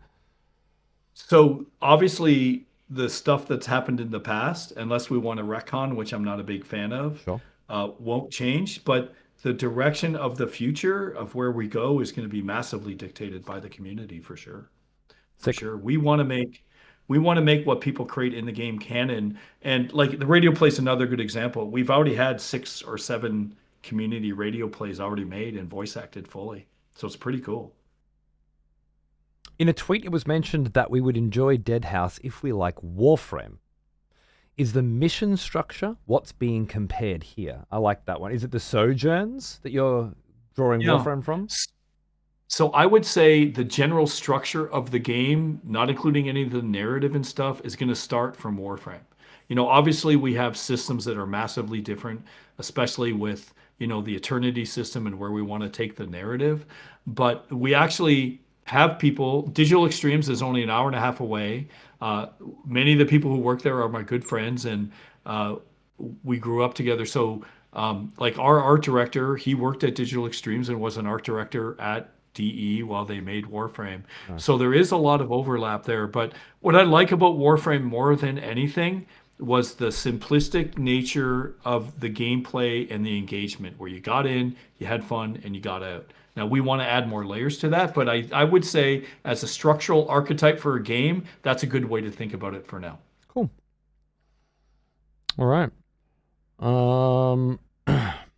I can't pass this, but maybe you can. What is the primary environmental and emotional dimension in the game, and how are they used to drive player engagement? Faye has a habit of wording things like a fuckhead, and this is just one of those examples where, like, never use a long word where a short one will do. Get to the fucking point. Don't word salad your shit. But maybe you can understand it better than I can. I'm sorry. I'm sorry to belabor this. Can you read that one more time? Yeah, that's what I fucking thought. Hopefully this is a fucking lesson for you, Faye. What is the primary environmental and emotional dimension in the game, and how are they used to drive player engagement? Okay, so if I understand the question correctly, imagine a world... Big if. That's... Sorry. Imagine a world that's so dark that you're better off being dead than alive. And we take into... And we're not preaching to anyone, but if you look at today's world, there's so much cognitive complexity that all of the overwhelming issues that we can't possibly deal with, whether it's taxes or technology or politics or geopolitics or whatever it is, we can't possibly pay attention to all those if we're going to run a wholesome life. We only want to take care of our family and do the things that we want to do. So like if the monkey sphere? Yeah, the concept of like that one group of monkeys you can actually give a fuck about, and then your garbage man can't be a part of your, daily thoughts, what his life is. He's in your sphere, he takes your trash out, but you can't care about what happens to him on an emotional level. Is that what? Okay. Yeah.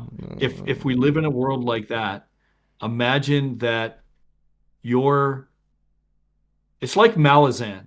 If you were to say who the hero is in Malazan, you can't. There isn't one. There's like 1,000 of them. Yeah. There's even demigods get wiped out like red shirts in Star Trek. Yeah. Okay, so it's if you're looking for a game where you're going to be the hero, this ain't it. Yeah. And so I would say we want to hook people in where they can change the world in their way, but it's going to be as probably relative as how much you can change the world that you're in today. Can you influence your local sphere and your family? Absolutely. You that's your domain, that's your castle, you can control it. Can you change the overwhelming nature? Maybe if you're special and you have ability to make big things within a community, it's possible, but unlikely. That's the kind of engagement that we're looking for that sort of mimics life in that way. I would say, and we're going to tell a story in that universe. I'm drawing parallels here to a kind of like World of Warcraft, right? And at the very fucking end, at the very fucking top, at the very fucking peak, there's a couple of people that got Illidan's Warblades, right? Because they did the hardest shit and got the luckiest with the drop rate, right? And it created a sense of like, I was there. I wish I could do that. Oh my God. What you're trying to achieve is something similar, but it's not based on difficulty and drop rate per se. It's based on some other kind of mechanism, some other kind of progression mechanic that's tied more closely to the celestial system, to the narrative system, and clearly some other stuff that we're not privy to yet. That I certainly am interested to see how it develops. Yeah, I would say our best understanding of the universe as we know it. There we go. Very interesting. Very fucking interesting. Yeah, playing a game where I'm not the hero. Yeah, absolutely. You're just another, at this point, another undead denizen of a very complex world that you don't know enough about, but you're trying to find your place in. Correct. That seems... Well, it will be possible. We have ideas to allow people to become demigods, but that doesn't necessarily mean good things, as we've seen in Malazan. So it's kind of, yeah, Malazan is so good. So I'll just you were talking about gods dying. I was thinking the whole time, like Belial at Ygarten and the whole like just sort of end of that era, you know, just bang, it's done. Very fucking cool. Are there going to be ways to foretell events? For instance, a total alignment of the planets probably does something incredible, but how do I find out where to be? Yes, and that's part of the fun. Figuring that out and piecing that together and telling that story. What I love so much about all these ideas is, again, way more than anything else, it's the antithesis to look it up on fucking YouTube, right? Because while there will absolutely be things that happened in the past that will recur, and you can record that information and share it to other people, and so YouTubers still have a fucking job. But because there's so much of it and so much variance between it, it gets to a point where it's too much to sort of document. Once you get to the point where you need a fucking spreadsheet, right, to start documenting, I'm thinking even stuff, that's when most people can't be fucked anymore. Yeah, so they're not going to look up every single little detail. Some of us will. I'm doing it with Hyrule Warriors at the moment, and it's just ridiculous. But I happen to enjoy that particular kind of thing. But yeah, if it's not so simple as this loot drops here, this loot drops here, then we have a chance, I think, of there being more people willing to explore and discover that stuff themselves. Trying to figure those things out rather than just look it up online and go through the motions. Well, so the interesting thing, I agree. The interesting thing is if you look at this like it's a deterministic system that's not just a random number generator. The random number system is good because it's simple, and however, it takes away a lot of agency. You just have to keep doing it over and over again and hope you get it. Whereas we're doing things where there could be, as an example, I'm just going to make this up, the dark, I don't know, the dark lightning sword of profanity that you can pick up from your tower. Grab some fucking adjectives. Yeah. You know, the typical action RPG thing, right? Yeah. And it just so happens that you got that because of 500 different things that occurred at that time. At the same time, yep, exactly. The weather, when I fought this boss, and what day and date it was, where this moon's position was, whatever. That's what created those modifiers, right? Those different adjectives that kind of put everything together. I can see that because I know Path of Exile and shit. I know what that kind of looks like when it's generated in a RNG simulator. That it's being generated based on other factors is fucking cool. So here's the thing this is where it gets really complicated, and it goes back to that one question, what's one of the hardest things to think about? If you take Path of Exile and you take, in its case, it is just a random number generator, so it's very simple. If you take our example and it's 500 different things that happen at that one point in time, correct? That is a one-dimensional perspective on that space. But now think about history. So let's take it 2 dimensions. So what if now we start looking back in time to what you did or what other people did in the universe, and then that combinatorially just explodes? Okay, yep. And what if some of those were the factors that go into getting that sword? I Now worry you're talking. people start feeling like they missed out, that they can't do what's already been done before. And I think that goes the other way. They start getting pissed off because, well, that's really cool for you, but I can't fucking do that. So why do I give a shit, right? Because people are people. Well, then we get into the spot of, can we have archetypes of things, but they're still completely individual? Right. So as an example, I'm making this up again. We both like cars and we both want to get a new Corvette, because the new Corvettes are awesome. They're amazing. Fuck yeah. And you customize your car because you've got a friend in a garage that knows how to do some special nitro stuff, and it's amazing. I actually do. Meanwhile, oh, you do? Yeah. Oh, that's cool. Because I'm making this up. No, I actually do. Imagine I have a friend who does custom paint jobs, Right. and he does a whole sort of Dead House Sonata sort of paint job on the car. Fuck yeah. And it's just one of them. And we both have Corvettes. We both get what we want, but it's both has our mark on it. Right. That's kind of what we're hoping for, if that makes sense. No, that's great. So, because then you go, how did you get this? Oh, you did this at this time on this day. And then from that information and that story that you're telling, you extrapolate how I might get my version of it. Like, oh, you did that during when it was storming. What if I did it on a blood moon?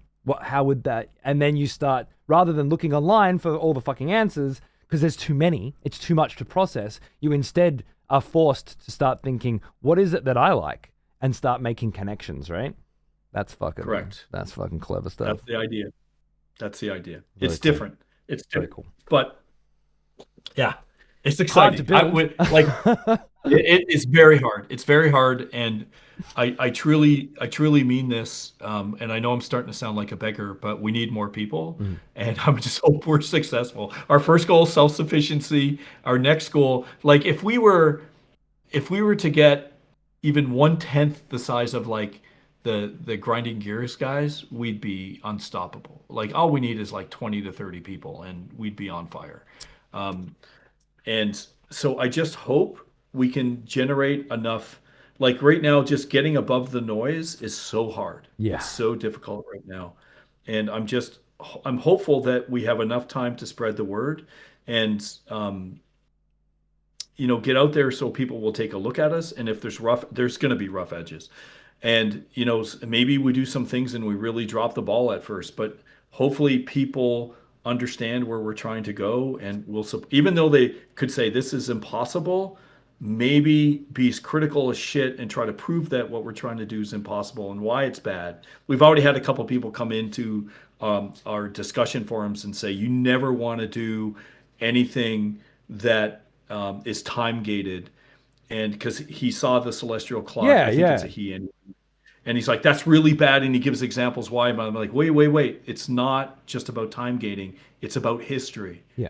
And you know how we talked about the one dimension versus the multiple dimensions? It's just, there's so much you can do within this school of thought that I truly think it's different. Just already right there, the idea that time gating is bad is predicated on the idea that previous experiences with time gating have been bad. It has nothing to do with the way in which time gating can be used to create good experiences that you enjoy in the future, and an unwillingness to explore it would make me write off the criticism immediately. Already, I'm thinking, what's more important is, what am I doing while I'm waiting?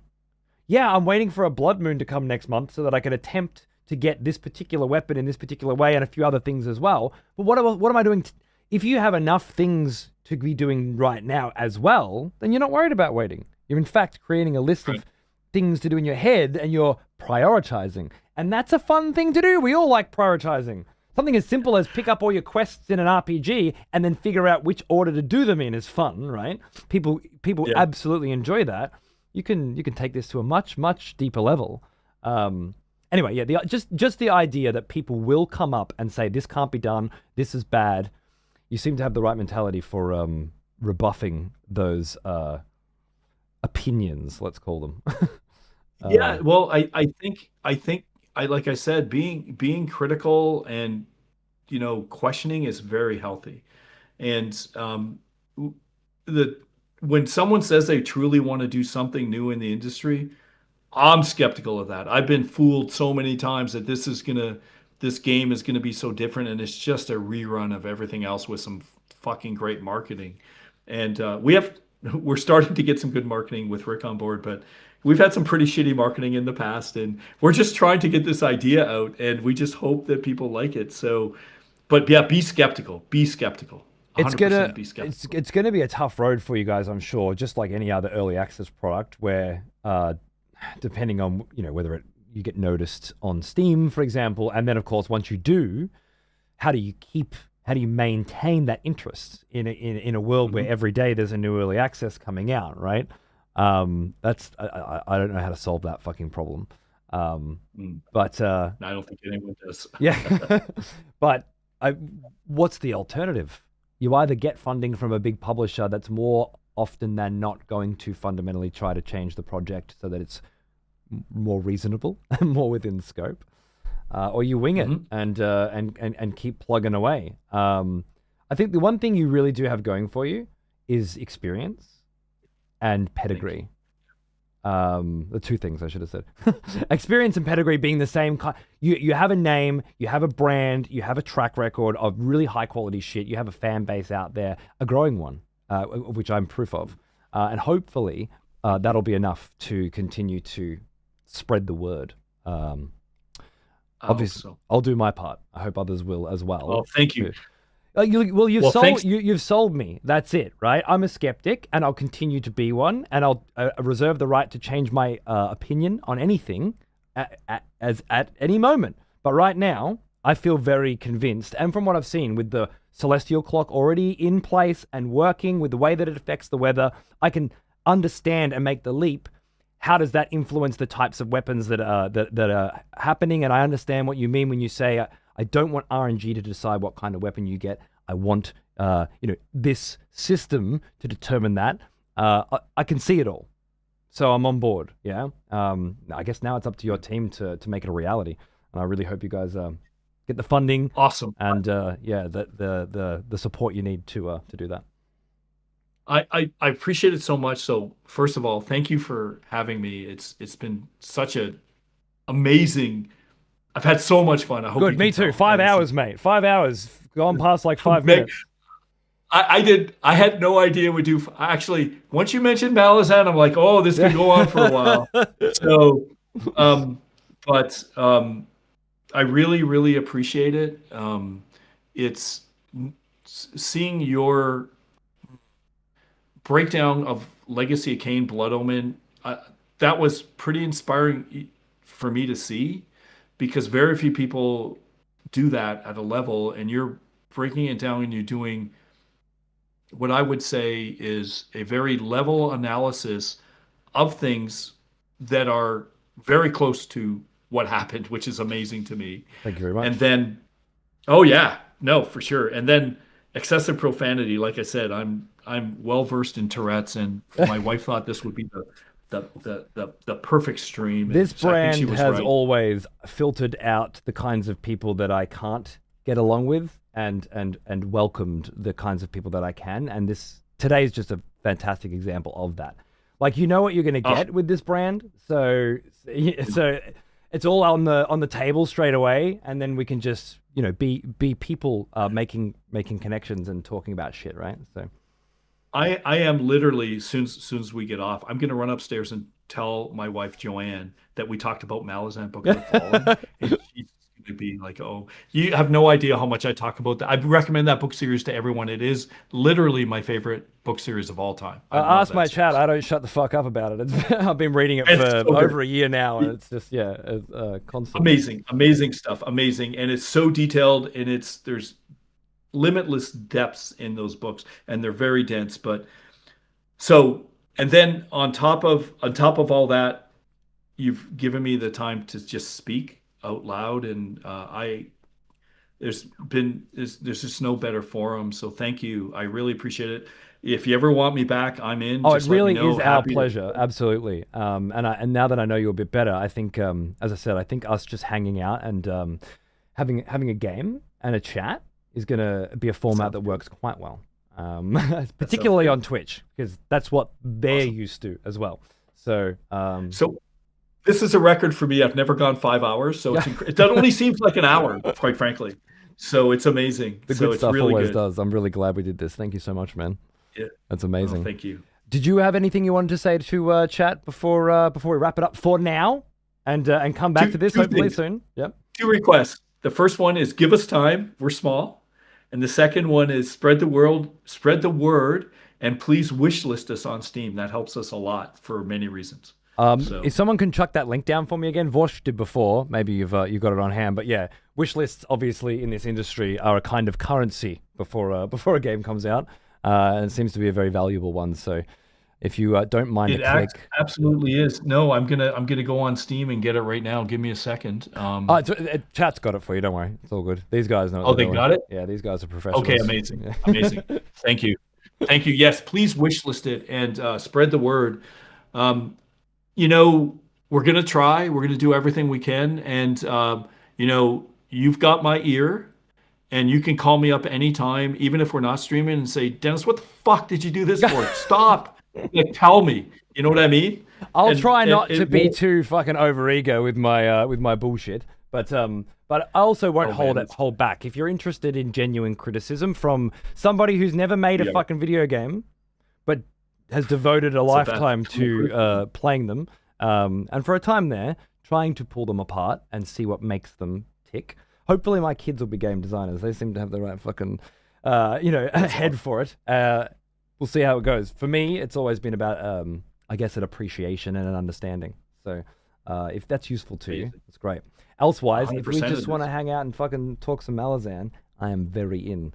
So yes, I'm game for that too. We can do whatever. I've had such a good time. I would love to come back, and it seems like.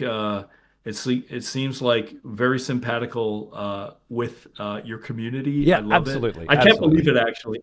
I can't believe it. I'm kind of blown away. Well, these are the guys that told me about your fucking about Legacy of Kain and told me to get in on this shit. I say it was only last month we were doing a dive on you, and your relationship with other companies and the history and how did all this happen? Because as soon as I got to Soul Calibur 1, I was like, I keep saying that, Soul Reaver 1, I was like, wait, what the fuck happened? Like, and then I had to know, like, the whole day one was just, what's the story here? Anyway, well, maybe we can go into your history at some point in the future.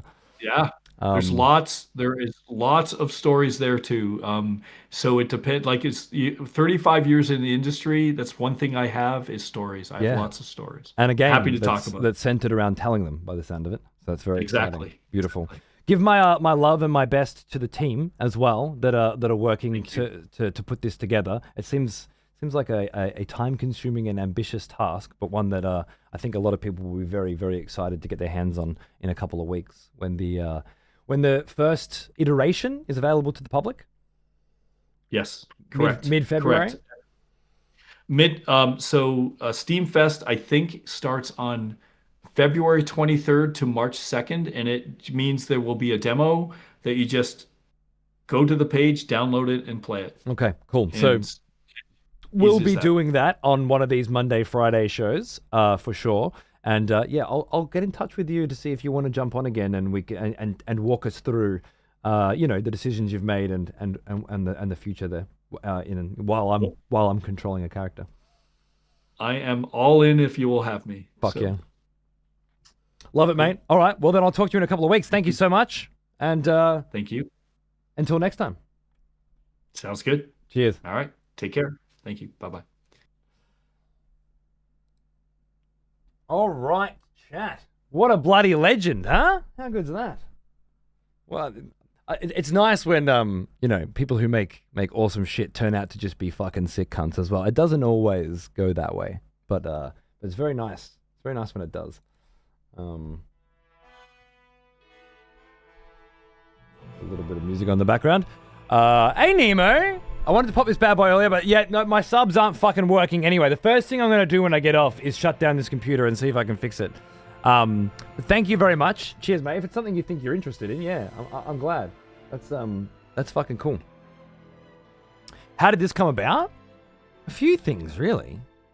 Like I was obviously I'm playing Legacy of Kain and just serendipitously turned out to be at the right time. Oh, someone just sent me $50. Oh, Grick. What a fucking surprise and a treat. You definitely have a knack for this, and I appreciate getting it together. Thanks, mate. Cheers. I'll try to turn this into something on Patreon next week as well. For those of you that, enjoy my work there, I'll try and, bring 5 hours into something readable. See how that goes. Should be fun. Oh, no, of course, Deacon. No, absolutely. This is for you guys. I'm a facilitator today.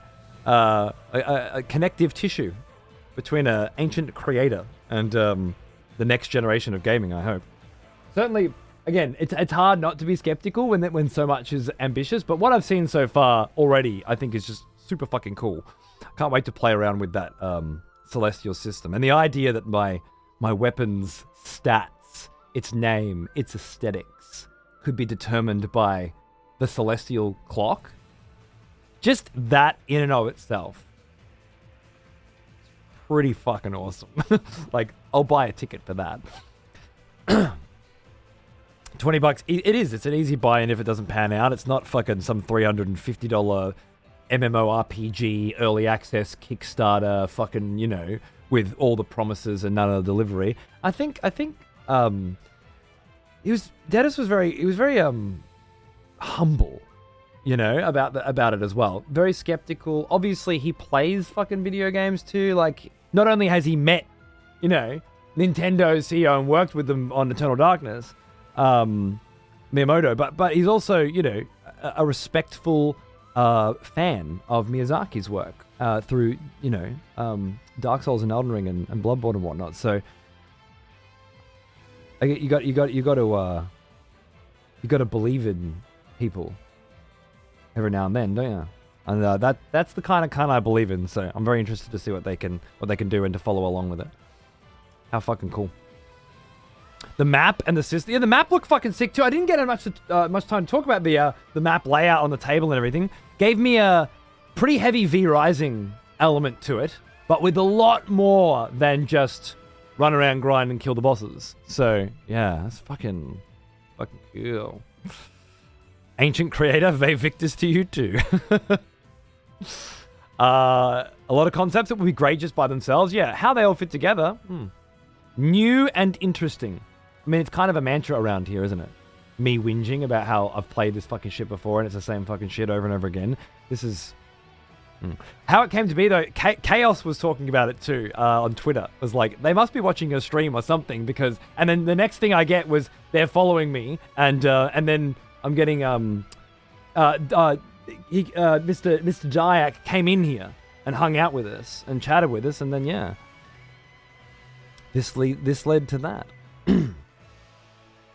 I just met my hero. Blood Omen was my favorite game growing up. So many hours in Legacy of Kain. How fucking cool is that, dude? I love the idea that there's you guys that have lived and breathed this series forever. I'm just coming to it now, the last couple of months. But because it's proper art, because it's timeless, both perspectives are relevant, We can both you can enjoy vicariously me coming to something that you love for the first time, and I can enjoy your perspective having spent a lifetime with it. I think that's good.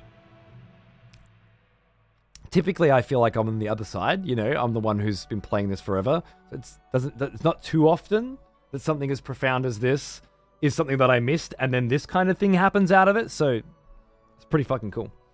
Thank you, Vorsk, for 5 years. Happy anniversary, my friend. Never played Legacy of Kain, but Dead House looks interesting. Good. Well, I've been playing through Legacy of Kain, if you're interested in watching it at some point. Otherwise, Blood Omen on Steam. Just the first one. Sorry, on GOG. Just the first one. Download and play. I highly fucking recommend it.